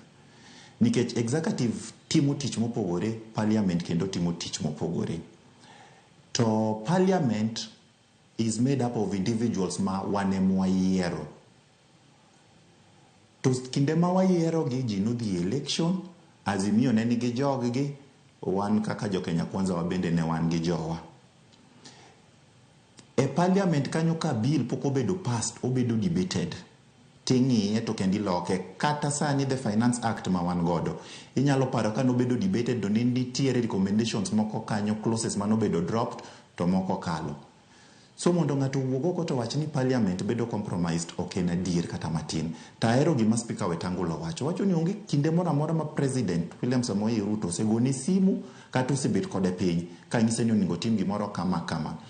Gima kweth mar Azimio onego tim en ni onego gen sure ni seche ma gigi bedo debated e parliament to giduto gintie.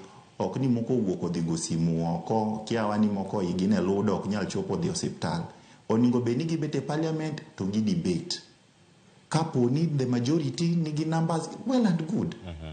Iseneno ka ji dhi e court kendo ka giwacho ni kapo ni nitie gimoro mane parliament okalo to it's unconstitutional. Waseneno ka doho wuok oko to wacho ni ooyo mano timre to noko timre e yo makare. Koro nitiere safeguards gi mechanisms moket makata ka dipo ni parliament ok tim gimoro e yo makare, pod wan gi judiciary manyalo play that oversight. Wach ma iwacho ni ati parliament okaw mafunda no ok en adier, Cleophas.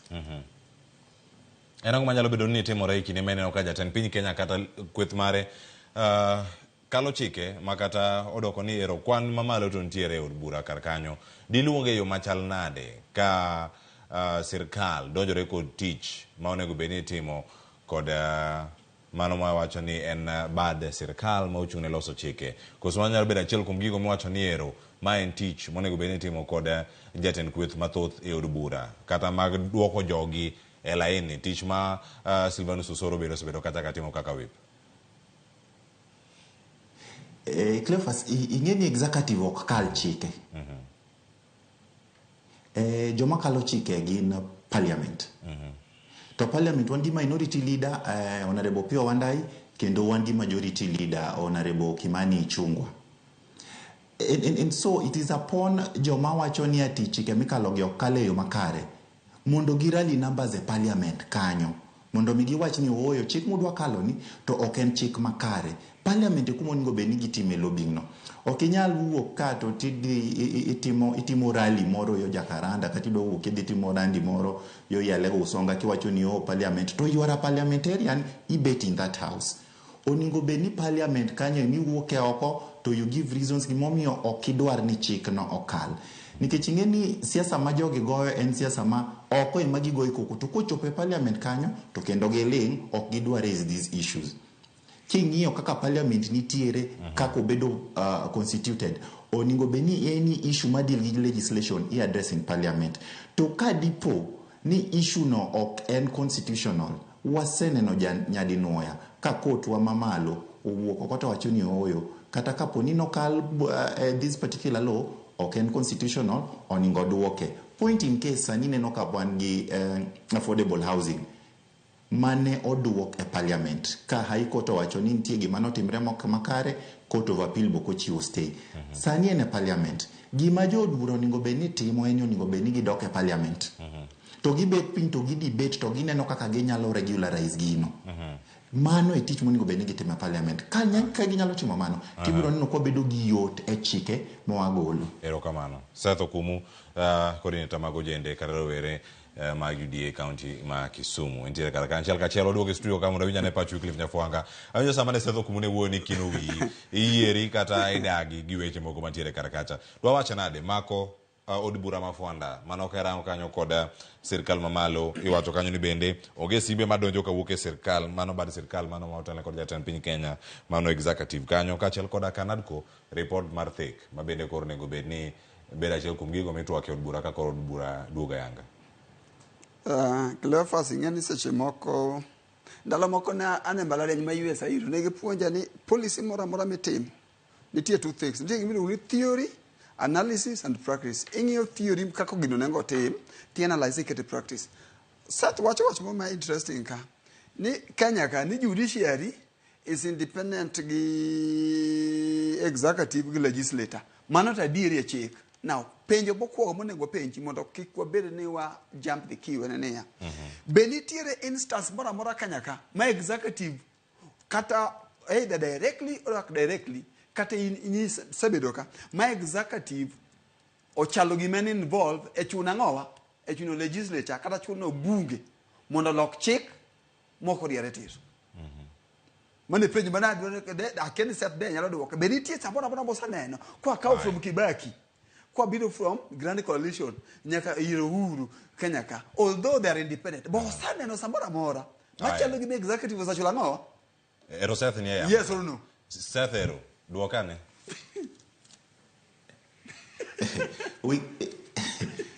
winjo gima Wycliffe wacho no wan gi independent institutions, judiciary and independent, parliament and independent, executive and independent.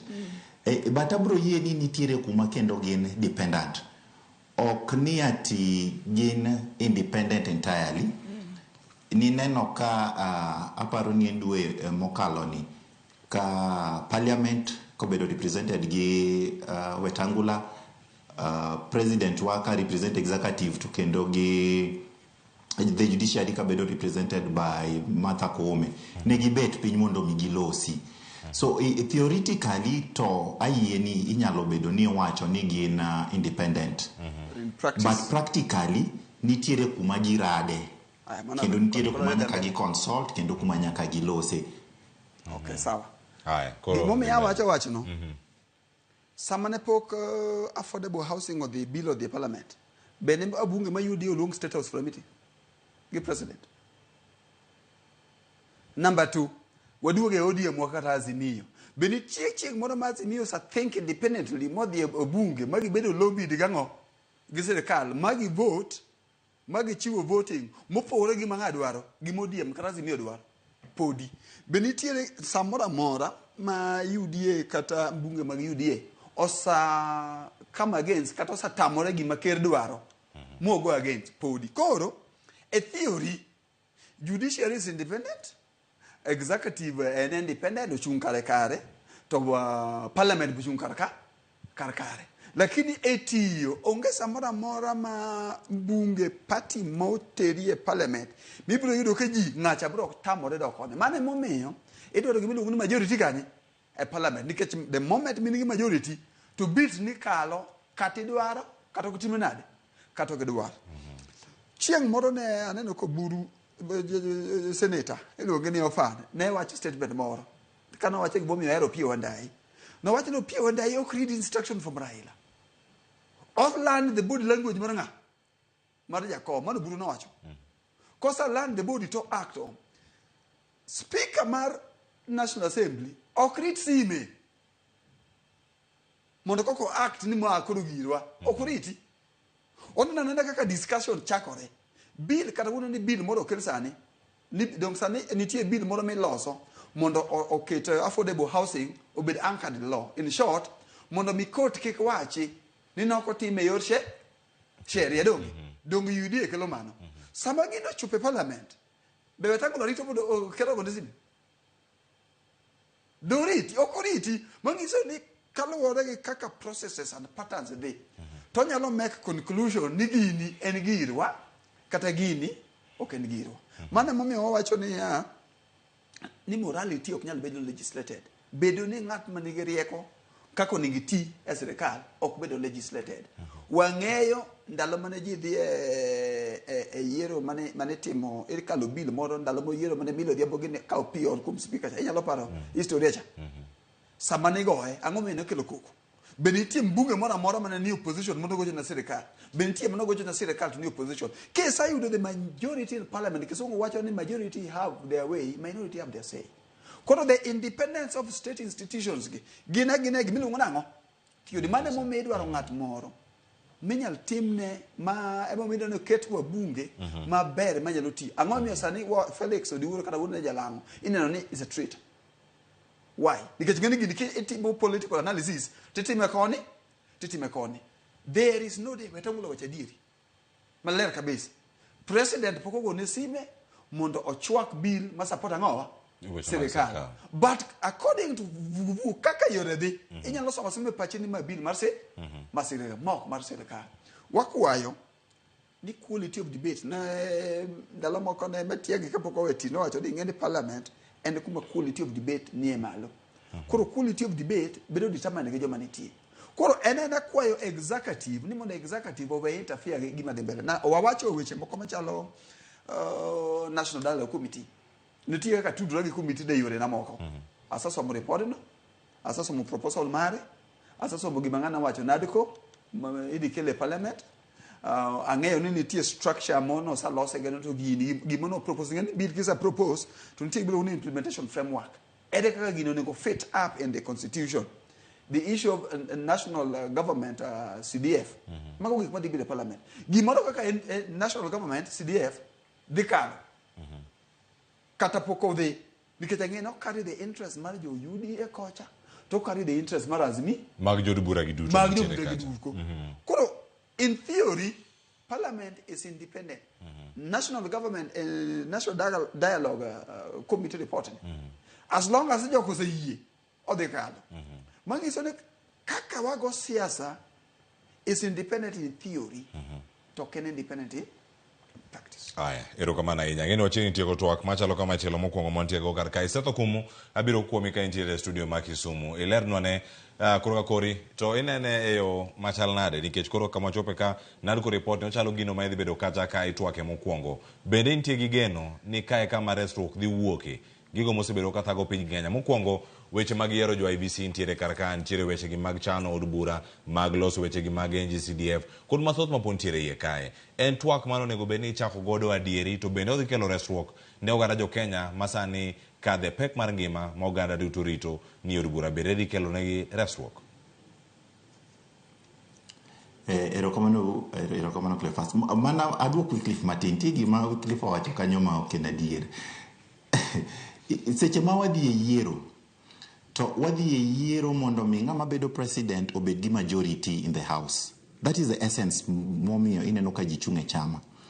At any point kisebedo gi majority in the house to in mi set the agenda of the house kendo in mi set the bills kaka idwaro ni otimgi. Again ineno ka those house business committees, it's important mondo ng'ato ket joge parliamentarians ge kanyo. King'iyo manifesto wa bottom up economic transformation agenda wadwaro ni wa implemente to mondo mi wa implemente nyaka wa implemente kwa tiyo gi parliament e vieko mwatiyo godo gimiyo wa those laws gi chikego ema watiyo godo gima kweth mar Azimio ningo bedni temo timani gi ningo bedni gimanyo kaka ginyalo bedo gi jood bura mang'eny mondo mi ka gigi obiro to gineno ni ooyo ma ok ber kata ma dwa chandogi to giwache od bura kanyo. Onge opposition migoyo e pap kata rally, opposition timre e parliament. Mar ariyo en wach NADCO. Clever sipo paro ni NADCO ni obiro bang' protests mek Azimio kane giwacho ni nitiere achiel ariyo adek mok timre makare to gidwaro notim makare. To ne gibet piny to giwacho ni let us form a committee mondo obed piny ong'i gima chando jo Kenya mondo wane kaka wanyalo timo. Wan kaka jo UDA we fully agree gi report mar NADCO. Kendo recommendations go te wayie godo. Ka en reconstitution mar IEBC kendo selection panel no wayiere godo. Entrenchment mar national government CDF no wayiere godo nikech wadwano bede katiba mondo mikitime to ok ni ji chako wacho ni itime yo mok kare itime yo mainan procedural we jogi okete e katiba. The gender rule no wadwaro ni ong'iye ineno. So all the recommendations mokete NADCO committee, cost of living wadwaro no dog piny. If it is reducing travel budget by 50% kako bedo recommended no we otime magi duto te en gima kwatimo to dhi konyo jo Kenya nikech king'iyo agenda mar government en making sure ni jo Kenya oyudo yot e gik magitimo pile kendo jo Kenya services mabedo offered miyo gi yot. To kendo wadwaro ni Kenya obed gi kwe nikech ing'eni protest matimore kinde ka kinde gi ok giber ne uchumi. Iparo ka report no wuok bang' protest timre last year ni we were losing some amount of money bang' protest ko mano ok gima ber. So if dialogue is a way manyalo miyo Kenya dhi mbele gi kwe kendo ka dialogue nyalo miyo President Wamaro William Samoei Ruto kinde mar implementing agenda gi manifesto ne to we watim mano. To an gi adier ni Azimio participated fully e gini. Kodhi e parliament to okoningo bedni ati koro obedo ywaruok. En gima oningo bed implemented fully kaka nochiwe no.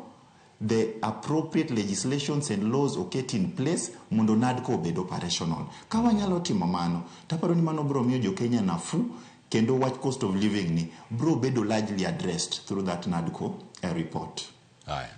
Erokamano ahinya. Mida medo bie kanyo kaka to bagang' odhi nyime. Wycliffe. ingen sat gini maora ga achiel wacho ni agenda mar UDA anyway nan consultant weche moko mag economics not on political e gigi mag UDA koro ang'eyo achiel ariyo adek koro wuoyo ka seche moko ngin seche moko iparo ni mit ng'ani en position notemo watemo ng'iyo policy kaka policy timore ne gima nyalo timore now kuidhi e yiero Cleophas to the year on the basis ni the majority members mondo konyi implement policy as the president kata yudo majority member konyi implement angowa policy are they independent begin independent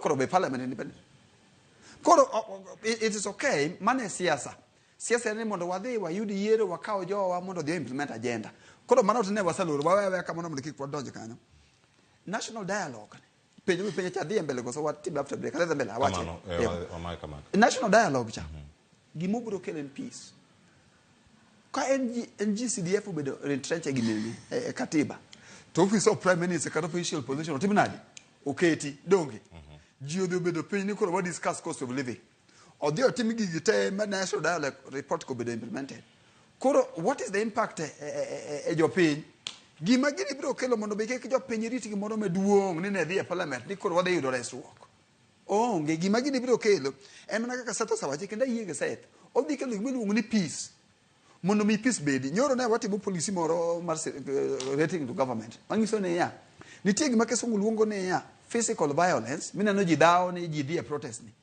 to nitie gima iluongo ni invisible violence ni ya ang'o mamiyo ji dhawo ang'o mamiyo kata na tribe achiel gore gi tribe machielo nitie gik moko miluongo ni ya ni structure ni ya ng'ani feel ni ng'amo dhi e telo ema dhi timo ang'owa ema dhi yudo kek mang'ongo mana mamiyo katiba nokelo ni ya mondo mi president donji wagole from simple majority mondo bed gi ng'ama nigi at least 50+1 to ng'ani kedo bed ng'at moro manigi at least 25% ma counties ma Kenya ka nikech katiba ing'ene mano force to jigi coalition indirectly ok ng'isi mondo mi kibedo president koro yudo ng'ani nikech tong'e ni kikedo ji mang'eny on the table koro kabila ji mang'eny dhi feel part of the government nikech ng'en government nigi three things nigi kisungu luongo ni politics ng'en nyaka go siasa e sirikal nitie miluongo ni policy nyaka tim e civil servant nitie namba dek miluongo ni perception jopiny neno nang'o ni sirikal dhi ne ka perception obedo change sani ma ji luo kata joma ni Azimio oneno ni sirikal ni no saketo jakom e sirikal koro ma pattern mar sirikal madong perception koro di foment peace mane gima dhi koro ji dhi mbele erokamano ahinya paro pod nienjo ka mopogore opogore kapok watieko twak mokwongo mantiego ka mondo orang ane gima jatend Wiper nowacho kotenore kod jod bura mag Azimio wadwani wawinj ane ote mantiere kar ka to gin ote ma bende oor kachiel Wilberforce Otieno wacho kama awinjo twak maber penj na okumu ni oparo ni Wetangula nyalo kono jofwambo ni Ruto goyone simu wan jo Kenya kendo waneno gik ma sirkal timo weche NADCO konyo youths kod ang'o kaka en youth rep mar UDA mano mantiere kar kanyo odhi nyime kowacho ni parne Seth ni parliament ni kod lobbying ma Ruto kod speaker timo kuom chulo MPs to vote for them aya anga duoga winj pachi gi thuolo mar duoko kata kamano Ruth Nyathi Ochieng wacho kama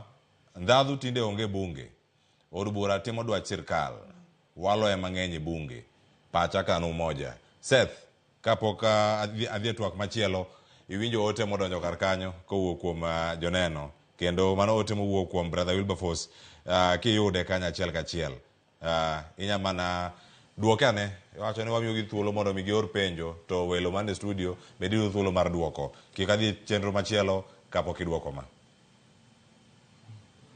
erokamano Cleophas NADCO report oningo bedni twang'iyo kuma noae gimomiyo biro to nineno ka there was that complaint ni the cost of living neni malo NADCO report is addressing that mano gima ka NADCO report o address to the cost of living dok piny across board ok ne yudhe kende kata ne the general population so mano gima kotimore to wadhi yudo ni wabedo gi nafu kata purchasing power idhi yudo komedore pesa moro matin minyalo dongo do fuko idhi yudo komedore but chutho ki somo all the 7+ recommendations mokete NADCO report iyudo ka gitouch on the various sectors across the economy nikech ineno ka ntiere offices madhi bedo entrenched constitution mane hitherto ne onge kanyo. Mano gima abro yiere gi Wycliffe ni in one way or the other odhi mini there are more employment opportunities ma vijende wanyalo yudo, to even over and above that idhi yudo ni gigo ma watimo, the processes ma dhi lead ma offices gibed established ma gibed gik matiyo, idhi yudo ka the youth in one way or another obedo involved inside that process. King'iyo kata parliament wan gi Young Parliamentarians Association ma push the youth agenda e parliament. Magi gik mwadwa ni wati godo mondo mi ka report ni bedo implemented to the input mar youth e yudo kanyo. To be gini aneno ka ng'ato wacho ni nitiere lobbying moro mitimo e parliament. Seth, erokamano ahinya. Mana kidhi nyime, ka ngidhi nyime mar lero. Bende report mar NADCO ne dwarore mondo mi riwruoge mantiere od bura makelo kanyakla ji matindo kata jod bura matindo kaka mano mar Young Parliamentarians Association mondo mi oyud teko mare. Bende ni gimoro madwaro report kaka mar NADCO koso en mana ni jotelo matindo miyiero madhi od bura onge kod chuny rowere kata jogi matindo magidhi kacha nikech ok gidhi mondo gilose low, gino yier gi mana kaka jomatindo mantiere kar kacha. Jogo moyier mondo lose wi ojende onge gi kacha mantiere od bura. E kinde molose sani report kaka NADCO nen gino mane nyaka rit nyaka chop kare koka duond rowere kata konyruok olorne rowere. King'iyo NADCO report no nitiere kuma wuoyo about independence make the political parties kendo gi non interference mag political parties. To king'iyo chama wa mar UDA ibro yudo ni the largest population ma joma oyier gin vijende. Chembe moko me matindo tindo gi king'iyo constitution gi parliament ibro yudo ka nitiere vijende mang'eny, people of that young age moyier kanyo. Koro gima temo wacho en niya, seche ma report ni bedo implemented kendo seche magini come into fruition, what dwaro ni the youth involvement mondo bede gini. Ineno, ok ni ati enena gimoro ma dhi e parliament to ni the senior people am I involved. Nikech kaning'iyo the largest number mar joma ne nie protest mane ni oko kanyo, ne gin youth, gin mane giwacho ni ok wamor gachiel ariyo adek. So it only means ni seche magini bedo implemented to the youth input bende nyaka bed kanyo e implementation. Nikech there are a lot of bills madhi bedo discussed kata implementation mar office no kendo office go kosebedo set up kaka gibedo set out in NADCO report no ibro neno ni there is that youth face e gigi mane point matemo wacho customer radio ngato na neno ka we about lobbying weche mag lobbying ma brother both sides opposition adani kangi dhi nyime ang'eni weche mag lobbying to brother Wilberforce olero kar kanyo ma bende kowacho kanyo kaka itime od bura titae yo machal nade kata kapok oduogo e studio kar kae. Jatend kweth manoke od bura Opio Wandayi kod nyawadgi ma otelne kweth mathoth e od bura manoka warango kanyo. Apod an kuomi Seth Okumu. Gino minyalo malero ne nyakwara Ramogi. Jogi noko winjore pek mar ngima kaka idhi duoke piny e report ni mar NADCO. Idhi gole kanye nikech wacho ni mae gima inyo jo Kenya inya kama gintiere ka achiel kachiel. Mae twak ma gintiere godo kendo gidhi nyime mar lose to gana jo Kenya penjre kani katwak chakre to gima kamae bende report man NADCO noko lere yo makare gin mage kato bang'e machielo mondo mi aler ni alera wiye kanyo mapiyo weche mag duond buche mantiere karka obiro kaluwore kod teko mar UDA no yudo kata Kenya Kwanza mano mara nyeo duond buche mamoko kata nywako duond buche mamoko mondo mi orere kodgi. Report mar NADCO daduoko piny chenro machalo kama kata kinde mabiro tok yiero ka yiero ma duond buche matindo bano piende gi kendo riwre kod duond bura moloso sirkal mana mondo bi obeda maler ni kanyo to onge paro mar rowere kantiere kanyo kata gida soe odonja kosi jakete tim mana lera kanyo mondo mi beda kod ng'eyo kato bang'e duoka ne weche mag lobbying kod mae mar pek mar ngima bende ntiere kaka idhi tae kata kaka odhi donjo e weche gi mag NADCO. Erokamano Cleophas, ing'eni kiwacho ni ati od bura mar UDA no nyiewo ji, ing'eni mano ok en factual, onge adier kanyo. Onge kamoro amora ma izon record od bura mar UDA no nyiewo legislators. En gima timore waneno ka duond buche no bano piende gima nitiere Azimio no wuok. Mae gima ng'anyo nokelo report mar NADCO. Seth, kanyo wayiere donge?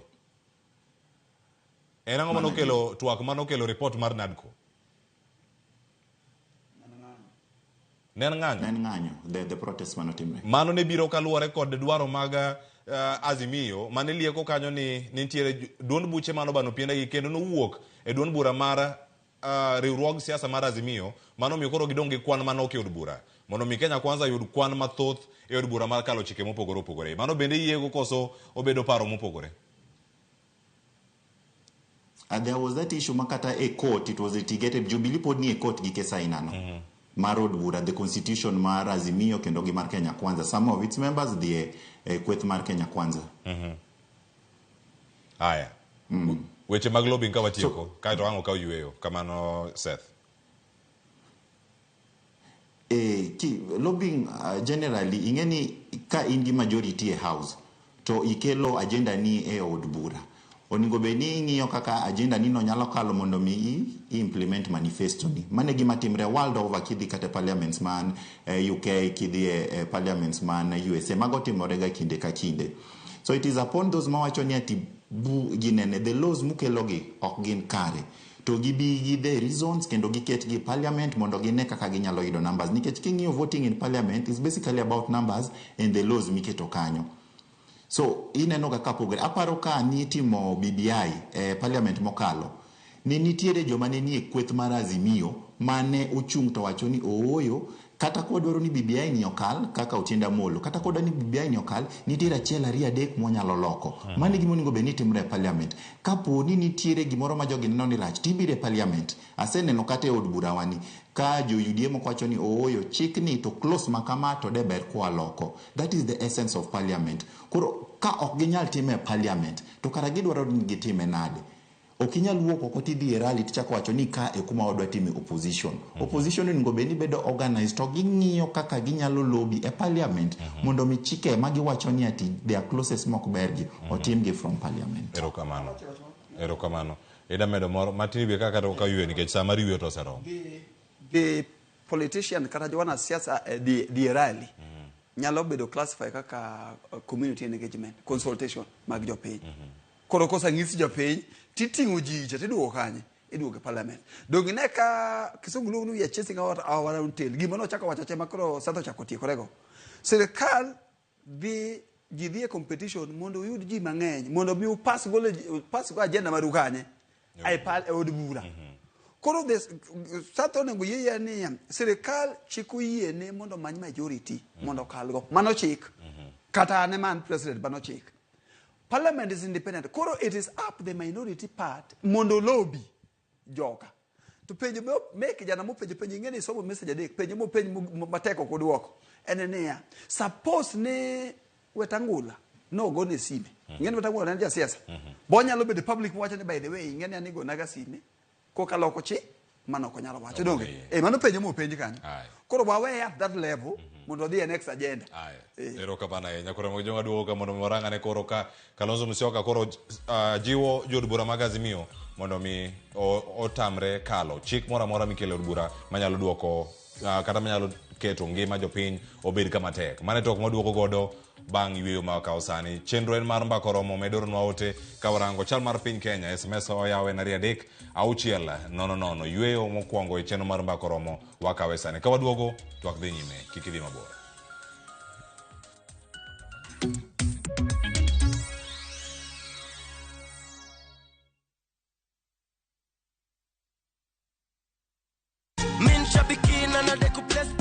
AFCON 2023 is here. Kuwa champion na Shabiki.com. Pata 10% refund kila siku beti yako ikizama. You will never lose with Shabiki.com. Wekelea na Shabiki.com. Shabiki.com ina give. Not for persons under the age of 18. Shabiki.com is authorized and regulated by BCLB license number 587.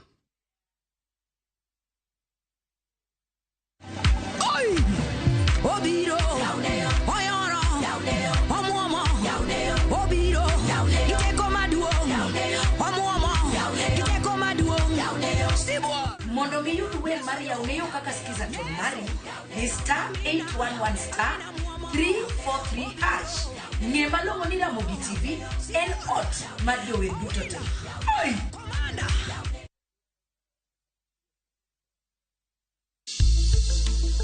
Riwri kodwa kawuono e penj laktar.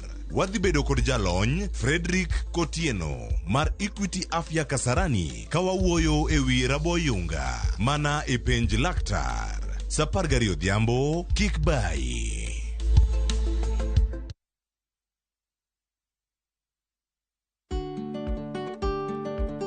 Be Ing'eyo ni chenro mar timo chudo kokalo kuom simbe mag ong'we yamo miyo jogo man kod simbego thuolo mar chulo mwandu mapiyo kendo e sa mowinjore.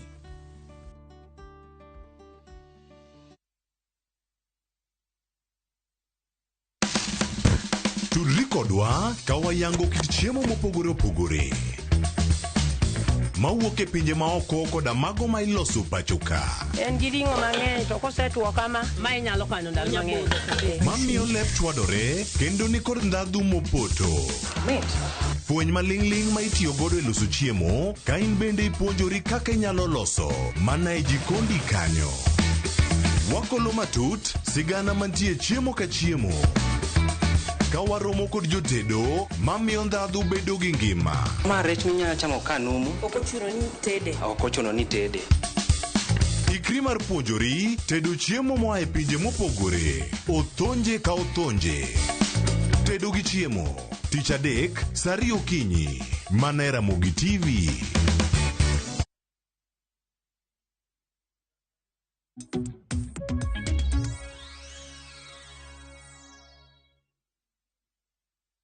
Nyakora mogi jwang machiegni en mor marani podi kete karkae chenro mar makoromo chenro mamedo puonji kendo wamedo kolo weche mopogore opogore matimore e piny Kenya. Ka uno rango chal mar piny Kenya kendo koro sani kadho chike e od bura ochopo kanye nyakora mogi jwang mano e kama kelo wa twak mabendo adabedo ka warango ka jatend Wiper Kalonzo Musyoka koro nyiso jod bura mag Azimio mondo mi ka gidok e od bura giwit oko paro mora mora mar kalo chik e od bura madibed ni nigi ageta mano mar tingo kata keto ngima jo Kenya oidh malo ne oloso kanyakora mogi jwang kotimo limbe mare county mano Mameru kendo kano loso kanyakora mogi jwang no wacho ni sirkand Kenya kwanza dhi ataro kod singo mane gichiwo ne oganda jo Kenya notene kod jotelo mamoko kotingo Peter Munya Eugene Wamalwa e kin mamoko. Wamalwa bende wacho ni duol mano mar nyaka los duol mar IBC e yo makare mano mar kelo adiera ai wechego mag yiero kochopo higa mar 2027 wawinjane.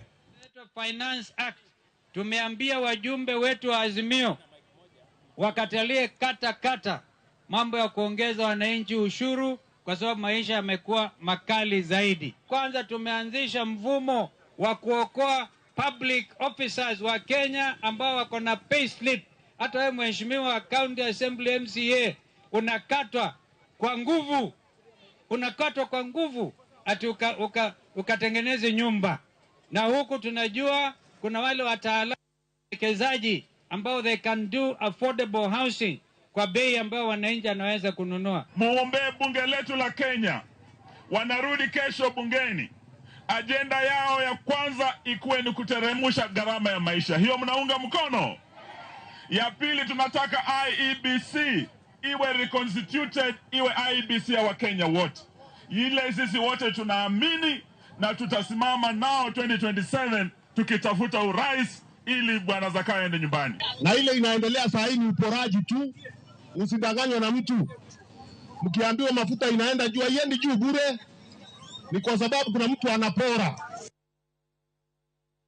Wycliffe Jafonga acha kodi mano paro mawuok mjotelo mago mag Azimio kan gintie gwengego Mameru kanyo koting'o Kalonzo Musyoka, Peter Munya kaachiel koda ka Eugene Wamalwa. Pang osechak chan chenro mag yiero mabiro 2027 ndara mag kauno kanyo kama nego bed ni gichome rem kadho chike e od bura. Kwan mag jod bura mag Azimio kata kirango oromo chopo makare ka jo Kenya kwanza ramoni la kadhe detamgi kada yawa to ne siasa mningene ka poko the policy part of it yawa ni manangoa tone siasa yawa ni na siasa cost of living was awacho platform opogore kata no wacho nyaka ka ni microeconomics kata cost of living oker gibi chiego kinyi te wacho ne kawuono koro nitiere baton moro mwadeyo koro wuogi dhi ng'iewo mogo pesa di mogo de 170 koro dhi ng'iewo 130 ng'eni there's a production cost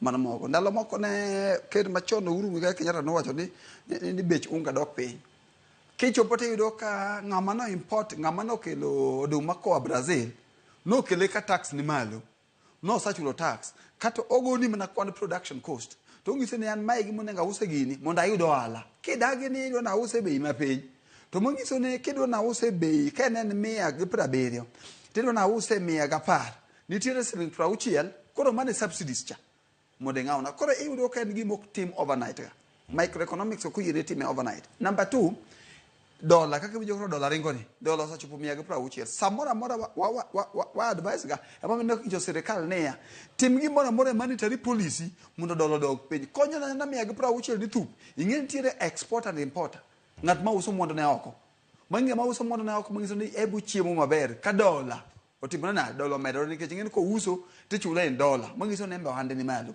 koro gik mitimo ga mose policy king'io policy mar sirikandwa ni Uhuru Muigai Kenyatta gi sirikande ne nigi gimiluongo ni monetary policy gimiluongo ni subsidies mangiso ne ya kabech mafuta dhi mang'eny to kaw bech mafuta to bei mang'eny cha wene sirikal okaw subsidies mondo bei matin ni ket ne jopiny to mondo mine dola dhi malo sirikal ne nigi system mar policy mido ka nitiere kaka iwole kisungu luongo ni policy tools so tools of decision making a policy mangiso ne ka dola dwa dhi mbele to kaw reserve mar sirikal to mwaga economy koro supply bedo mang'eny supply and demand to dola dhi piny sirikal ma sasa no wacho ni ya ni ogidwa mulo dola in terms of kedo gidwa ni supply and demand kisungu luongo ni equilibrium samosa kawe kaka no kawe ni okonyal chako wuok e production side ni mondo any language makata zimie mungisu sani ni tunataka serikali kama wacha Kiswahili no or reduce the cost of living magi gik ma policy manyaka jopiny makata kini miwinje sani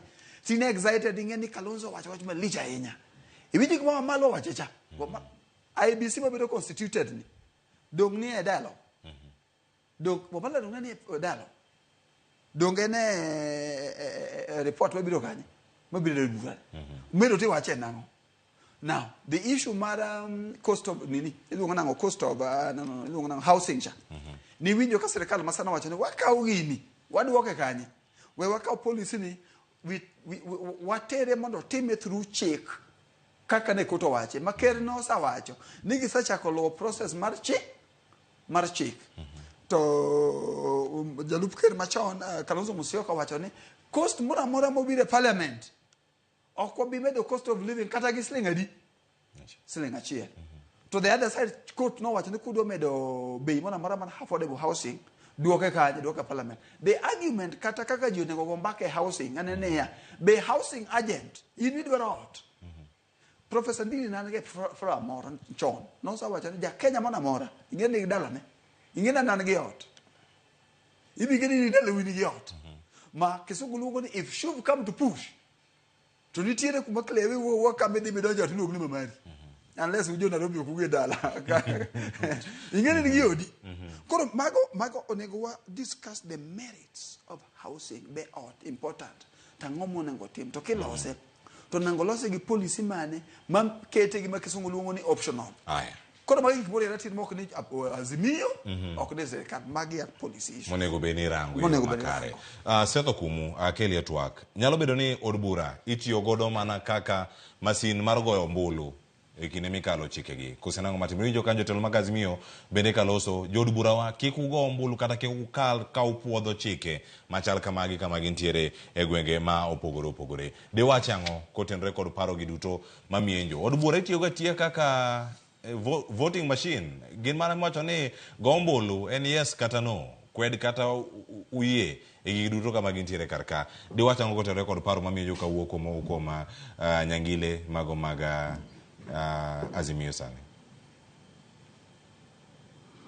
rokamano Cleophas katiba wa article 96 subsection 1 nyaka 6 no 95 subsection 1 nyaka 6 woyo roles mar parliament to the only way ma parliament be nyalo kalo godo buche go seche moko they have to put it to a vote mondo ji ogo ombulu kanyo mondo neni jomage man oyiere kode kendo jomage ma odagi kode lakini chutho gima jowa nyaka ng'e ni en ni kapok bill obire parliament obedo drafted obedo formulated to kinde ma bill bedo drafted kendo bedo formulated ni nitiere a lot of stakeholders mabiro office of the attorney general state law office parliament no be nigi that legal department makonyo gi drafting of these bills nitiere ga that opinion mikao from various working groups gibiro kendo gichiwo their recommendations kaka gidwaro ni tim.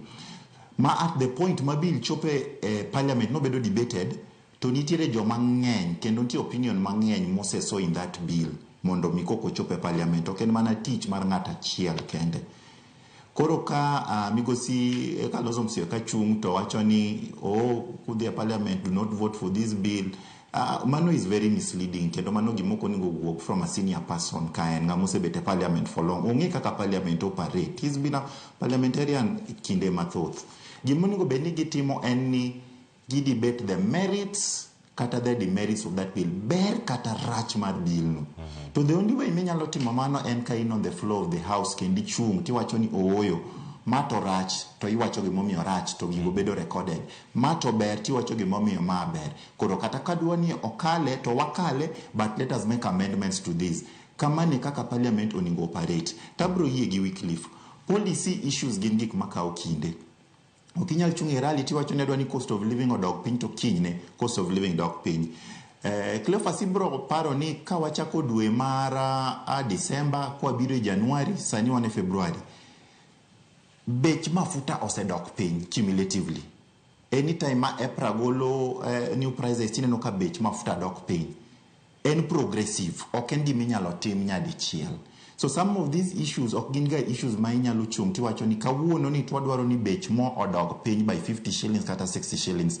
And gradual depending on other factors kata globally. King'iyo piny mangima sani wasebedo gi protests. Piny Nigeria ka nyocha nitiere protest. Lisbon, Portugal obedo gi protest. Kidhi London gisebedo gi protest. Mane we watch high cost of living. So ok en a problem ma en unique to Kenya. To aelewa ka wach ni parliament kodhi to ningo be ni kalo bills makonyo jopiny. That is the role of parliament. Mano to in adier.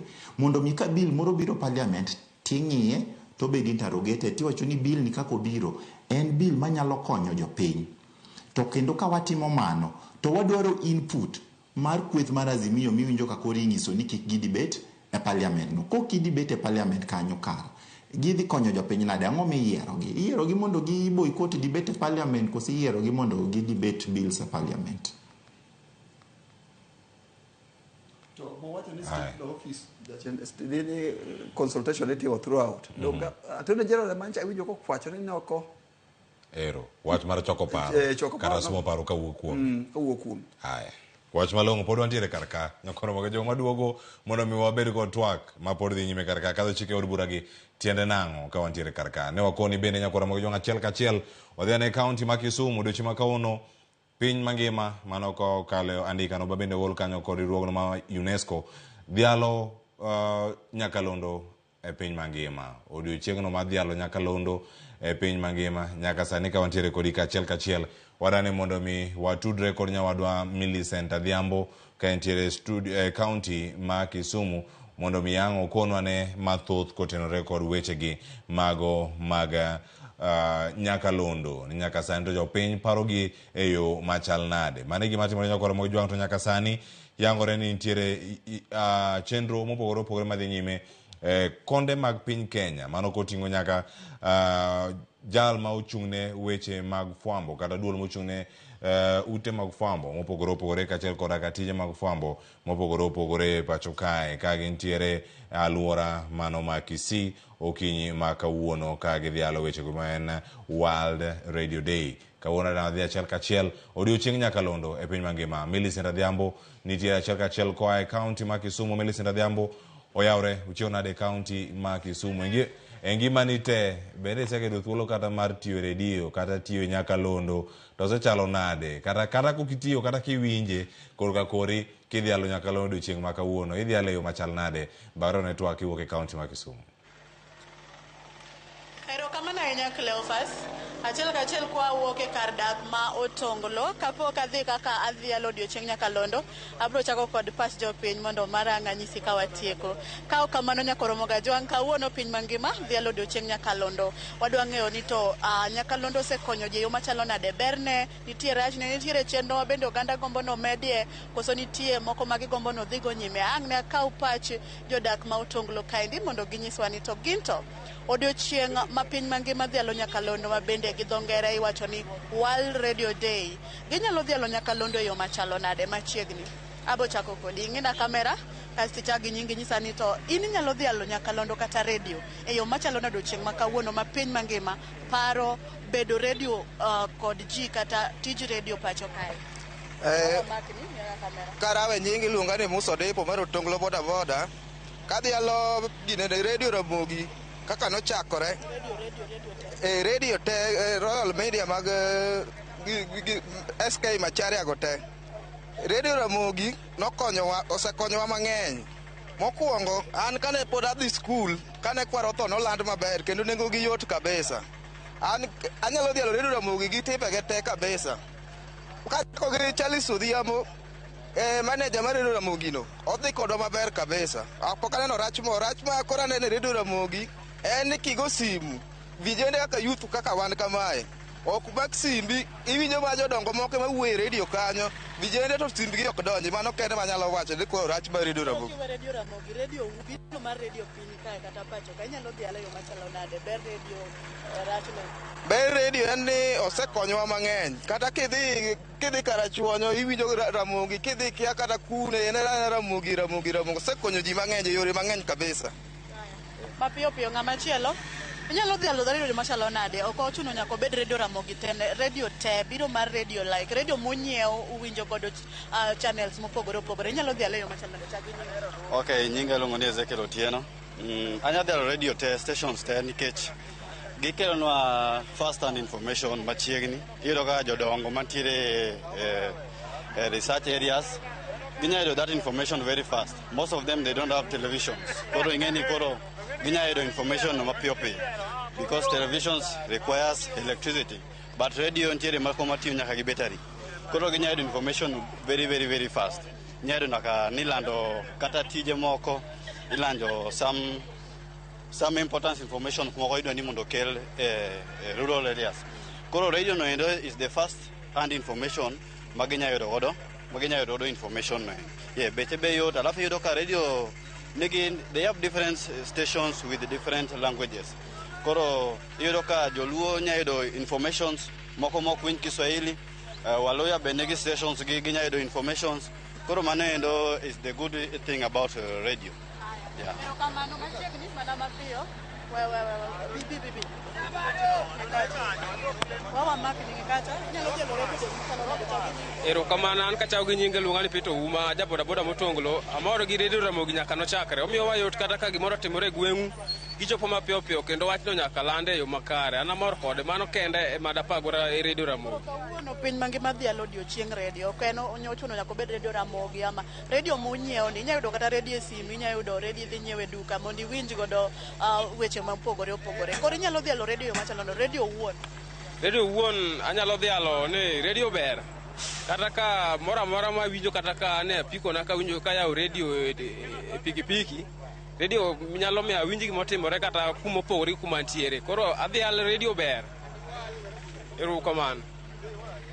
Okay, mana kamano Cleophas, mage moko kuom paro mag jopiny kata jodak motonglo, ma bende kaka iwinjo ka giwacho ni gin gidhialo redio e yo mopogore opogore, nyakalondo kelonegi weche mopogore machiegni kodgi, kendo iwinjo ka giwacho kanyo ni nyakalondo bende nengone oyweyo, ok ochal ka wang' jowi ma seche moko pesa minyalo tiyo kata omenda minyalo tiyo godo mondo minyiew wang' jowi, inyalo nyiewo godo nyakalondo modhuro. Kata sani bende iyudo ka nitiere ong'we yamo mang'eny manigi nyakalondo. Koro ni ni anyalo dhialo nyakalondo yo machalo nade. Anyalo wacho ni wuodha mar bedo jafwambo nochakore kod nyakalondo moro ma iluongo ni Sunset mayudore e Homa Bay. Mane kama nafwenyo ni kare anyalo bedo jafwambo makare nikech kana donjo odiochieng' mokwongo kana timo chenro na mane joduogo nyisa ni achalo ka gima niwinjo nyakalondo mar Citizen. Kata kamano kaka namedo ni anatimo chenro moro miluongo ni yuto mari machal gi marwa ma wan godo e nyakalondo mar Ramogi mar wang'o nyango.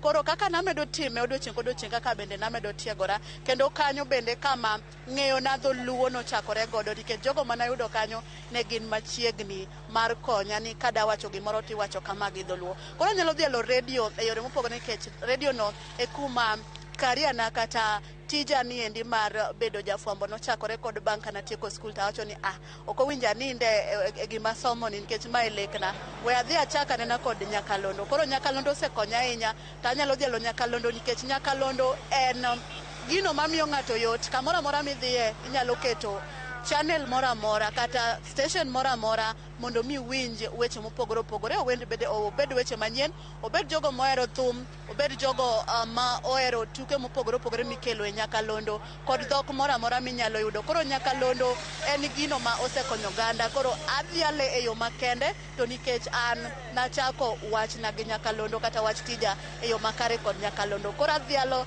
nyakalondo e yo maduong' ahinya. Ka kamano Cleophas, aduoko ni e studio mondo idhi nyime kod chenro ma wan godo e mbaka romo. Cleophas, an kuomi.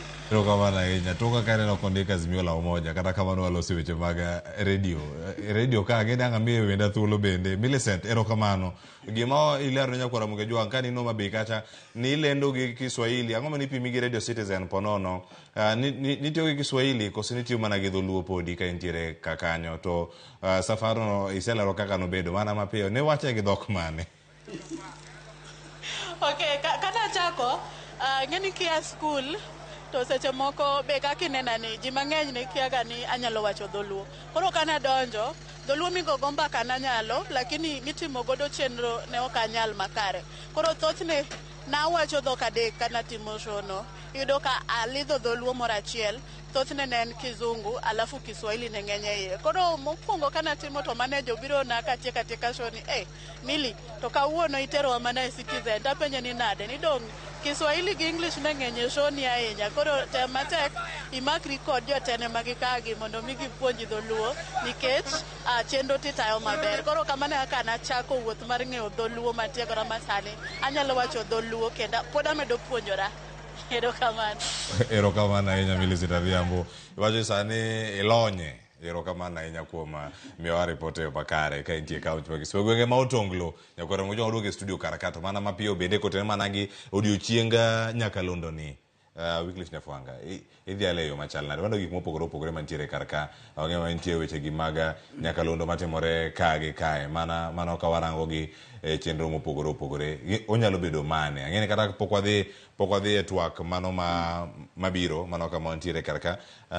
In odiochieng' ma nyakalondo, ipare yo machal nade? Natiyoga ndalo moko gi weche mag program mag riwruok mar piny mangima miluongo ni United Nations.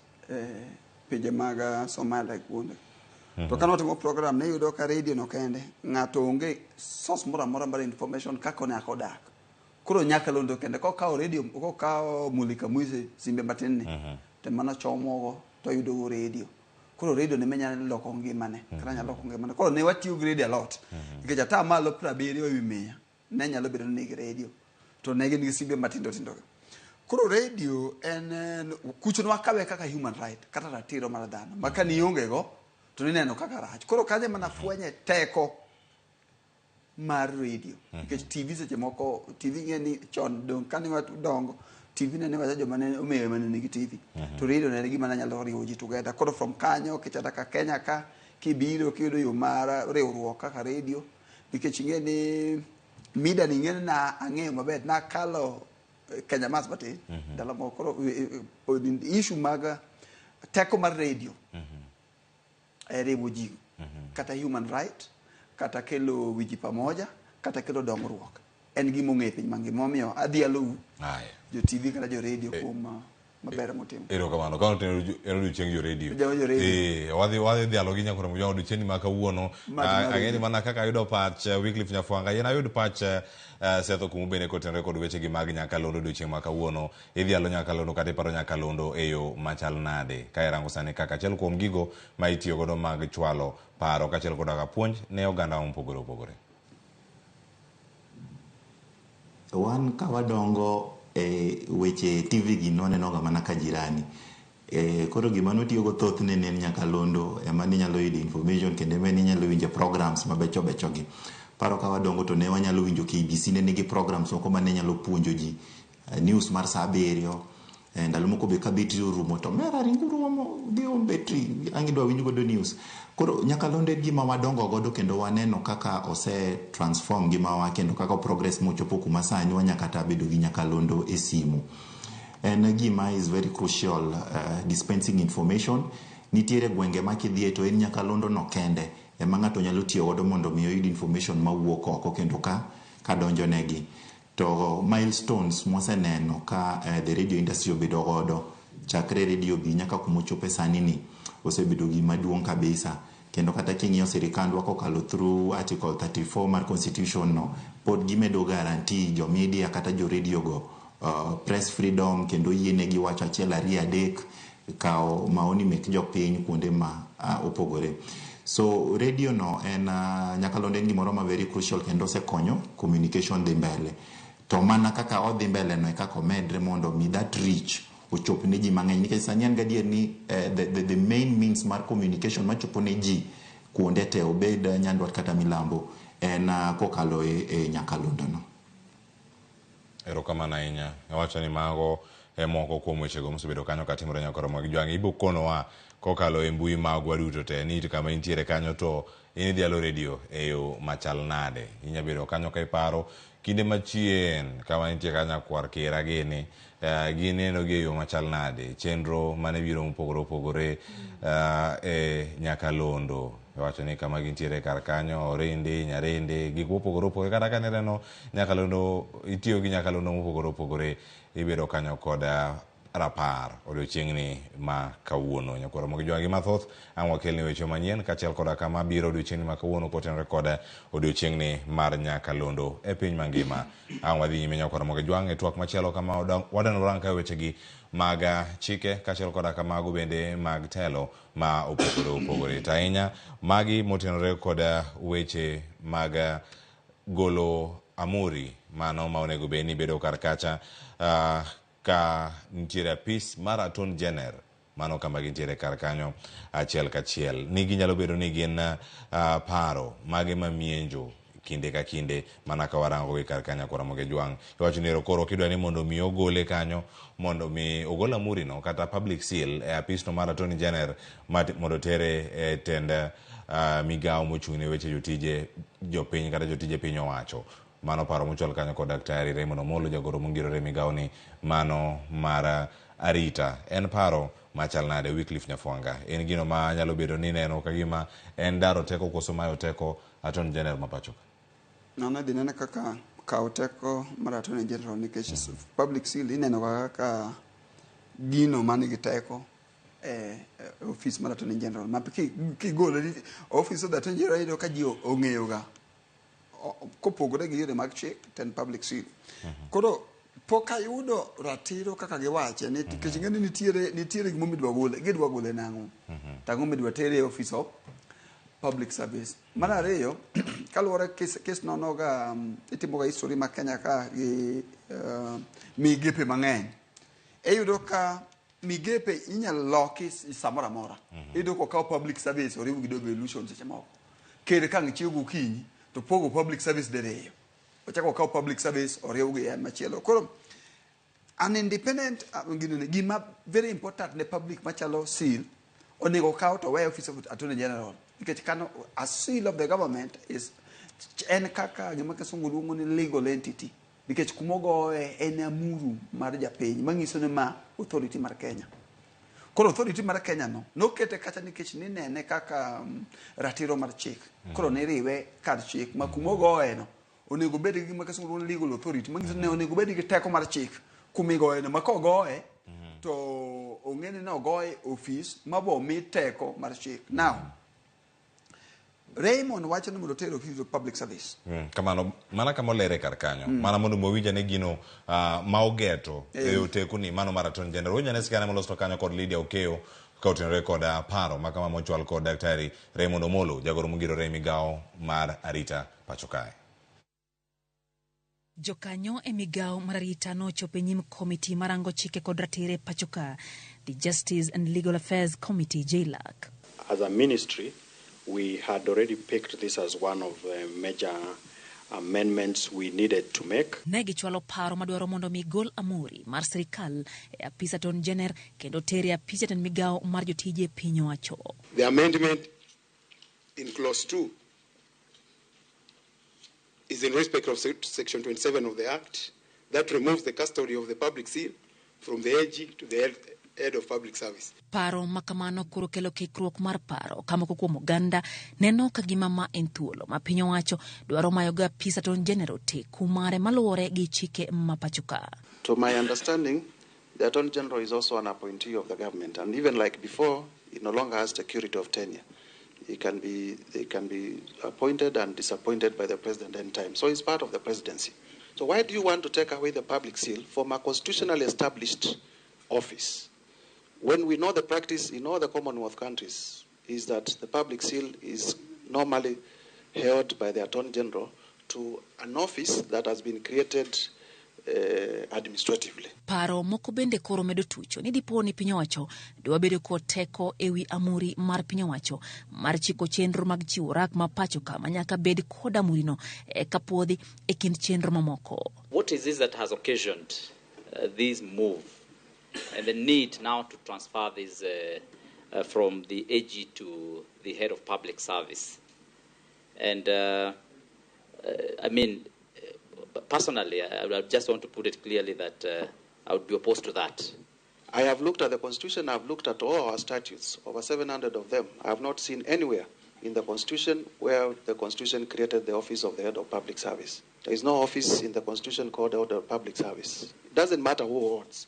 We are just looking at the law because we are legislating for this country. Paro mar chik no mochung'e gi jatend kweth mathoth e od bura Kimani Chungwa bende dwaro mondo mi med kwan jokanyo e komiti marango loko mar loch ka gidwaro ni jauchiel go duto obed jogo ma oyier gi telo madonjo apisi kipimo gi sani ma telo madonjo yiero jo komiti adek matiyo kanyakla gi jokanyo adek e telo mokalo. The bill seeks to increase the representation of the president from 3 to 6. We are supporting this proposal. It will strengthen the president-elect membership in the committee and will enable him achieve diversity in representation to that committee. We don't want to create offices for people. We don't want to discuss as parliament imaginations. Aya, report mo kanyo kod Lydia Okeyo, Wycliffe Nyafwanga, mana kama ng'adi kar kata kitemolero gino ma Raymond Omolo wacho wechegi mag amuri kachal kora kata kuma bende wacho ni mantie katiba apis monego tereno bende ochuoge yo machal nade kod katiba mapachoka. Mane mwinjo ko wach maber ni idwa gole office mobedo created gi law titere office mais administrative mangiso ni kinyi nyalo bunje kinyi go kinyi. Koro be Raymond boko chiwe ni legal backing ni watere mondo nikech public seal gi service delivery onge. Aparo ni in short ma is a bad idea giwerego mondo Kenya dhi mbele. Aya, mano pach Wycliffe Nyafwanga wacho ni paro ni oken paro makare obola piny mana kako biro no Kenya odhi mbele gi chenro mamoko. Seth Okumu in gi paro machal nade kotenore kod lokruoge makoro bende ilieko monego bed ni ichwalo mondo mi oganda kata jotelo obede kod twak e wiye mano kotenore kod oteku mar Attorney General kotenore kod wechegi mag amuri monego bed ni daro kawuok apise nyaka apisa jal mochung' ne jotije jopiny. Erokamano Cleophas. Ayie gi wabunge go kaka ne gilero. Public seal king'e Commonwealth countries generally obede office Attorney General. To Attorney General office neno en established a constitution, it's a constitutional office. So ka idwaro no gol public seal office Attorney General to tere office mar head of public service. It would be interesting to know ni en reasons man ge magichiwo the rationale ang'omio gidwaro ni gol seal no. Given nikingio that seal, the importance ma en godo in the legal documents ma wan godo within the Republic of Kenya. It would be interesting mondo gigiswa gimomi idwaro no gold seal no e office Attorney General kitero e office head of public service. At least once give me what those reasons, so we can sit down to wangiane if those reasons are convincing enough mondo mi that seal work. But ordinarily, okane any reason gimomio public seal onego bed moved from the office of Attorney General ka the office of head of public service. Any office Attorney General no nigi checks and balances muket by the Constitution. If the holder of that office violate the Constitution or timachela riadek, there are mechanisms mobedo put in place. Kingio the head of public service and onge such oversight ma Constitution okay to decide. That is an office mobedo created by the executive. So chota I feel ni wanigo benichi onwa reasons gimomi idwaro no work to if they are not convincing enough to that seal should just remain with the custodian Mosega Bedo, Office mar Attorney General. Ero kamana inyamano maparo kutende kod otekuni mar Attorney General nyakora Ramogi ane kamachielo paro kachiel koda katwa ke thuolo ma dakika 10 mantiere kar ka ma dabedo kae ka walose warangane yiero mar 2020 kod abiriyo odhi chalo nade mano ka wantiere kar kae nigi dibedo ka waluogi achiel kachiel to motelo ne ma warangane ODM ikore ne yiero to ka gikore ne yiero paro mage mantie ka Raila Odinga obede yiero koso oyo jotend ODM wache nade kotenre kod weche maliekore niero idwa ni Raila Odinga osir jal machielo kata nyangile machielo e duond bura mar ODM kata e riwruok mar Azimio la Umoja mano kamotingo jotelo goduto mag duond buche maloso Azimio wabija ne sigana ne molosno kod Ale Beach kotenre kod romo mano kelo kanyakla jotelo bura e kaunti ma bedo chieng' manyoro tainya mago mag ODM. Jod bura mag ODM go mane loso nyasi marikwe ka chud bura makarachuonyo ne oseyo jowetegi magen geri riwruog siasa mar Azimio mage wacho ni osebedo ka sundo gai mar Azimio Raila Odinga mondo wang'ni obi osir lwedo achiel kuom jodito mag riwruog siasa no e laro kom jatend piny Kenya yiero mabiro gikone jotend duond buche maloso riwruog siasa mar Azimio mane kod dwaro mar chung' e laro kom jatend piny Kenya yiero mabiro mondo chak chon makigiriti ni Odinga mabiro ting'o badgi. You should not pressurize Raila to tell you that you are the one who is going to take over. No. Just talk to people. Come even here. If you force Raila to tell our people that they should elect you or they should nominate you to be their presidential candidate, without talking to them, without convincing them, they will not vote for you.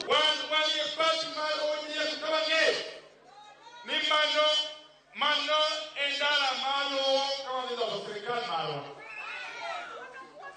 There is no single day you will take pride in a government that you have been simply invited to. No single day. A government to which you have been simply invited cannot qualify as your government. And therefore as ODM we must work strategically and alongside our partners to ensure that we form the next government. Jod bura go kone jowetegi magin go Azimio mondo sani oket takregi e tego duond buche maggi maka ochopo e kinde mag yiero to nyalo miyo gi thuolo mar go mbaka makik gigalre ni ogai margi Raila Odinga nyalo biro mako bad ng'ato. The only strategy that William Ruto is remaining with is to disorganize us within the coalition. And we must desist from this conversation of who is going to be the president and deputy president at this point in time. Our leaders have given us directions. Let us go and strengthen our parties. Let ODM be strong. Let Wiper be strong. So that at the last day, we ask, what are you bringing to the table? Let us strengthen our parties and let us desist from this conversation that Raila should leave for other people. He still is our candidate. Mimi kama katibu wenu nimetembea na baba Kenya mzima. I have no doubt in my mind Ruto is going to be a one-term president. I can assure you. The people of Kenya are going to put a stop to this very terrible experiment they got themselves into in 2022. Na nawaambia na wahakikishia kwa sababu kila Mkenya ameona kazi imeshinda hawa watu. Bende ne giramo ni Odinga rwadhgi mapod gibiro medo chungo kendo sire lwedo mondo dhi olar kom ma jatend piny Kenya kochopo 2027. Raila runs on our behalf and on our command. And the standing command is that Raila remains our presidential candidate today, tomorrow, in future, in the past, and I know that our party president is none other than His Excellency, the Prime Minister, Daktari Raila Amolo Odinga.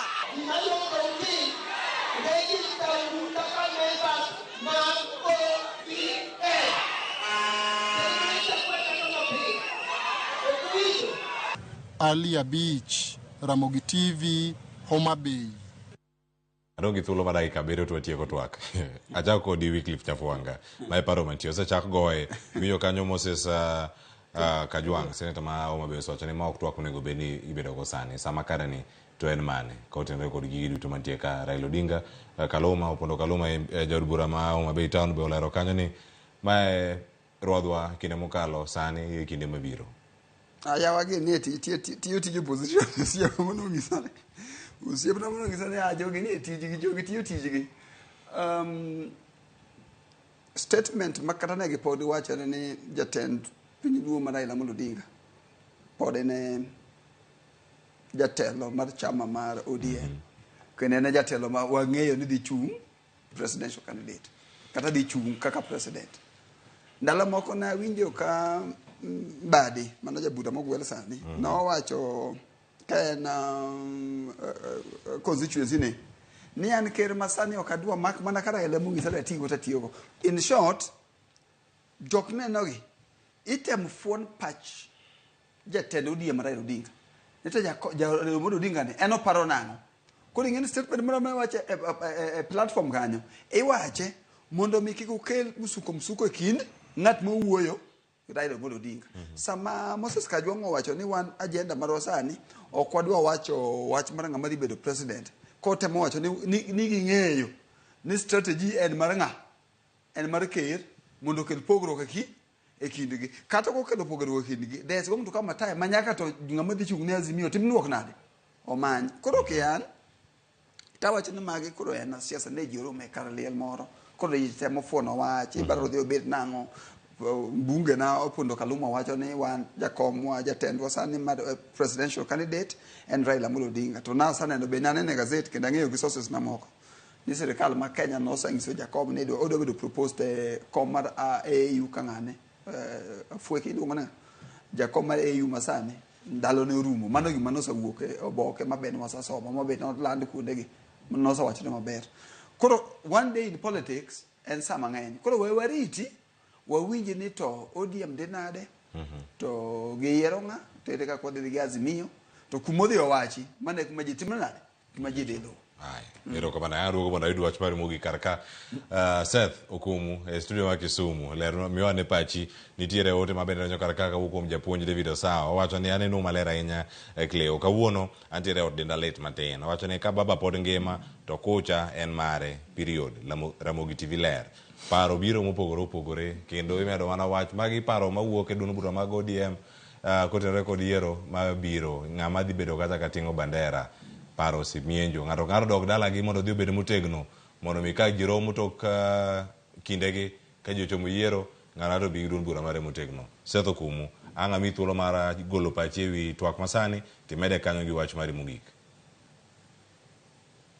Rokamano Cleophas mokwongo kachako wan UDA wan tayari rado gi ng'ata e debe.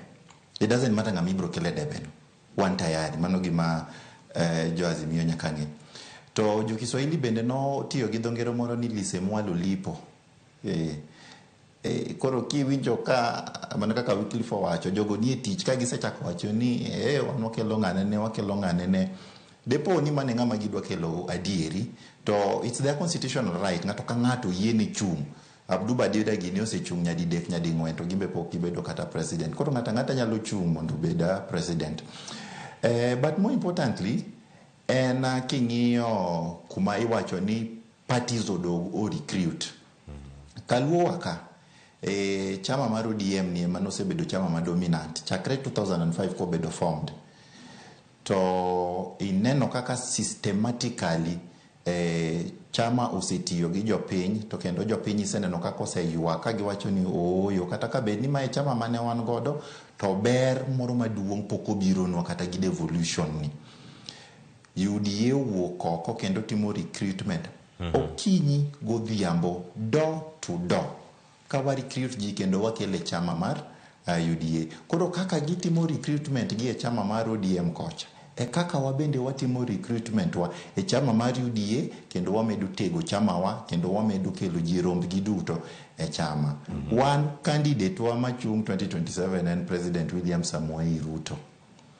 Wakia ng'ama wadhi chung godo to ng'ata ma gibro kelo no ema wabro chung godo to wabro no kaka dhi bete debe nikech ing'eni ok inyal English wacho ni you can't do the same thing over and over again and expect different results. Koro gibia gi ng'at gino wadhiro mogodo.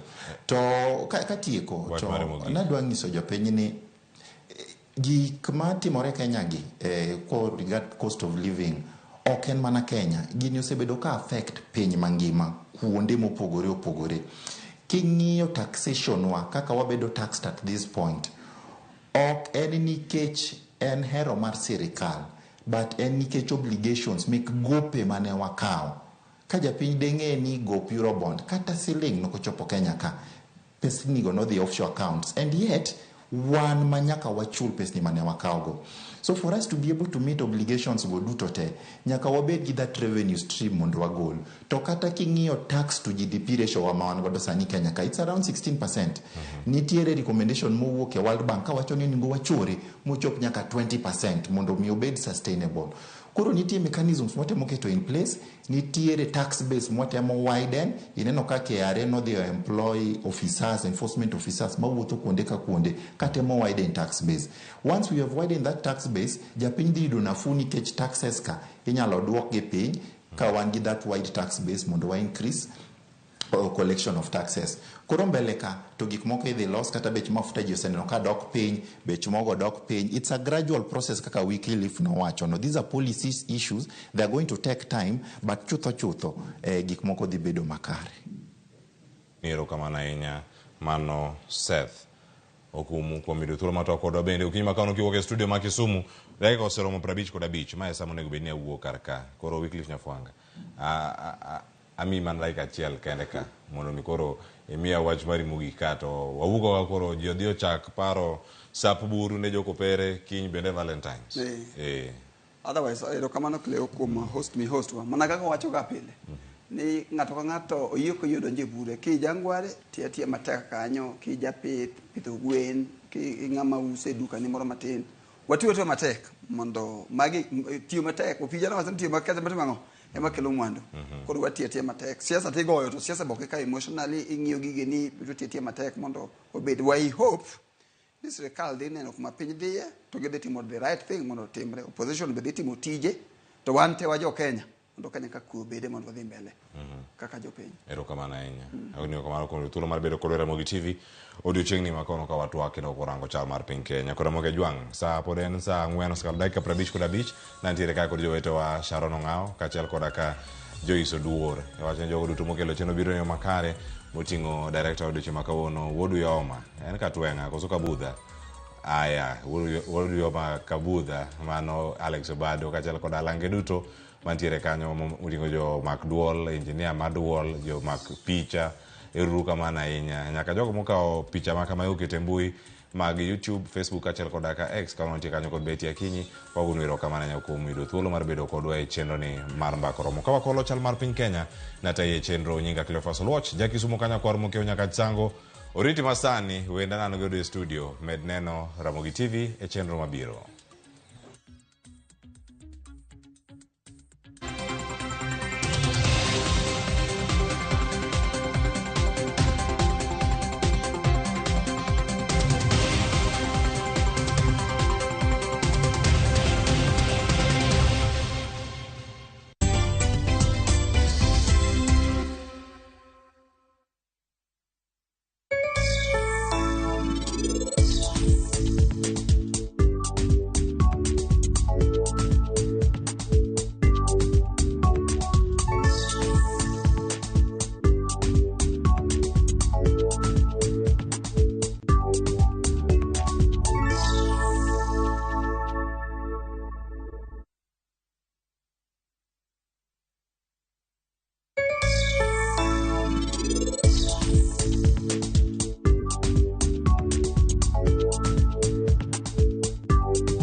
No money, No problem. Travel now, lipa later. Na View Travel. Masai Mara or Amboseli, 3 days from 14,500. Savo, 3 days from 22,000. Mombasa or Diani, 3 days from 16,500. Malindi or Watamu from 25,500. Dubai, 5 days from $650. India, 6 days from $830. Thailand, 5 days from $1,190. Santorini or Mauritius, 5 days from $1,160. Maldives, 5 days from $1,799. Bali, 5 days from $2,000.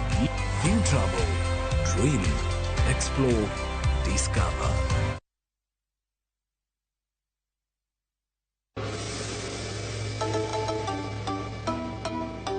Your phone Ling Ling. Your phone Ling Ling. Big boy, come pick up your phone. Are you not pick up your phone? Your phone going to go to voicemail. Dial *811*346# to get I will pick your call.